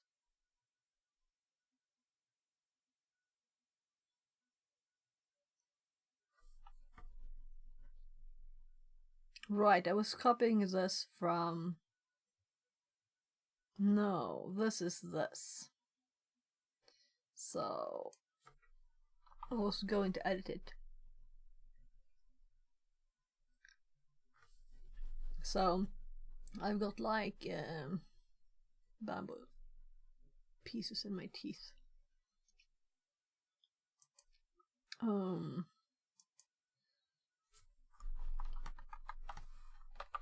Yeah, and I managed to fix so this works yesterday too. I was doing a lot of useful things yesterday.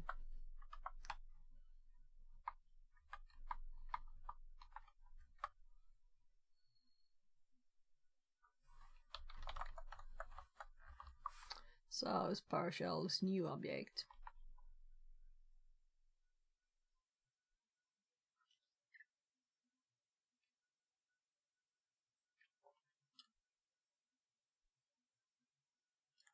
My.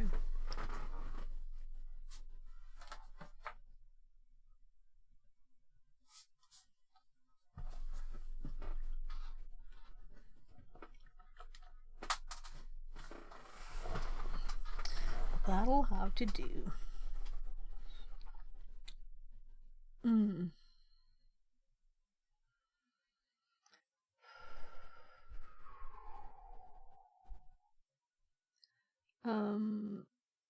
Why didn't I find this one?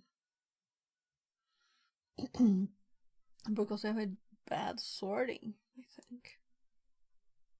Well, it was there. So all of my, like Linux here, it has a start here. Linux.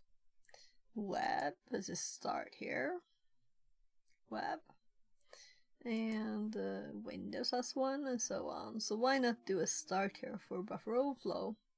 That's not all the knowledge, but just a quick one. Let's create it and not build it now. So start here. Buffer overflow, because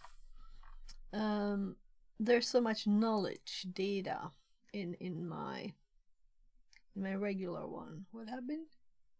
Why didn't it get selected? I don't know. So this has so much information, you know. It's a lot of text. So I could reference this in a shorter one.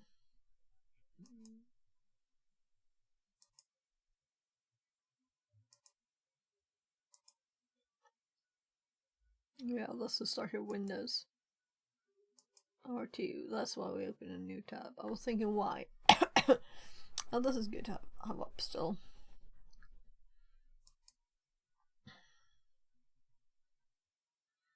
So, I should get more water too.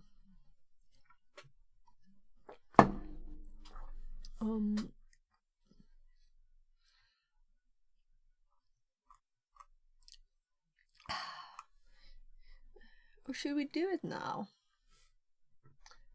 Let's go to the buffer overflow bit here.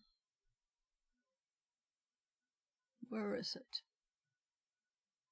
Looking for the do this, do that thing. You have a short one here. Right? So let's build on this. And why not, you know? So let's just delete these. And I don't like the names either.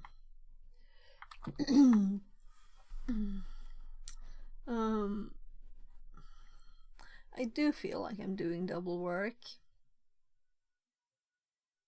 But yeah, so something I haven't used is the links we can make inside documents. I haven't used that at all. So maybe I should. Well, I hope to the right place. Let's just do this. Add links to the buffer overflow doc.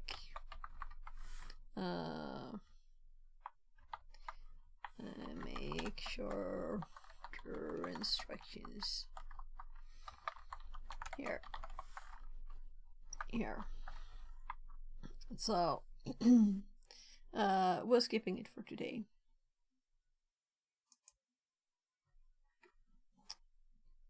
I'm tired, so we're going to do it instead. Just do it.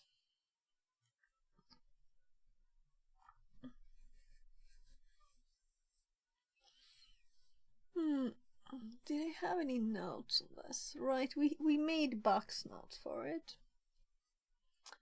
So let's go up to those and let's continue here.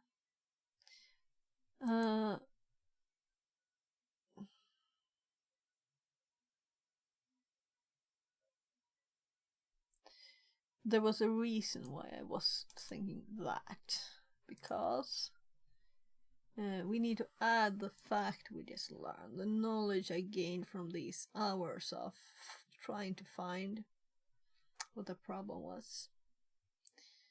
So when we're fussing, do I have anything on that in here really? No, it's more like a quick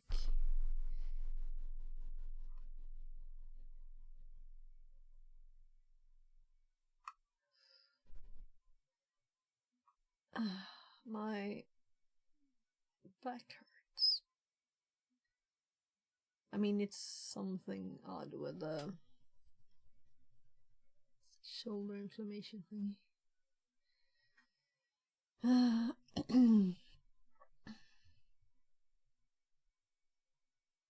So there's nothing here about fussing. And that I fuss with this, you know? But usually people would fuss with like one letter or something.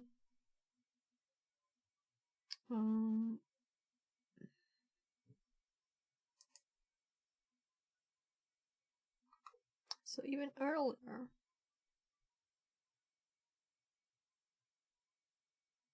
So I know so much more than when I wrote this, you know.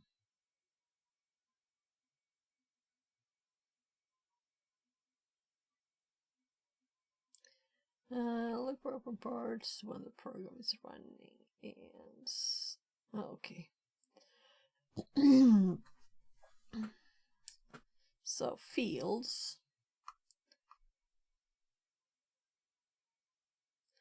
I'm like split here.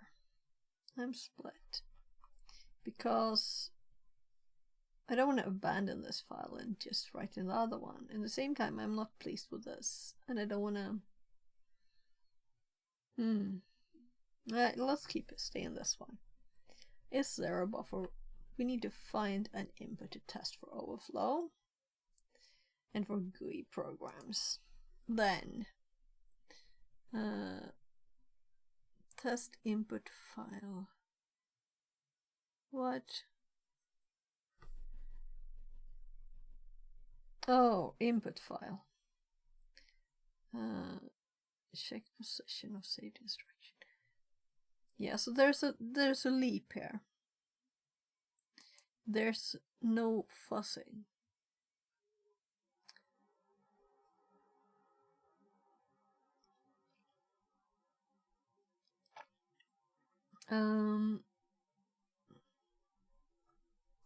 Let's put it in between here. These are like details. GUI programs and files as input. They're like parts. This is the main thing. Right, fussing.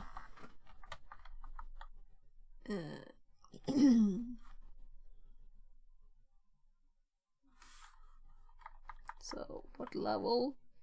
5. And the one above is a 4. Yeah, so they really are parts of the main header.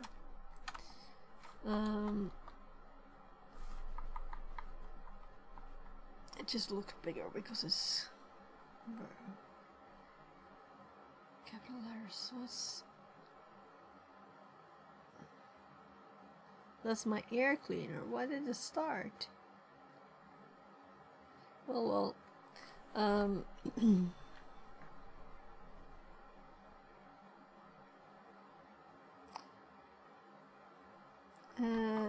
when we get program to crash from sending it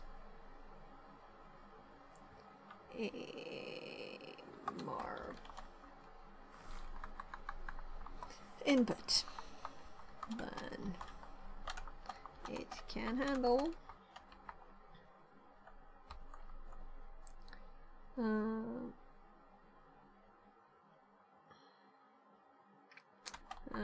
There are a few things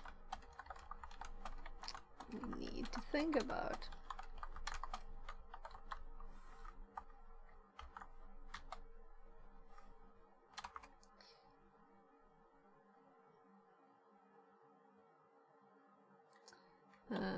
Well,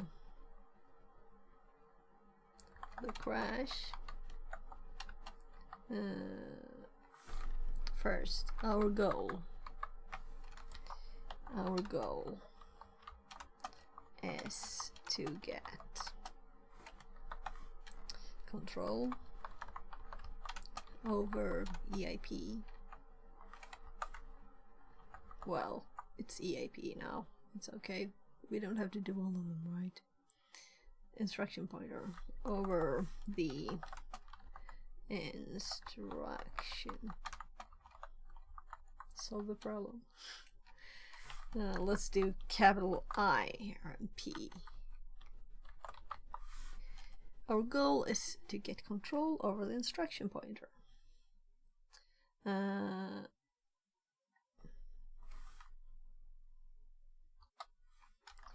To do this, we need to overwrite the section of the stack that contains the address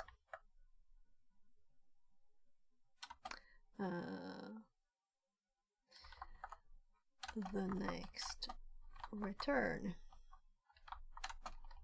instruction will jump to.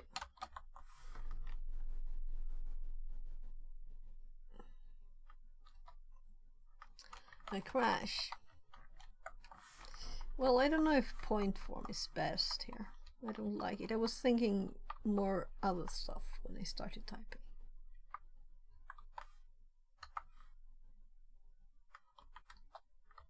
So let's do this instead.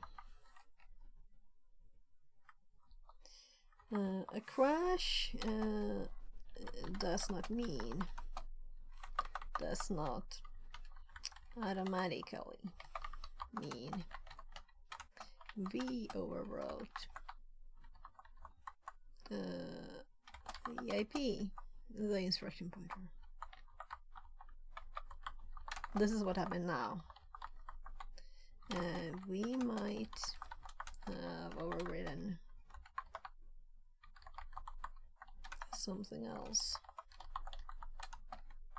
that made the program crash.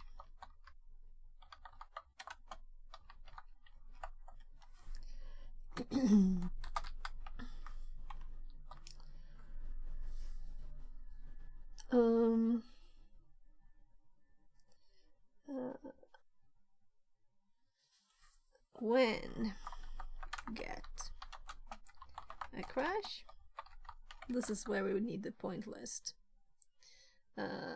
from an overflow.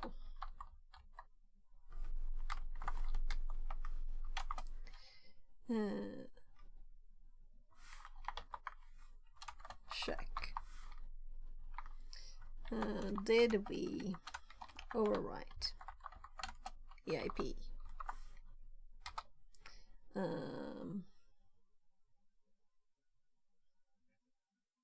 Yeah, this is connected to this header that's down here. That's empty.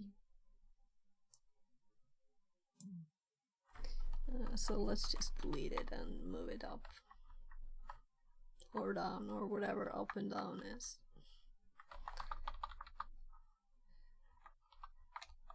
So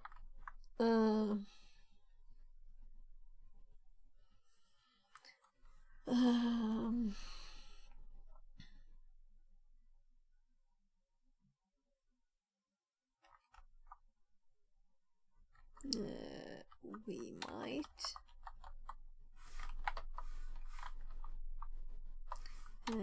need to add more input.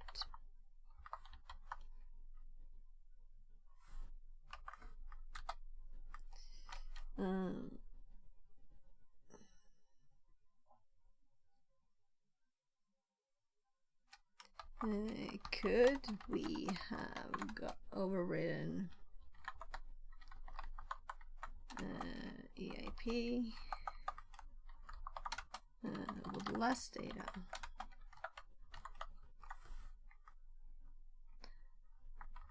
Let's click data here too.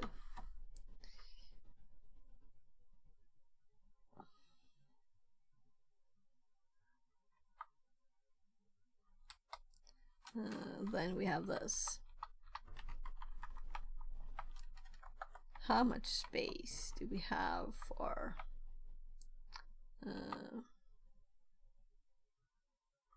well, let's leave that and do possible.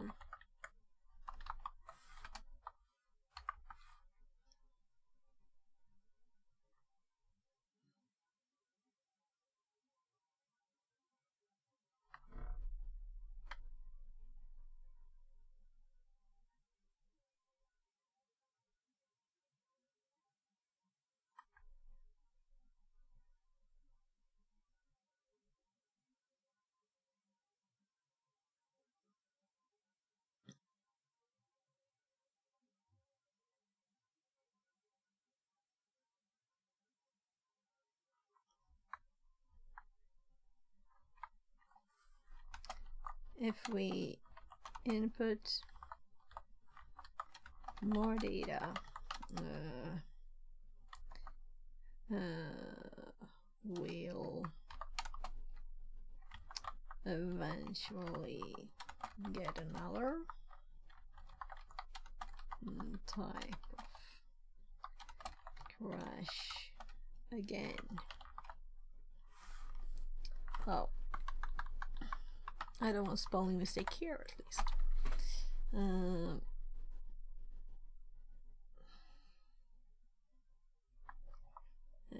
Making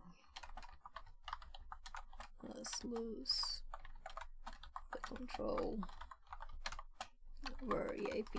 Over. I should keep saying the instruction pointer.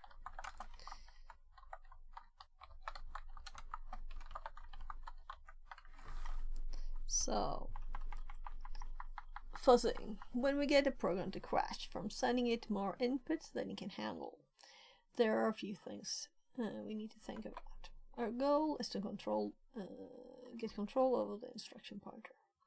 To do this, we need to override the section of the stack that contains address. The next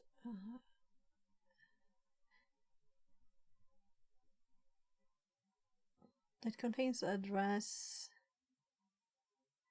The next return instruction will jump to. I guess it's okay. A crash does not. My God. Does not automatically mean if we overwrote the instruction pointer. We might have overwritten something else that made the program crash. When we get a crash from an overflow, check. Did we overwrite the EAP? We might need to add more data. Could we have overwritten EAP with less data?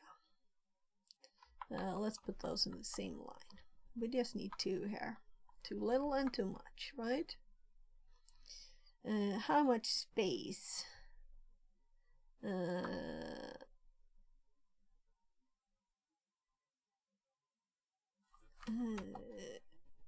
do we have for possible shellcode? If we input more data, we'll eventually more. Let's do more too much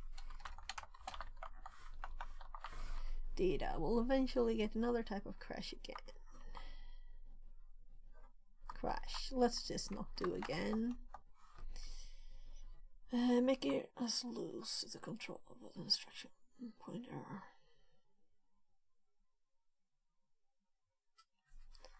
Let's do that like that.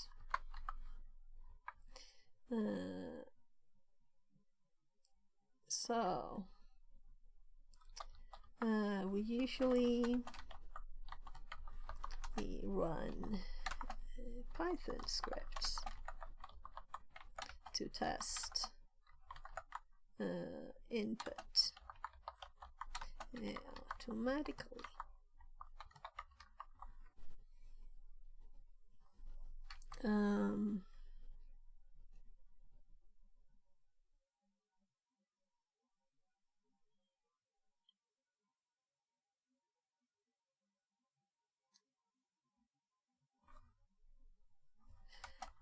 If we fail to get the right type of crash,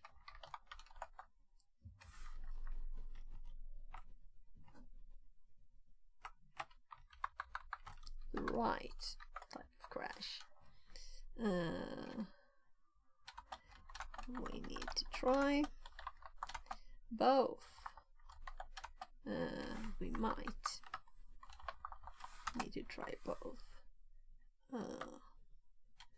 Smaller and a bigger amount of data.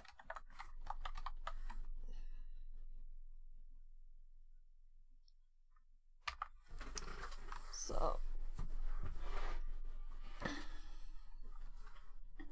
let's move this up, down, because it's not really relevant for that bit.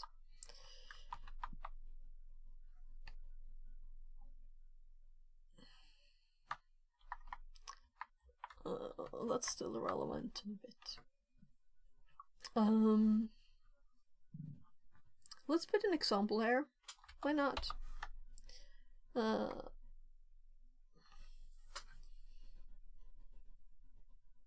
So I need to try the new R2 knowledge that there is a string tool, and I can't wait anymore.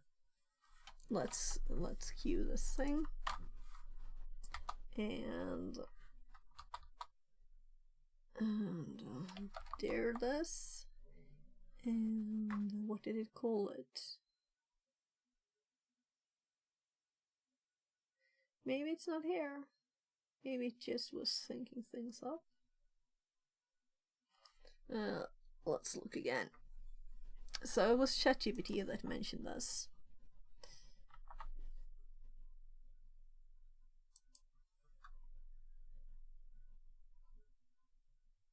So many things I tried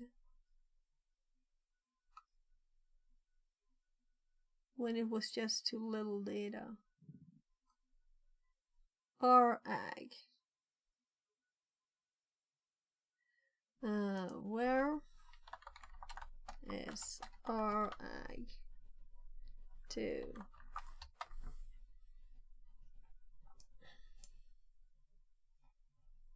Come on, I want to scroll.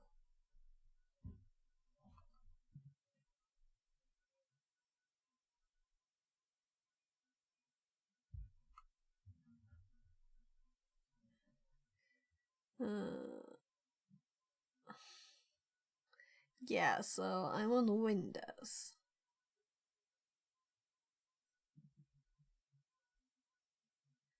If you're having trouble finding RAG2, R2, so it can do it itself.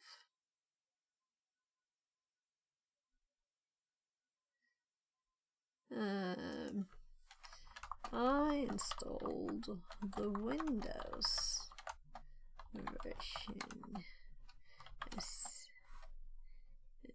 you told me about. Well, I asked it if there was a Windows version.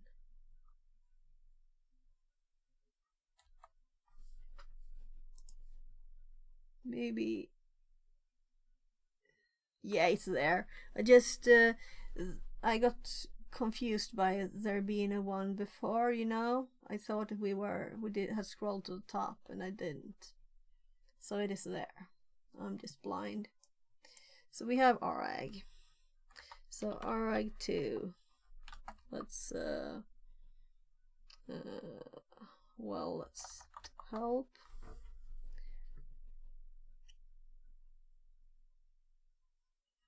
Yeah, H would have worked. Thought so.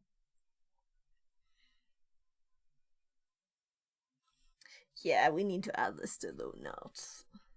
I'm loving it. We don't have to use any of the graphical tools. No.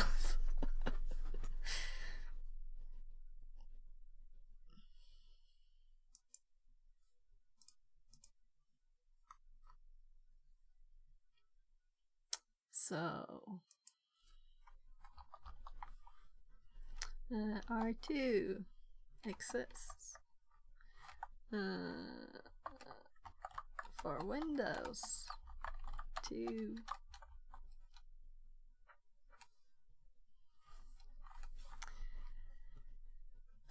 And I don't think we need really to put a URL here. I think it's like, you know, the same.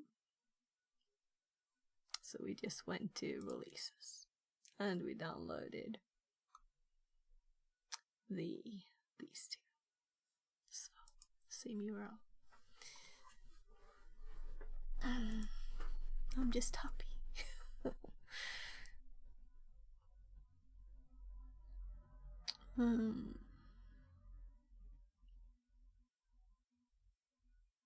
I'm kind of assuming the help is the same, right? But let's see. I should have help. Here. No help? Yeah, here. So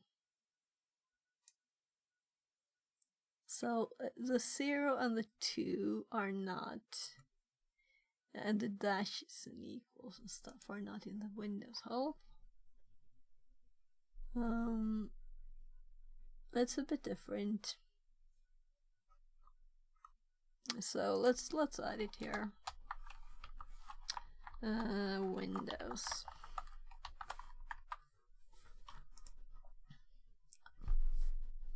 This is our ag, it's not R2. So let's just delete that and let's make actually a new note. Rag 2 part of R2. And let's put the Windows help there. Oh gosh, I scrolled so much farther than I wanted. So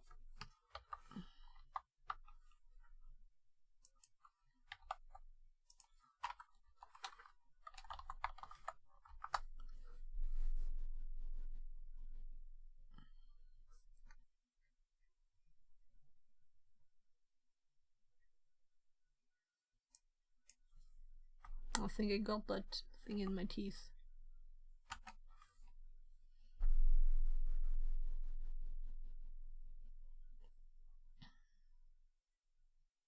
So it is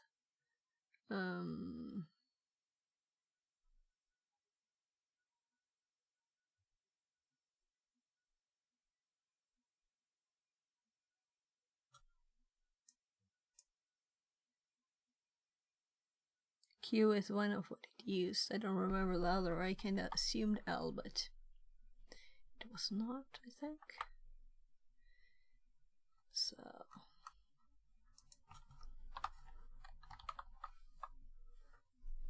P.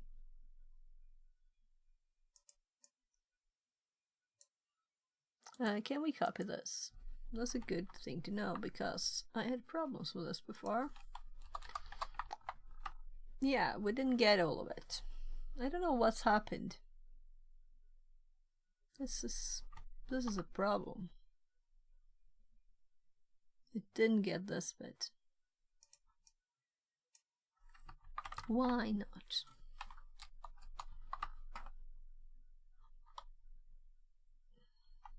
All right.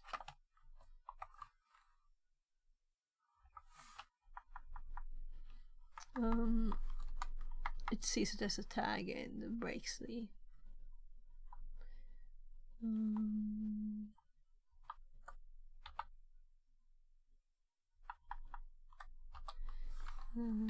make pattern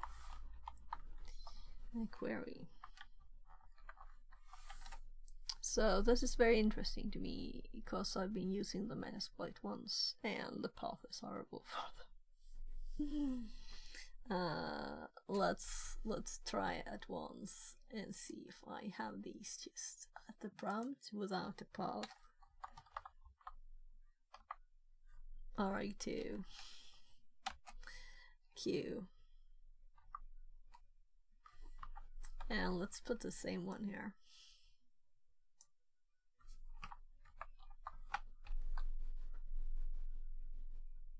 Okay, so it's not the same,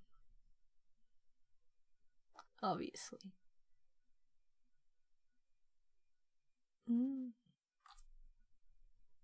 So it's obviously not a replacement for this. It might just be this creating a...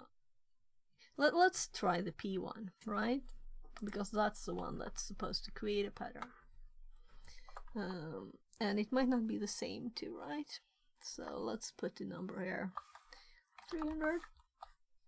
So it's not the same. Oh.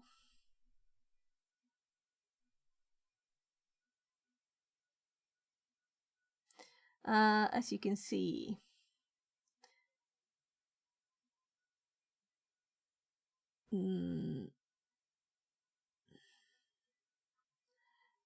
so I'm kind of thinking A, B, A, C, A, D, A. Okay. That's a totally different type, right? So let's grab something from the string here. Let's grab this bit here. And let's assume that it works with this. And try that. We grabbed something at the end of a 300 character one. And we got a number close to that. So it might work the same.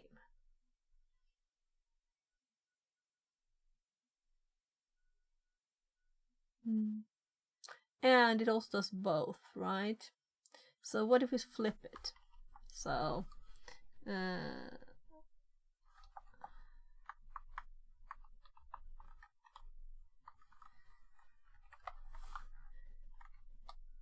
yeah, so it works both ways. So it's actually better, but it's not the same string. So we have to be aware of that.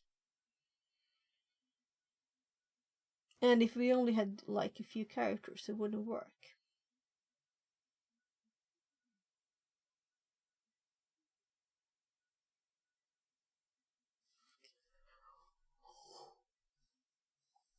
But assuming we have 4 like now, it's okay.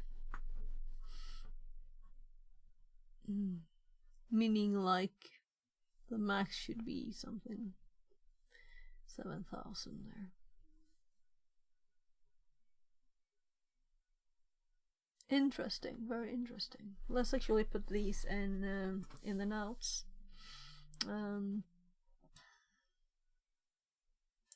And make sure that we put down that they are not compatible with Metasploits.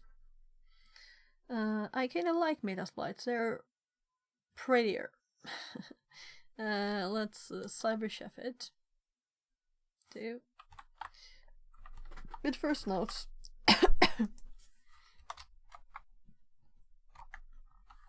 Oh gosh, this is so ugly.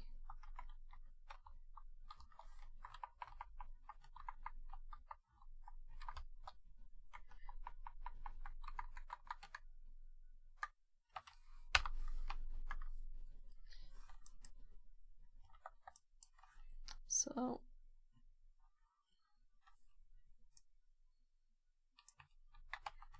it doesn't look like hex when it's like that, you know, only decimal numbers. So from hex A B A C A D A. Well, I read it A B A C A D.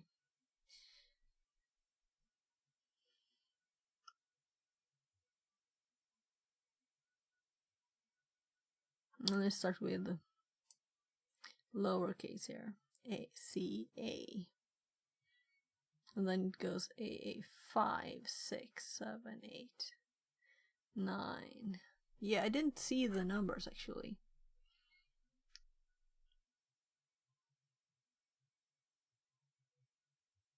But they were there. Yeah, I can see them now. It's a very odd way of typing it on. Is it just me? No, it's not odd. It's okay. Then we have ABs.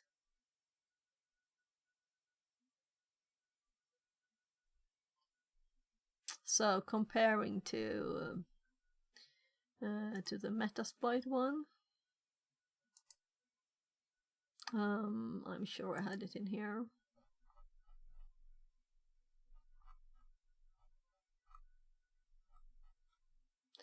Well, I had it in the script, if nothing else. Maybe in here. Here. This is what the other one is. AA0, AA1. I guess the other one is more logical in one way. It's also 3 letters repeating like this. It's just doing it AAA. More logical. Yeah, I kind of like it. Though this is easier to see as a crazy pattern when you see it in the memory. But if you base it all on 41s, I kind of like this more. I'm persuaded. Oh, I'm gonna get the pancake. It should be warm long ago. Thanks for the follow, Identity Pro. Let's continue. Right, so yeah, that was kind of interesting to find this command by mistake while searching for something else. As a comparison to what we usually use. Alright. So I was typing, and we need to put this in this, of course, too.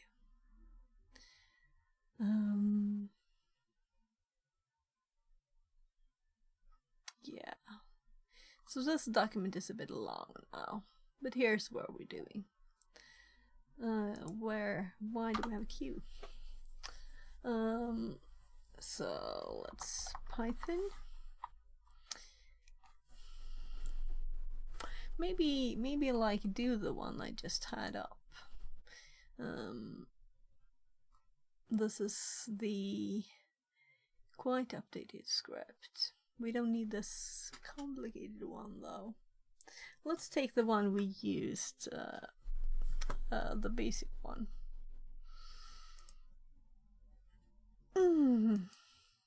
Here. This is Tiberi's script, I think, from TryHackMe room.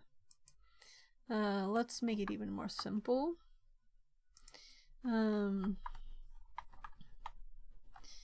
These are not necessary at a step anyway.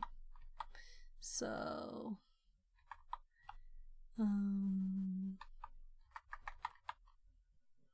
making it simpler. There. And let's see.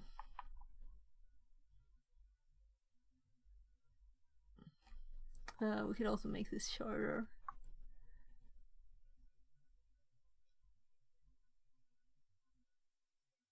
But I think it's kind of short, right?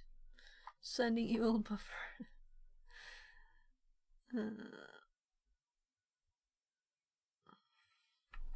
Let's do payload installed. Can I? Right. So sending payload, and this bit is important.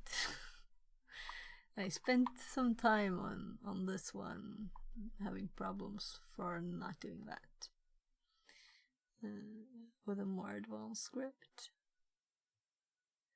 Connecting to chat. Welcome to chat room. Do I have connection problems? Or do Twitch some kind of messy problem again? Never happened before, right? Yeah. So This is not really what I wanted to show though. Because what I wanted to show was the looping.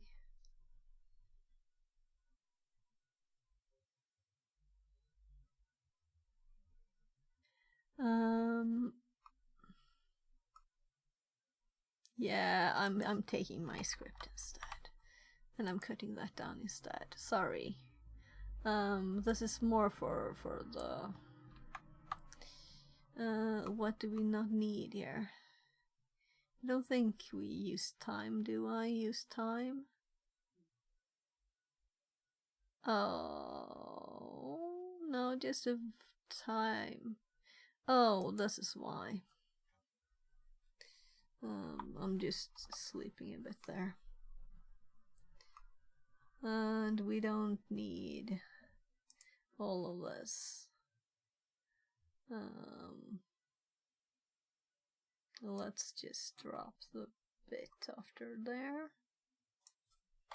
And let's do dot dot dot. And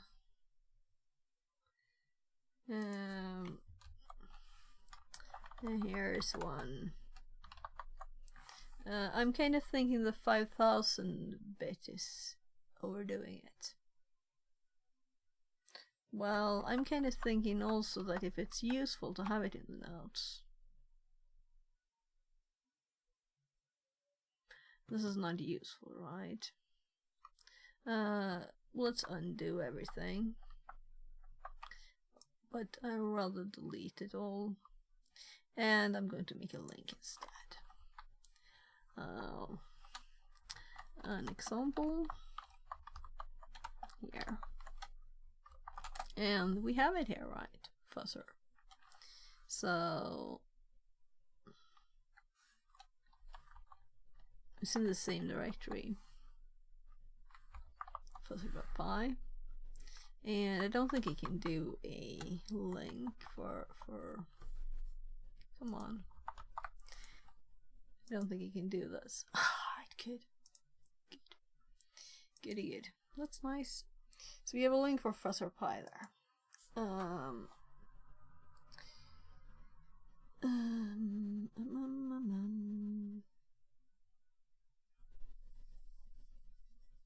And the script, we can set the steps. Step size 1000.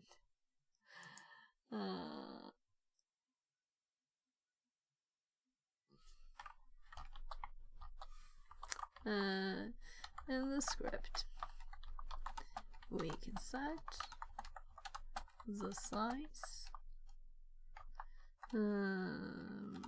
of the steps we take when testing, and it can do really big numbers. I guess it can't do steps over 5000. Well, it can. It can even do that. Okay, it can do kind of all the things.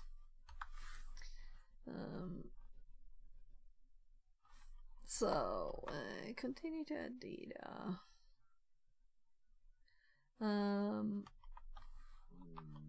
The interesting thing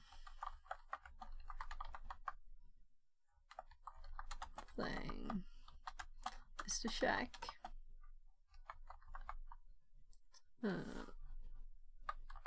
Fisk. N and S is not close on the keyboard, are they? The thing is to check two things.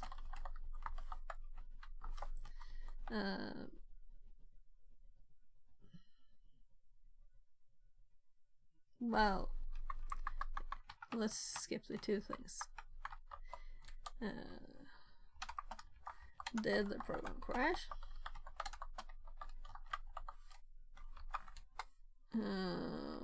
Was and not EAP, the instruction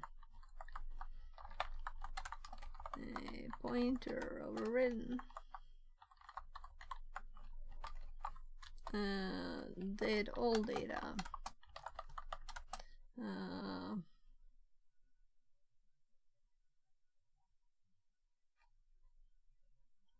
End up on the stack. So then we have the UA programs comment and file comment, and then we have another for level header, check position of saved instruction pointer on stack. Then my script is already using this, so we can check the position.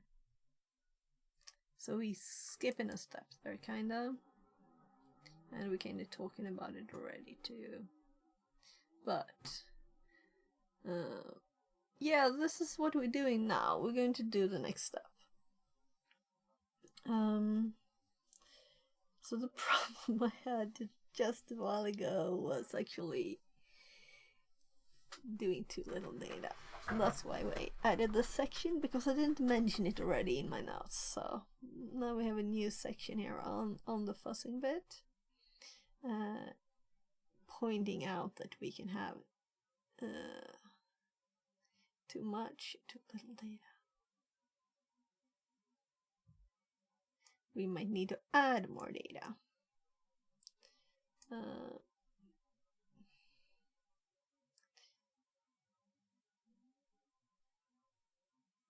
This is less important. Let's put it in parentheses too. So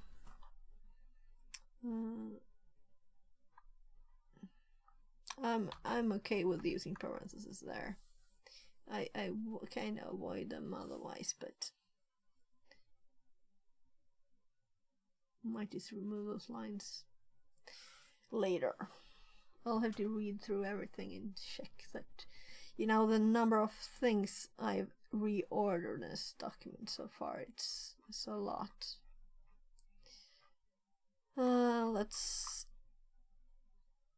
Let's go to the start of the buffer overflow bit. Kind of word there, here. So we have successfully overridden EIP. And we're at the step now. And we have already overridden it with this, but whatever, you know. So we know our position. And this is like overdoing it. Yay, so we set AP. So it's time to check for bad characters. My tummy is a bit off. So it probably just wants some chocolate, right? It's not like the typhoid was too strong. I don't happen to have any good cookies at all there. So these are so nice. White chocolate and cranberries. That's so good cookies.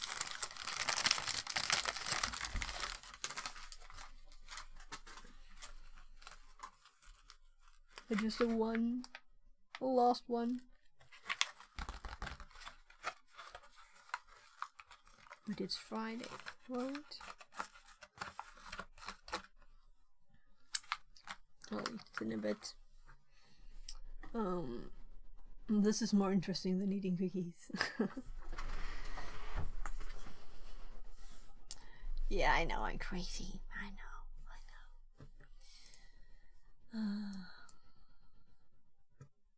So this is a script that we just ran.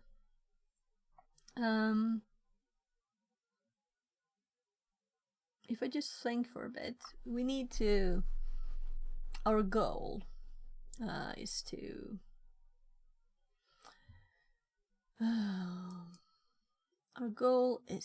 actually get a shell on this one, right? But we need to check the bad characters first. And we don't have a script, or do I? Maybe. I put it here already. Yeah. So let's open this with IL2. We're done with this one. I only changed the steps to 100 and it worked. It was steps 10. So that's several hours. But good knowledge. I'm very glad I did it, because otherwise I wouldn't have known. So this is a more basic one. Script. It's like almost almost tips script from the task. And I have other ones too, so I'm thinking I should merge them and make a better combined one too. And I want to also automate as much as possible. So we're currently doing localhost, but the port, let's copy the port. Come on. Oh gosh.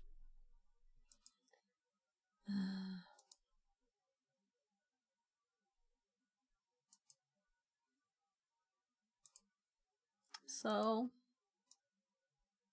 why is this one nice and blue? I definitely said that, but why is this one not? So if we do new window, we get this. If we here do recent files, then we get the right. Well. So now we can have prettier. I remember checking, does idle have dark mode? Yes, it does. So then it's all good. So this is my code for getting automatically generate old characters and remove the bad characters. And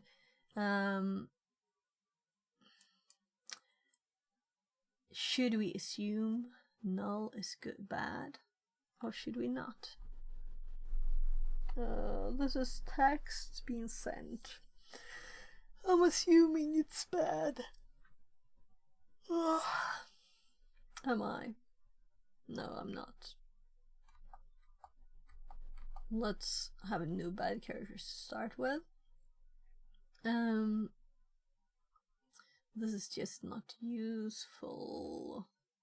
Now let's just remove this.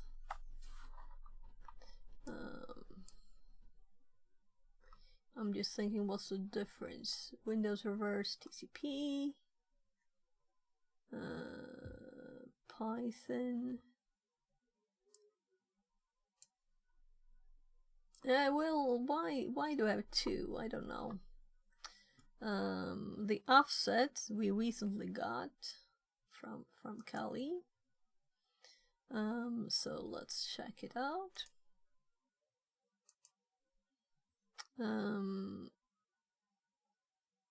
Here is the actual one, 146. This was just our test to see if we have RI2 and if it works the same way. And it didn't really. It works very similarly though, and maybe better because it does both directions. So we don't have to, like, I have done that and flipped it around to test. We don't have to. It does it manually or automatically. So offset 146. That's what we want here.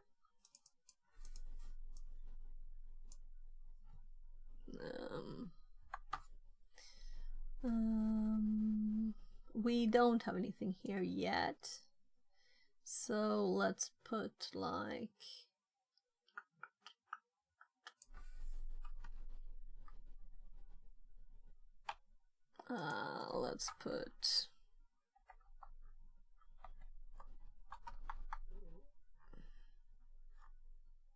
let's do B's then, so we can easily find it, right? Then we have some knobs around. We're going to do now the use chars, not the actual payload. The buff, that is what MSF Venom calls it. That's why you're using that variable names. That variable name. So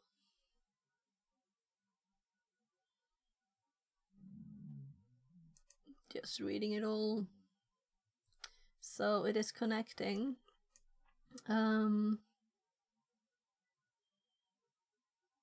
Inside the try, of course, but it's just doing it once, which it should do now because it's not a loop anymore. I'm thinking maybe I should copy this to the other one. And the last one we did had 2, so we need to update it. So I don't know why I can't, it's just one line here. Can't scroll down, it annoys me. I want to be able to scroll even if there's no characters there. So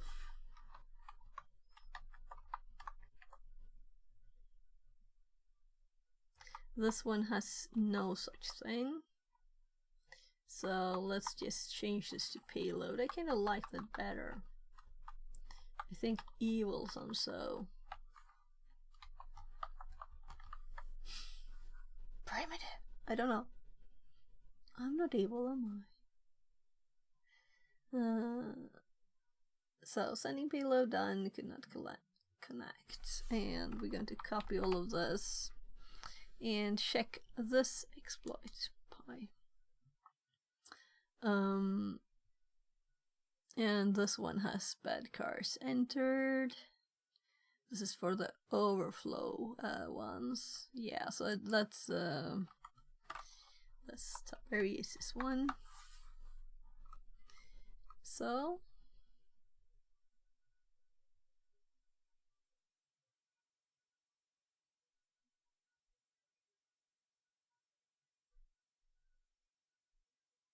and I just commented this because there might be again that we need to receive something or send something before. This one was a password, obviously. Why do I have 2 new lines here? I don't know, but it's in both. So of course we need to link this in our notes too.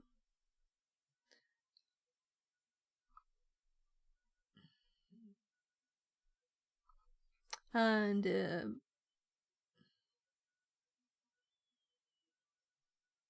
I have other ones. Let's look at this one too. This is another one that I had before the tips one.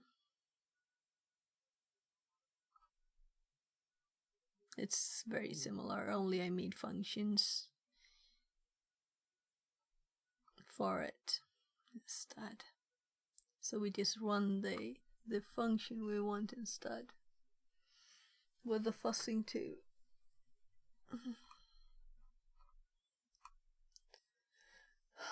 But I don't have the 5,000 stuff code in here, so I'll have to merge everything. And also this does connect for every one, for all of them. I guess this line didn't have to be there. But it closes. I had to change this, I think. Or was it when I used the other one? I'm mostly thinking how to develop it more, you know. So let's just use it now. So this is updated in the notes. That's good. We still have to make a link in the notes, so maybe type something more. So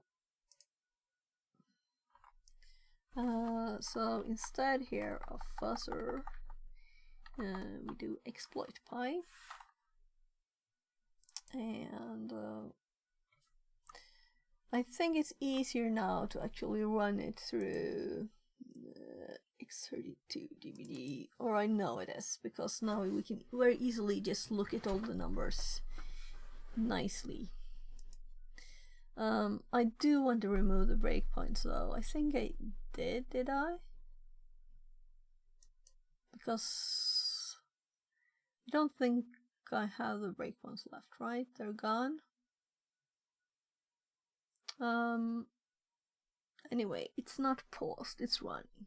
Good. We have the program itself running, listening for connections. We have our window where we run it, and then we will be able to see the result down here. So we can also see the connection information when it's running it, when it's what it's saying. So connection handed off to handler thread.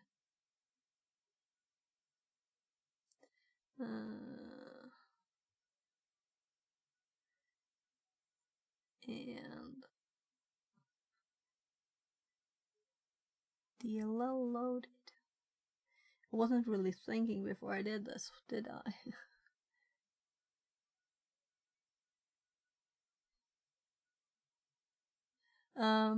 We need a breakpoint, right?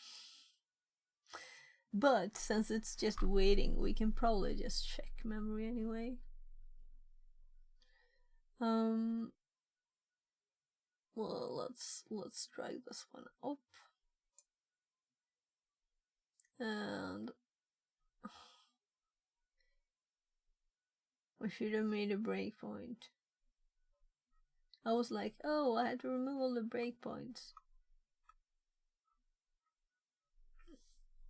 I have in my notes that I have to put a breakpoint, and I didn't put a breakpoint. So I should have gone to update notes first. Find bad characters.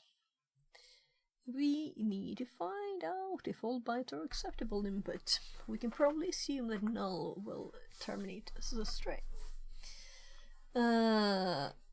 Yeah. There's even better things. Or what did I do in my last script now? In exploit pi we're using join I.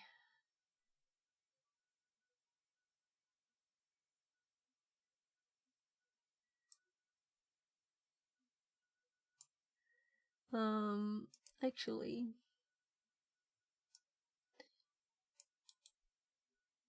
I could copy this code instead, because these are like earlier iterations of this. This is the current code.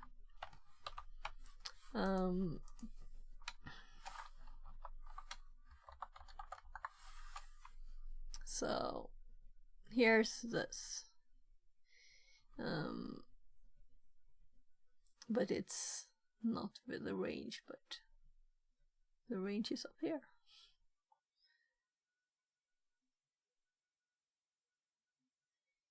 So it's just printing these chars. So these are, I'm not totally pretty with the syntax. I mean, that's why we have this one still there, right? Nice and readable. And even with the printf with the end replaced.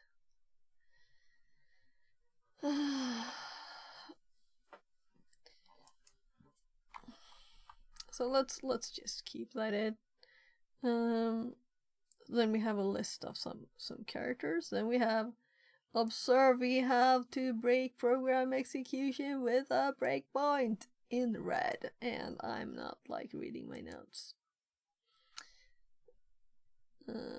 And this is a suggestion from this person here in chat. To do this, we will send all characters along with the input. What? Okay.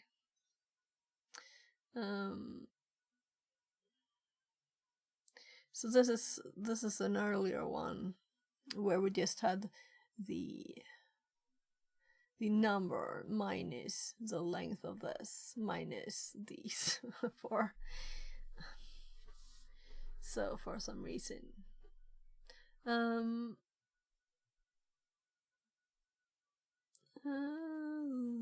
we look at memory. All characters are there. So this one should of course be earlier, right? So we should also make some kind of thing about, let's remove the parentheses by the way, because this is important. Like have red text and parentheses. Nah.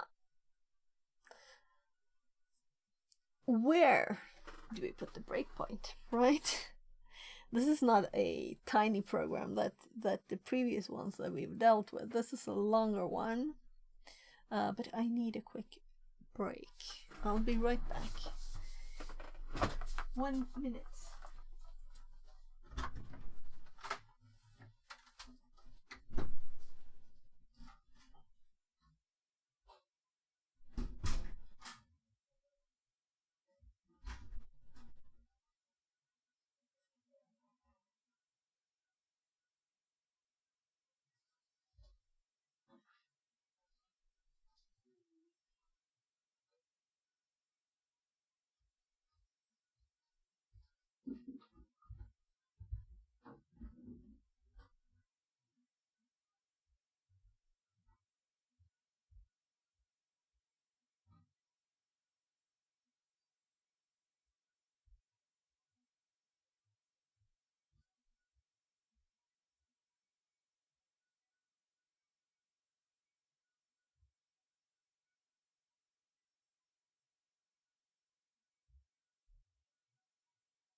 I just realized I hadn't been to the bathroom since almost 6 hours.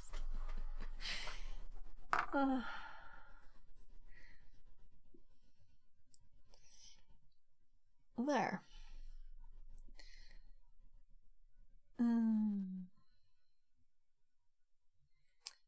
So, where to put it? We have the QI now.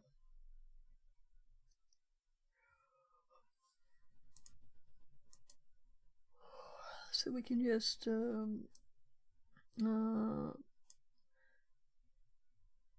let's actually like restart it.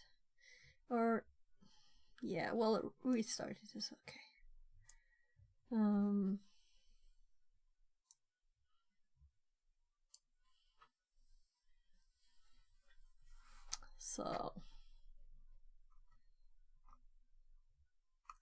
So I had this point.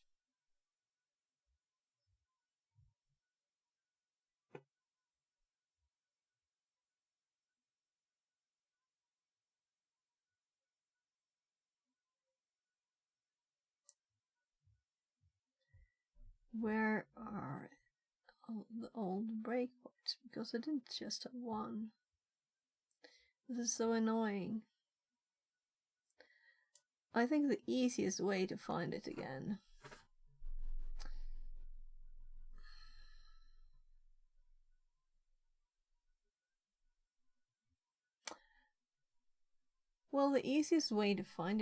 is to look where we're actually at, right? Wait, we don't have to break it a certain point. Well, we kinda do.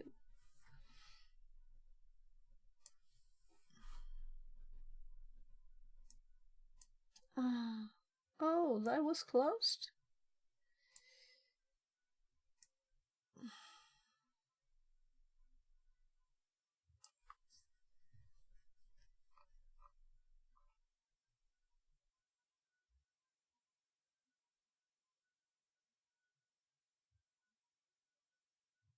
So let's make it easier for ourselves and add back. See, undo. No, we changed other stuff. Let's just add back null there, and let's hope that this is enough, because if we can see characters, it's easier to find it.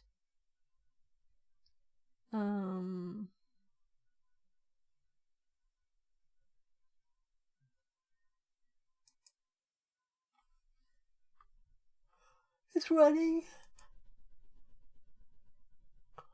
That's the one, right? It's saying could not connect. No, it's because it breaks in there in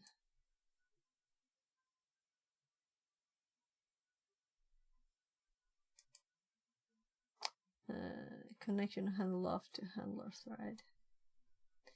And in the handler thread, I've gone through this so much because of earlier problems.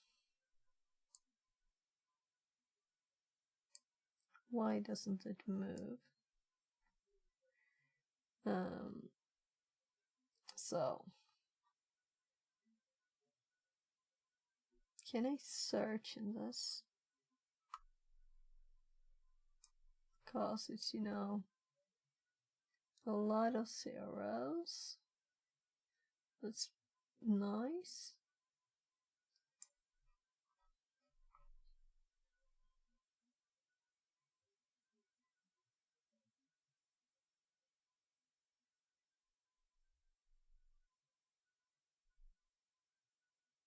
So we might not even be in the right place.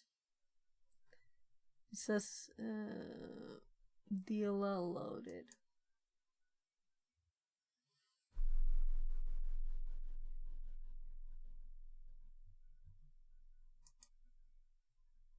So we want to be in this one here. And I didn't see any like marked section. It should be something marked when it's running.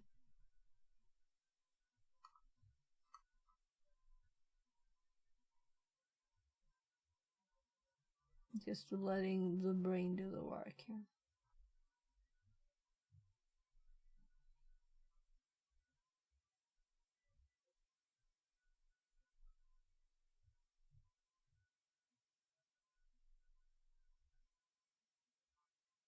Just seeing if it's something here. But really I shouldn't do this, right? So the previous ones I've done, the executables have been very simple. And it's easy to find a breakpoint, because you understand the assembler, but this one is a more complicated networking program. And I've gone through it, and I kinda know a bit what it does, but it's still not easy to find a breakpoint again.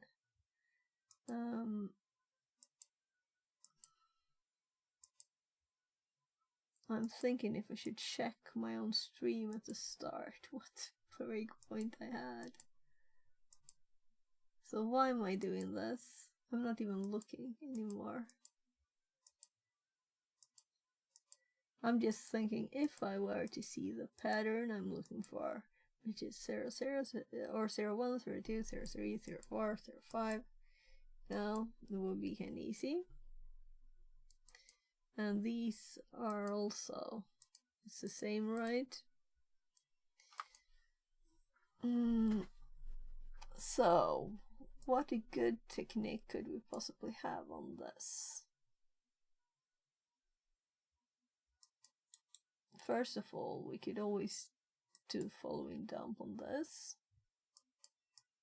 The stack.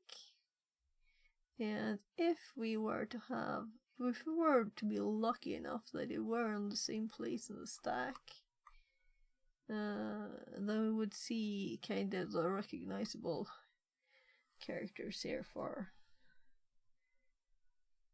the basic ASCIIs.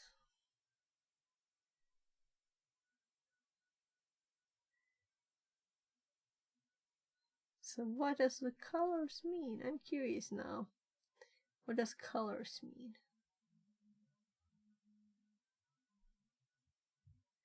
I want to know. I'm greedy for knowledge. So, but I think this is probably an easy way to look at it than this.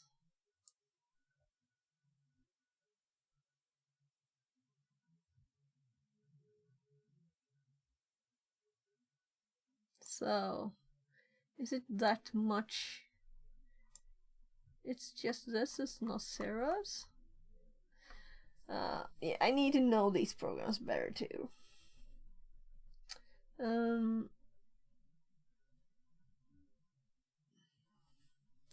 Right. Let's just check my phone for a sec. Right, it's 22 already. Oh my. Oh my.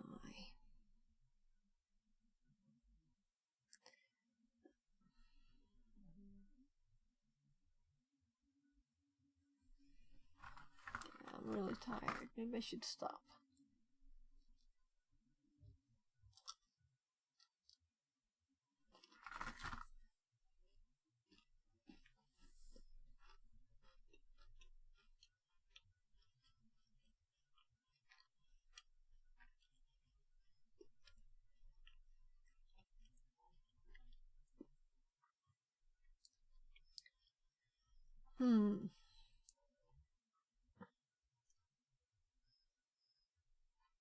I'm just thinking what I could possibly do there. I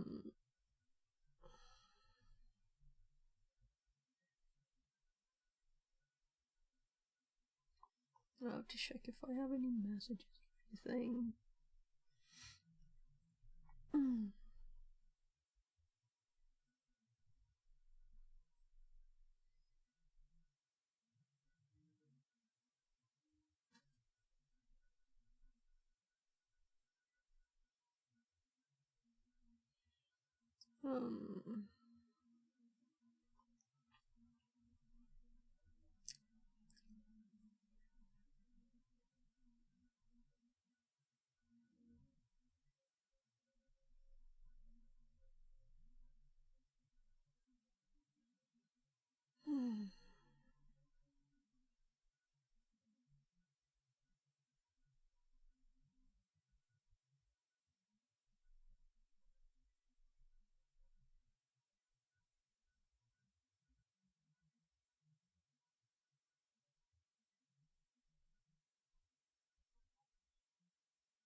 So, what do you think we should do? Alright.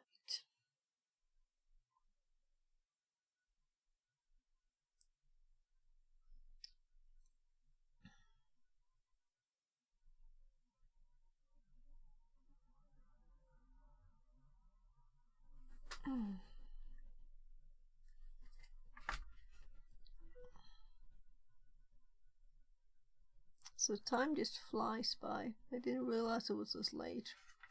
Or what I called my mom some time ago. Time just flies. I'll call her tomorrow. So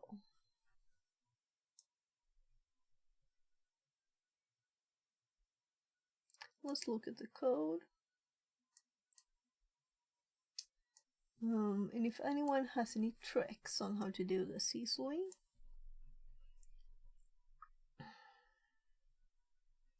I think I will actually, on my other screen here, get Twitch up and look at the stream itself. Cheating by checking what I had before, you know.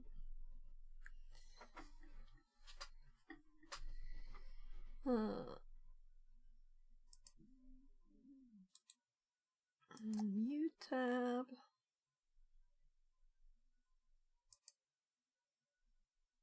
To take the opportunity to see who's online. What am I missing by streaming? Nah. Yeah, so no one I would have wanted to see.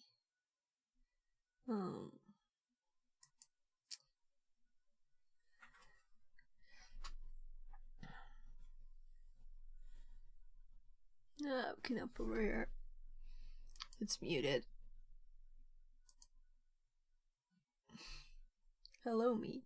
Yeah, and I would have washed my hair, but I washed it yesterday, but I usually wash it before stream anyway. But it was kind of like a quick start today. So we're going for videos. And this one. And let's look somewhere at the start here. So when... Oh, this is a good place. We were stepping through it. There's the breakpoint. That's what I was looking for. So 0804 1545. 0804. We're not too far from it here, you know. Let's scroll. It would have taken time to find.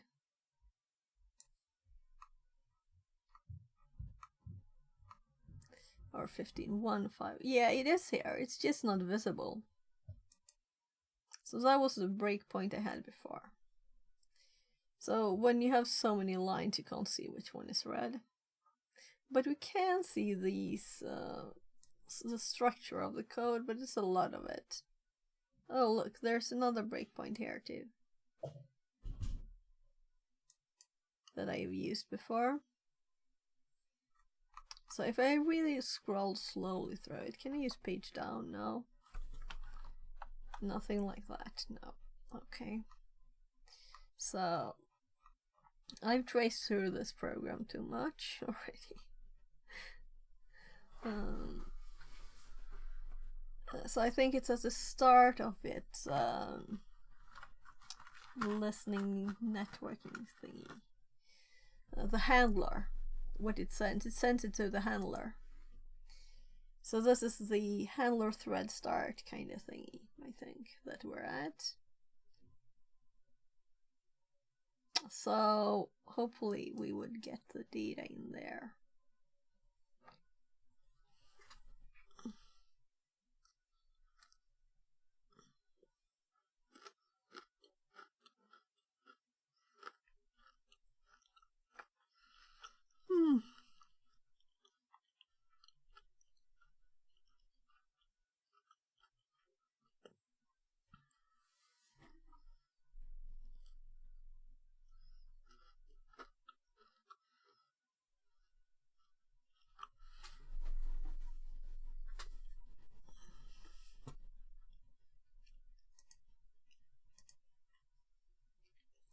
This is still running.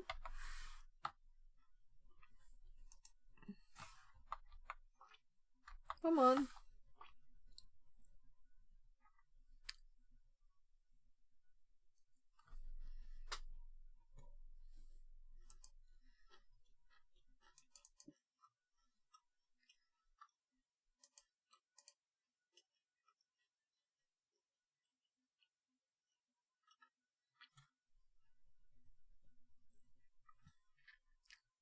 During handling of the car above exception, another exception occurred.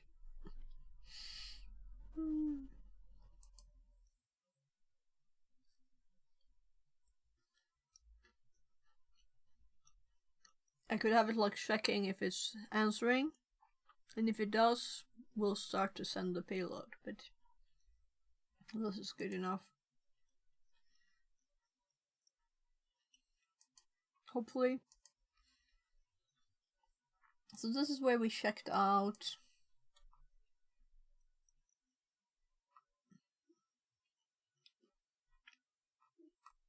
R2.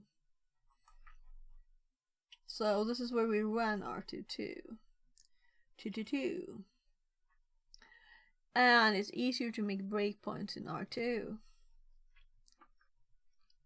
But it's also easier to scroll in here, right? But it's prettier.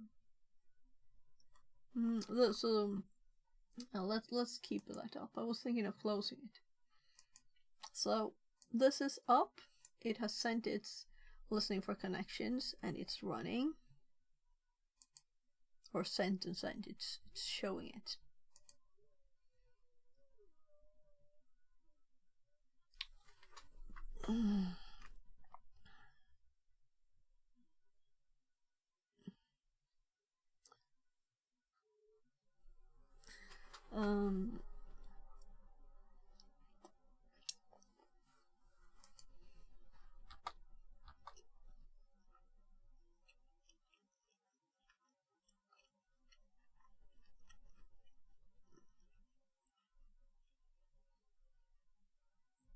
The data should be sent, meaning if we trace through this, we should see it. Oops. In the data here.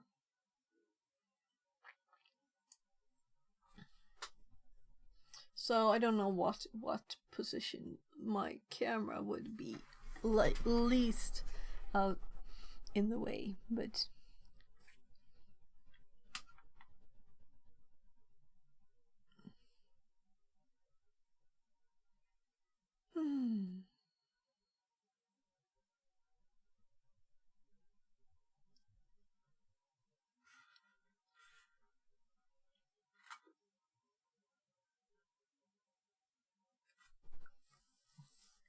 well, let's look a bit more.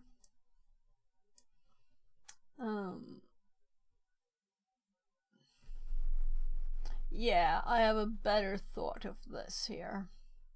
Before we do this, let's grab that with a lot of A's, right? Because our data now is hard to find. So if we have a lot of A's only as data,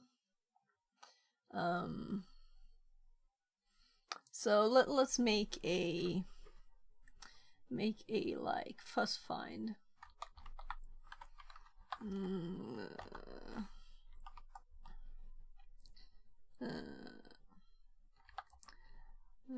Fuzz find. Easy find data equals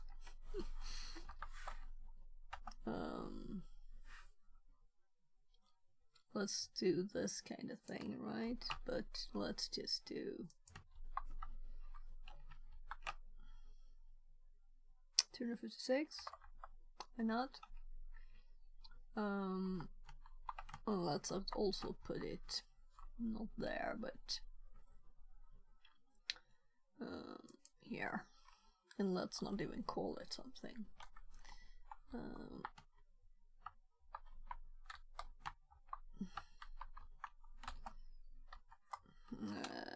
For knowing where the data is before finding bad shards. And I might change that to something better, right?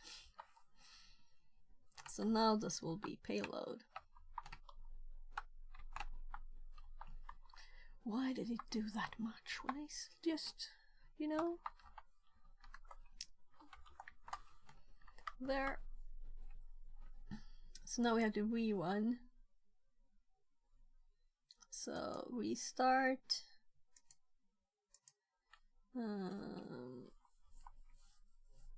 It is running. Black on black, black and gray. The data now should be obvious ace. Maybe we should have done like these, like just lots of force. So if we see now like 1,000,000 of, so here's the nice and purple, which should be, no, it's green.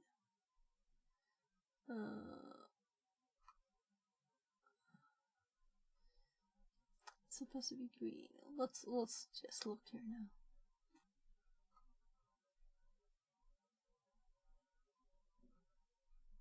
I'm sure there's a nice way to find the data, right?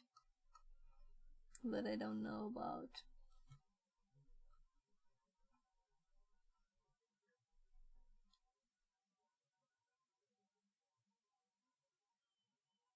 I'm thinking like, what didn't I think of that made this obvious?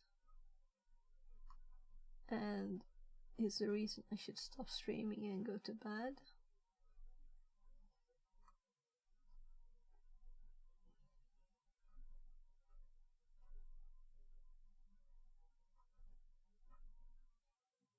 So we're going to step through it. We're at a breakpoint, so it might not even have gotten in here yet. I'm just, yeah, here's the actual stack. So it's just this. So let's start stepping through it now.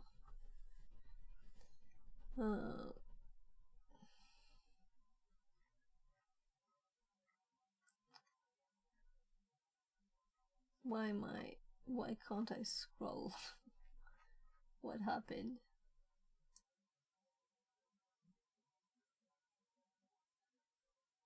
So if I don't touch that, it hops automatically, right?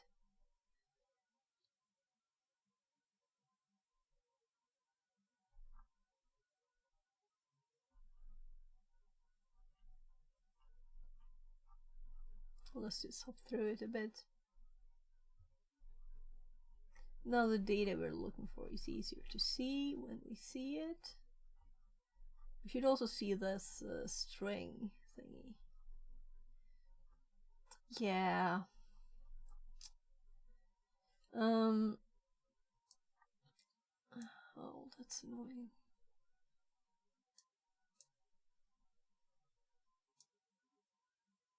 That's apparently the right one.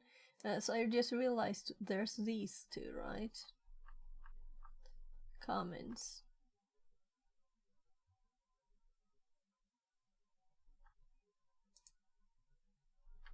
Why is nothing happening?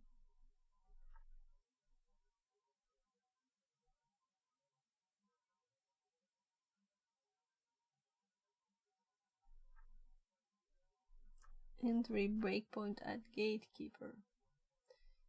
I don't know if I clicked something odd there.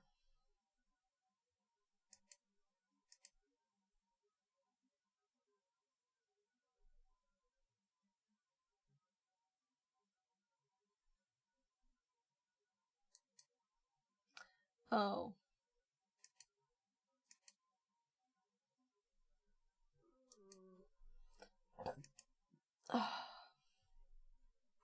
So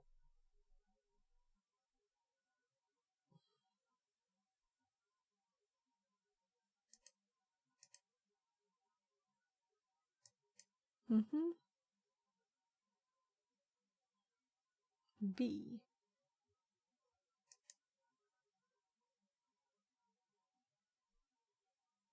Oh, there. That might not be good at all. It shouldn't do that. It should just send. So this might have broken it. Good thing I noticed.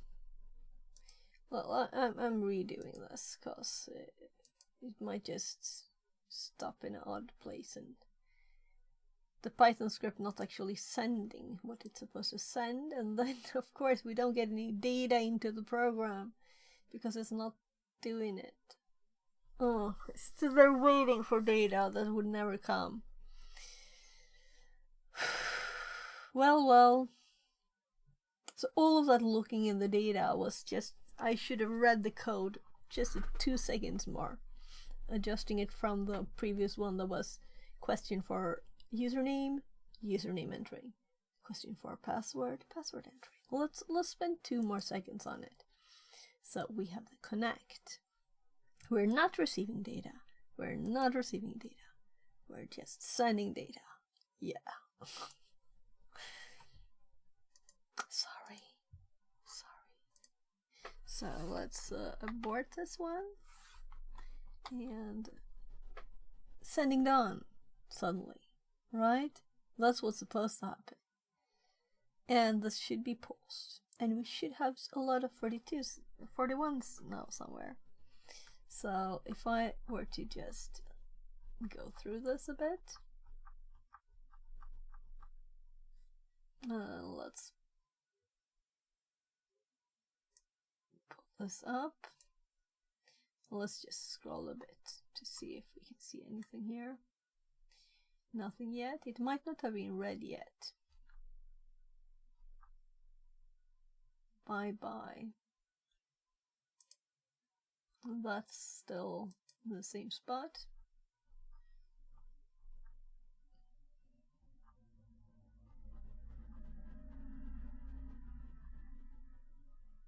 I'm stepping over things, not into. I'm not really reading it though. I'm mostly just checking the stack. If I can see anything just popping up suddenly. So where are we at?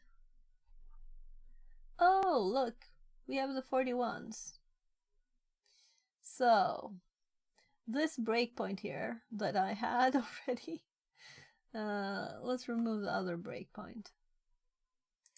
So if we were to restart now, I'm so sorry I didn't check the script. Restart, run the exploit, and it is paused. And what if I do F9 now?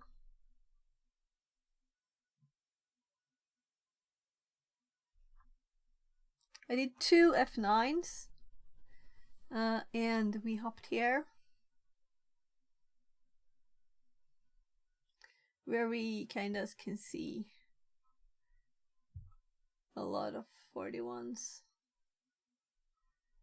And these are the 41s that we're after, the ones after the knobs. Here's the 42s. I don't know what that is. But I don't remember exactly either. So, what the script did. So let's check here. We had what is sent, meaning buffer. Buffer is prefix, which is nothing. Overflow, which is 146 A's. Then we have the B's. And in between here, there's not supposed to be anything. So there is stuff in between.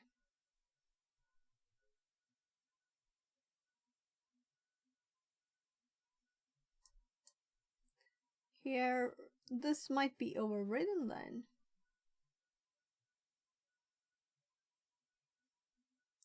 That's interesting.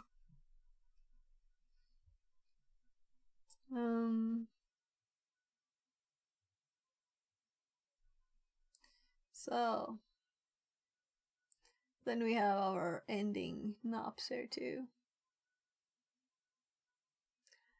Oh. Okay, now I'm not sure anymore which ones are which. But there are no 42s here.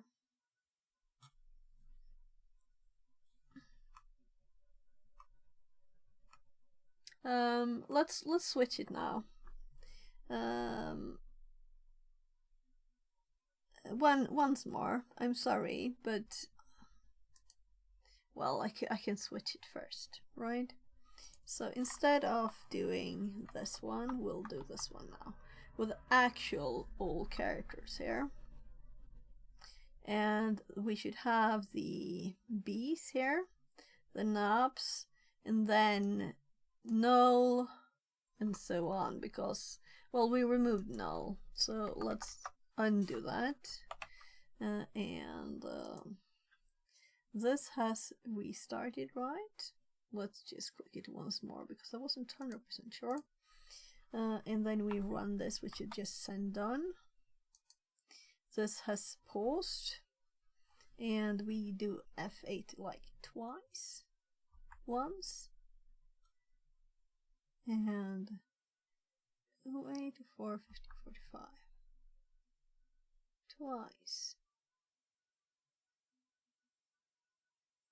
Alright, hop, hop, okay. And then we're here, we can read the data. The 41s, the 42s, the knobs, and here, no, there. Let's put this up on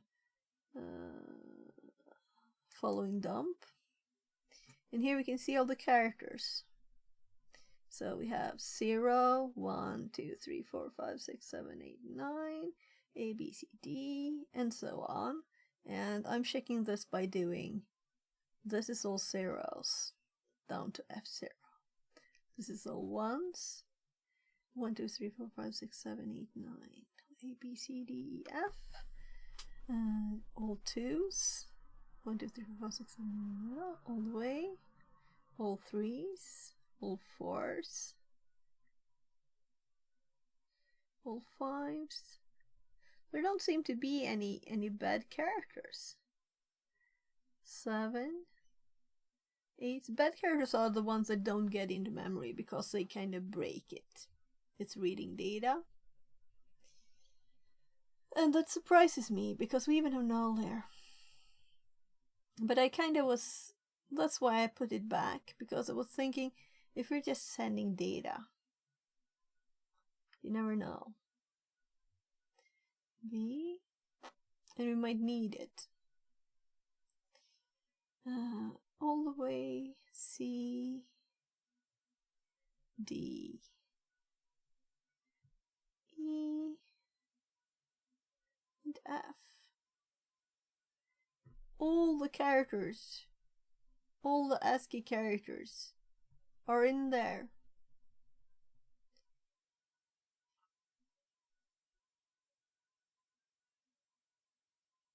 The Swedish o. And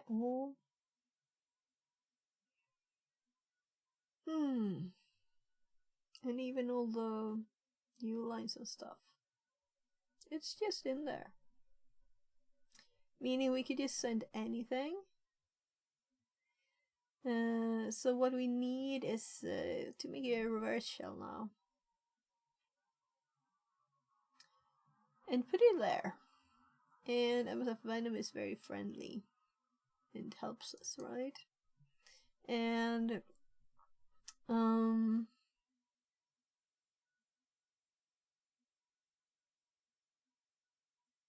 this is why we have Natcat on the other machine.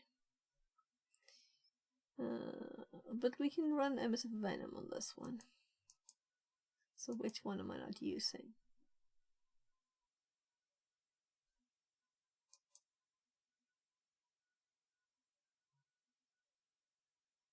The RDP one. Let's see. There's nothing here. That's useful.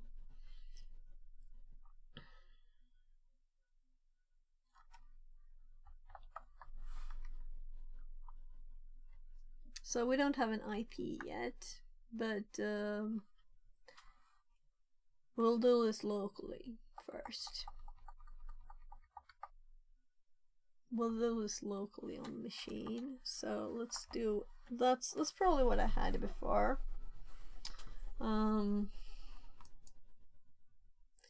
What I deleted from the file was probably that. Let's check if I deleted it. They already had it there. So the other one was probably what I deleted. Oh well, we'll have to do it again anyway.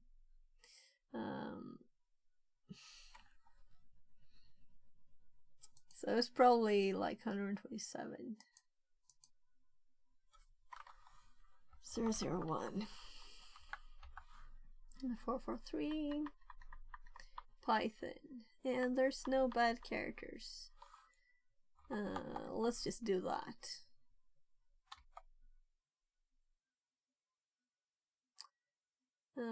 Yeah, not very surprised it wouldn't like it. An empty string like that. So let's just get this. So we're just asking it to make a reverse shell for us.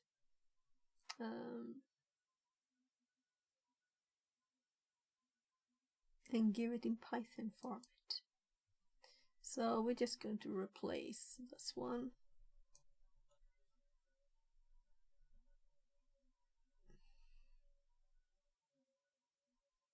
All right, wait a sec.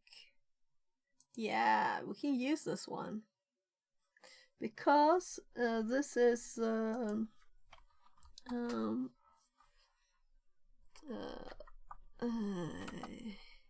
Kali VM Kali VM IP address, and let's do it all with pretty characters that I won't delete because I'm thinking it's a bad comment. So this is like an interesting thing. I recognize the IP, that this is the IP of my Kali locally. Hello. Just a second. Gubben, jag streamar fortfarande. Oj, gubben. Vi sitter i vatten. Det syns inte din svarta.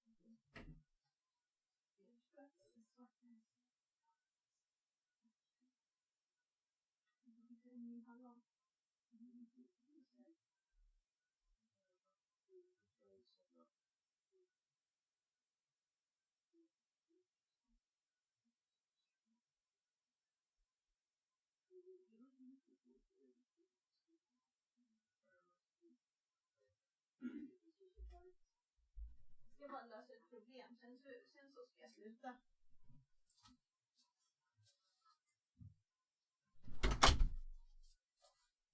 So it was my youngest saying good night, and it was so dark outside, so he couldn't see that the sun was still on my door that I was streaming. And he doesn't really want to be on stream, so he was worried. He got on stream, he's not. So let's see. Yeah. Local test exploit, it already says here, right? I was blind. I didn't see it. So we can delete this comment now because we have a more visible one. So we can just use this one. We don't need to change it to the same IP and stuff. Though this one, yeah, let's actually redo it anyway. Oh gosh. So this also might be another one.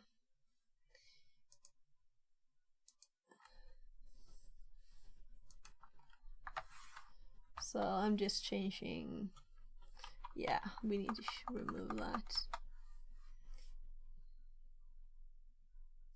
New bed carriers.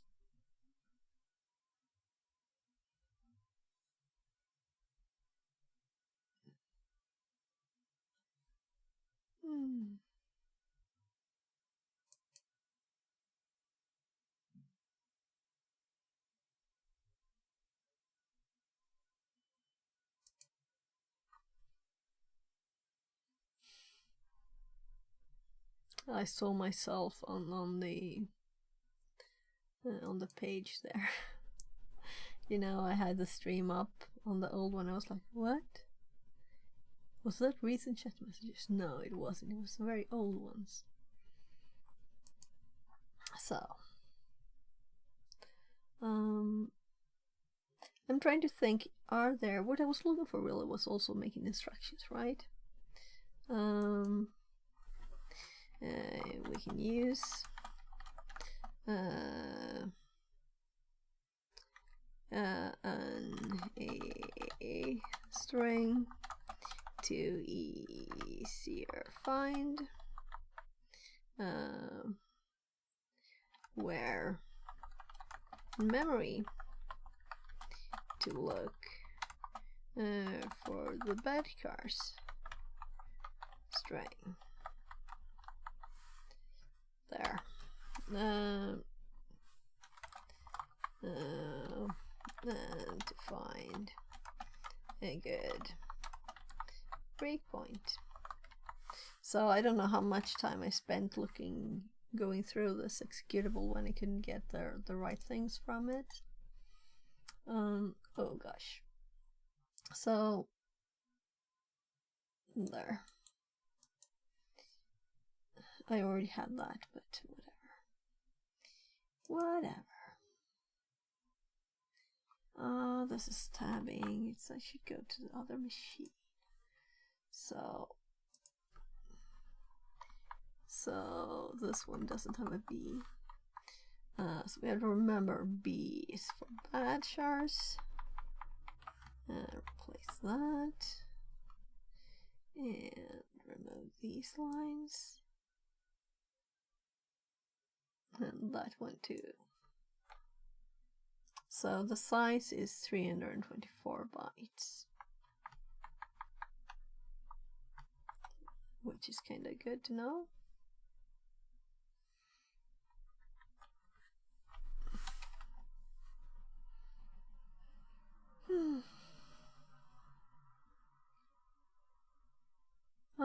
Yeah, so the next step is to find an address.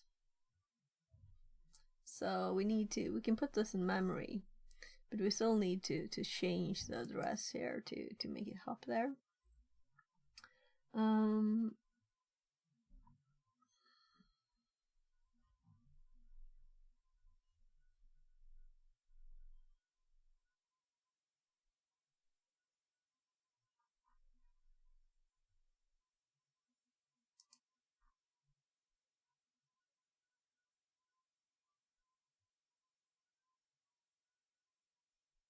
Yeah, and in this case it should really have crashed from just the bad cars. So I shouldn't have had to put a breakpoint, right? Yeah. So let's actually add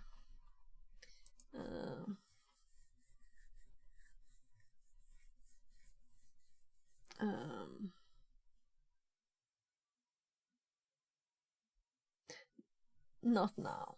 Not now.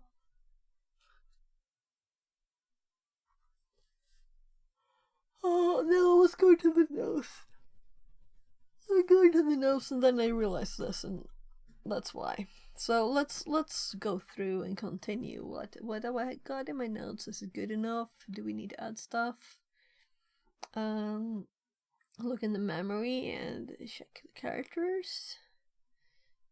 And then we have this from TryHackMe. And then we have making a that we just did. And this was kind of a tiny one.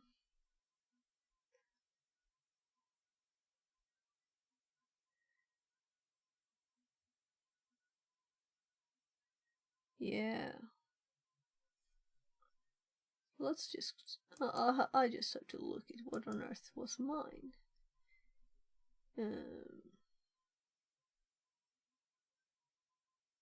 Yeah, so I forgot the Windows stuff. Right? Though this one is Linux, but we didn't say that it's for Windows. Yeah, we did. And it did automatically. Yeah. It's good. It's good. It's just that this one was so different. I was like, what? And that's where somewhere I read that's good to be some more have some more knobs in case you need to decode unpack and take more space. But then I read that it shouldn't do that. So we have it just to be safe. If we don't have the space, we will change it. So this is the next thing. It's a level 4 header. I just thought it was so tiny for a level 4, that's why I checked. So the position returned by pattern offset.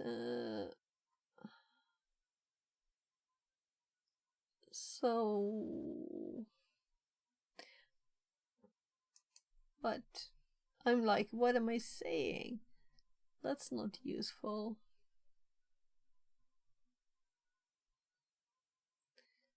Right. So this is another thing.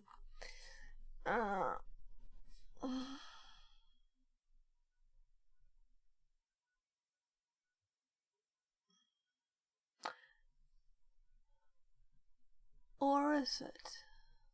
No? Oh my. Let's just get the instruction. Oh.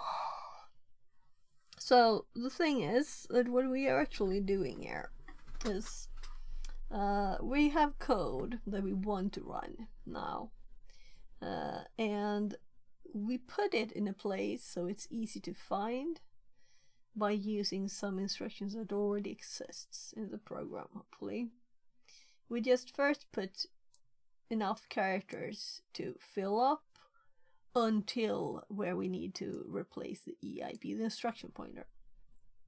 And here, like jump ESP, there are instructions that jumps to the position of ESP, and after this has been read, then the position of ESP will be the data next.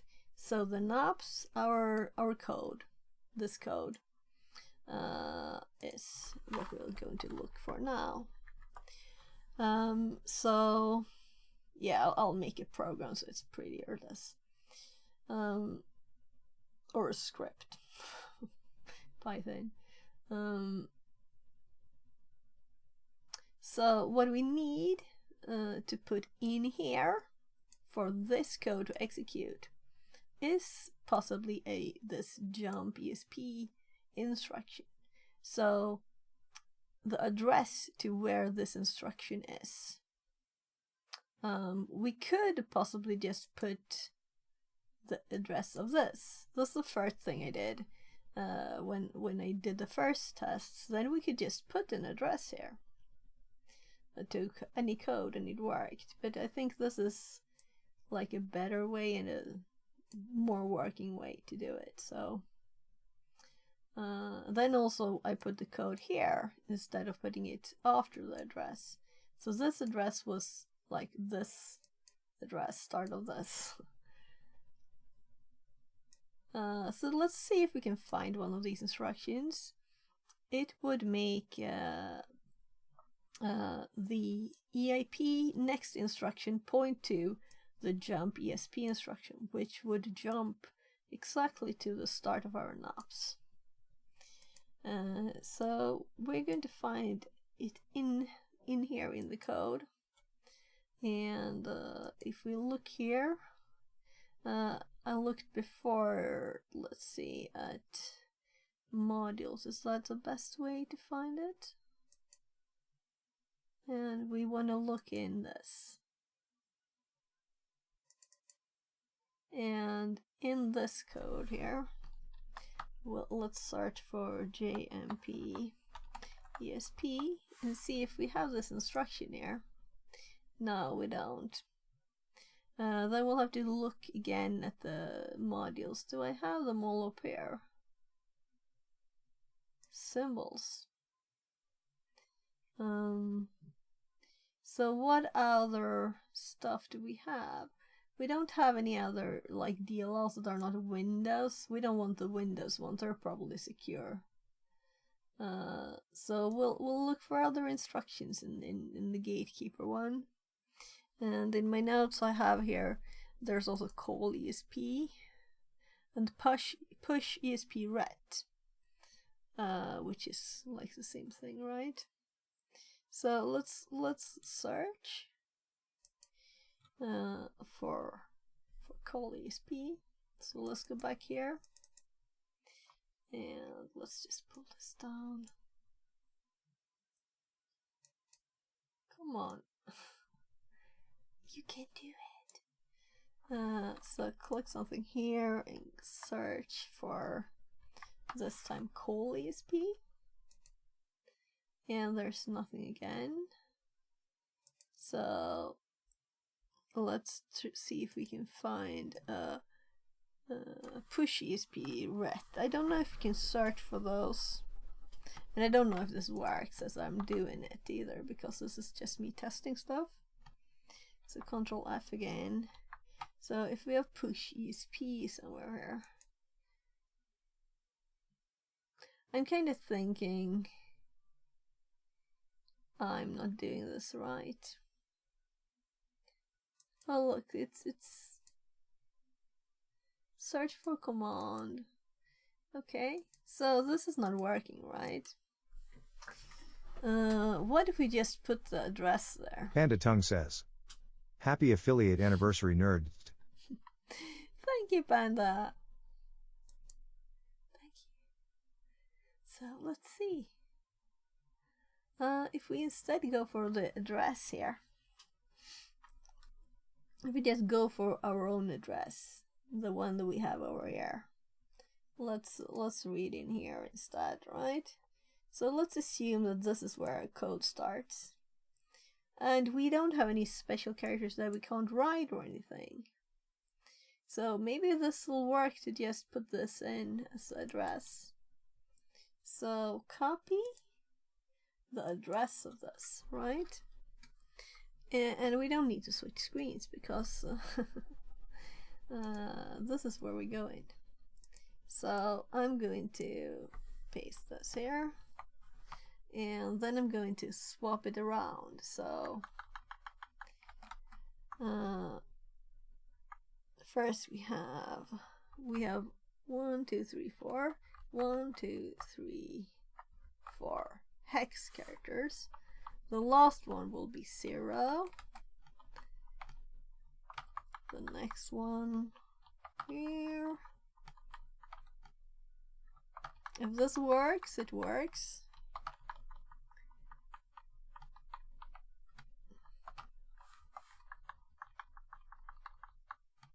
So this is the address of where our code is. So we'll see. By the way, let's actually add a comment here.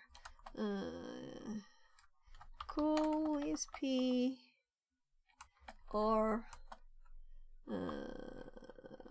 push ESP ret, and let's actually do why I did uppercase. It's because I had the first one that Are way. you over your sickness? You're sounding good. Yeah, I think so. The only part I have left is still my I got inflammation in my shoulder, so I'm eating anti-inflammatory. But I think it's kind of better now. So I've been eating it for 2.5 days, so it's better. I was so much pain. So how are you, Panda? Everything good?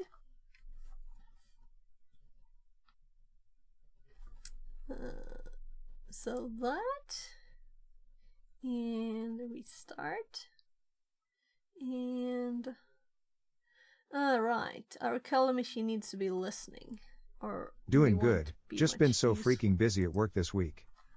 Oh, so nice with a weekend then. You still working, or you off now? So yeah, you should be off, right? Some kinda? I'm thinking from like 14 or something. 13, 14 my time. Another 30 more men. 30 minutes. Yeah, I counted 8 hours and then I realized you probably had lunch too, right? Yeah. Oh. 22. It's 23 here now. We're working late, Panda. So, NC. I had a gas station hamburger for lunch on my way to a client's. Oh. That doesn't sound like a lot, or maybe it is, where you are. I mean, sizes can be different. So we're just doing local tests. We're not doing it to the server now. If this works though, we will do it to the server. So I really hope this works, because I didn't find any of those functions, but I don't really know how to search either in X32 DVD. I'll have to look more.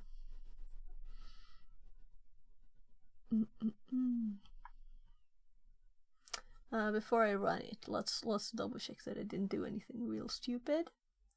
So, first of all, if we go from this direction, buffer is what we're using to send. Buffer is prefix, which is nothing. Overflow, which is 146 ace.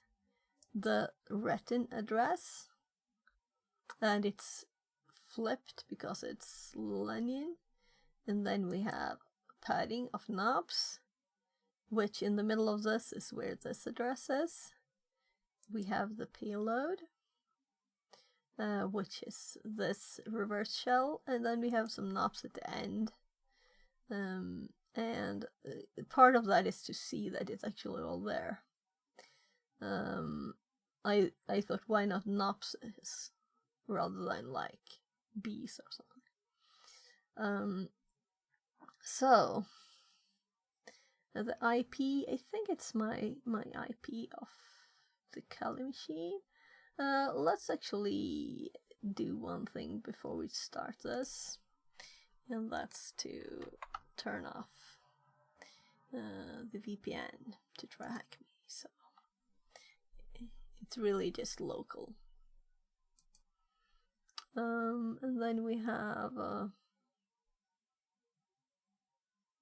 this is a TryHackMe box, in other words, but we're using the local IP address here between the VMs, so it looks like it's correct, and I didn't forget to remove this line here. Saving it and running it, and will it work? No, because I had something wrong. Line 55. String, not bytes. Oh, right. I need to change the. I have typos here. So this is like a old Python version thingy. There. Let's actually put a line there too. I think I got them all. So, sending. And oh right, breakpoint. So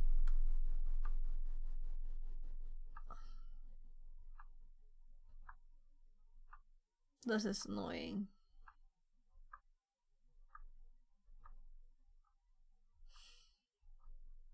So before you do this, remove the damn breakpoints.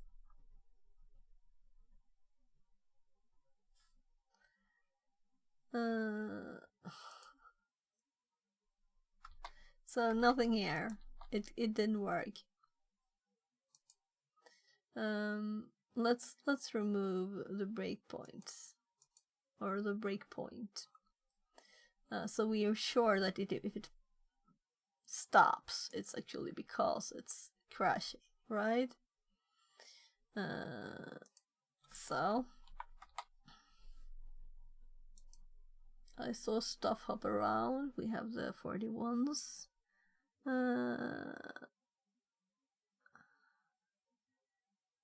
Exception at. My God, can't I just move it? So I wasn't that sure that this would work.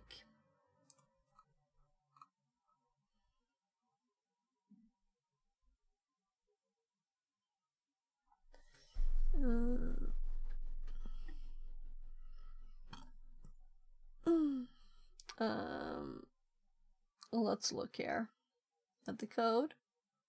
Let's make this one tinier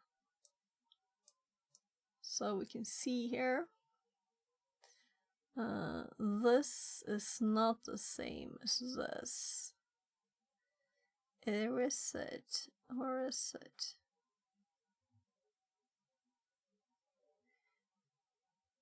The thing is that this is the same as this, except this is a 2-1 and this one.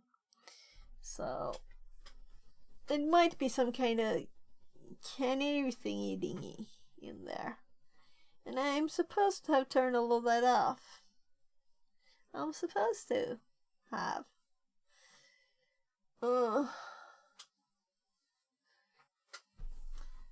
Yeah, I think it's enough for today, cause I would like to finish it, but I feel like, you know, I can continue all night and skip sleeping, and I'm still not all good. And it's that one says it's midnight because it's still Have a good night. Time.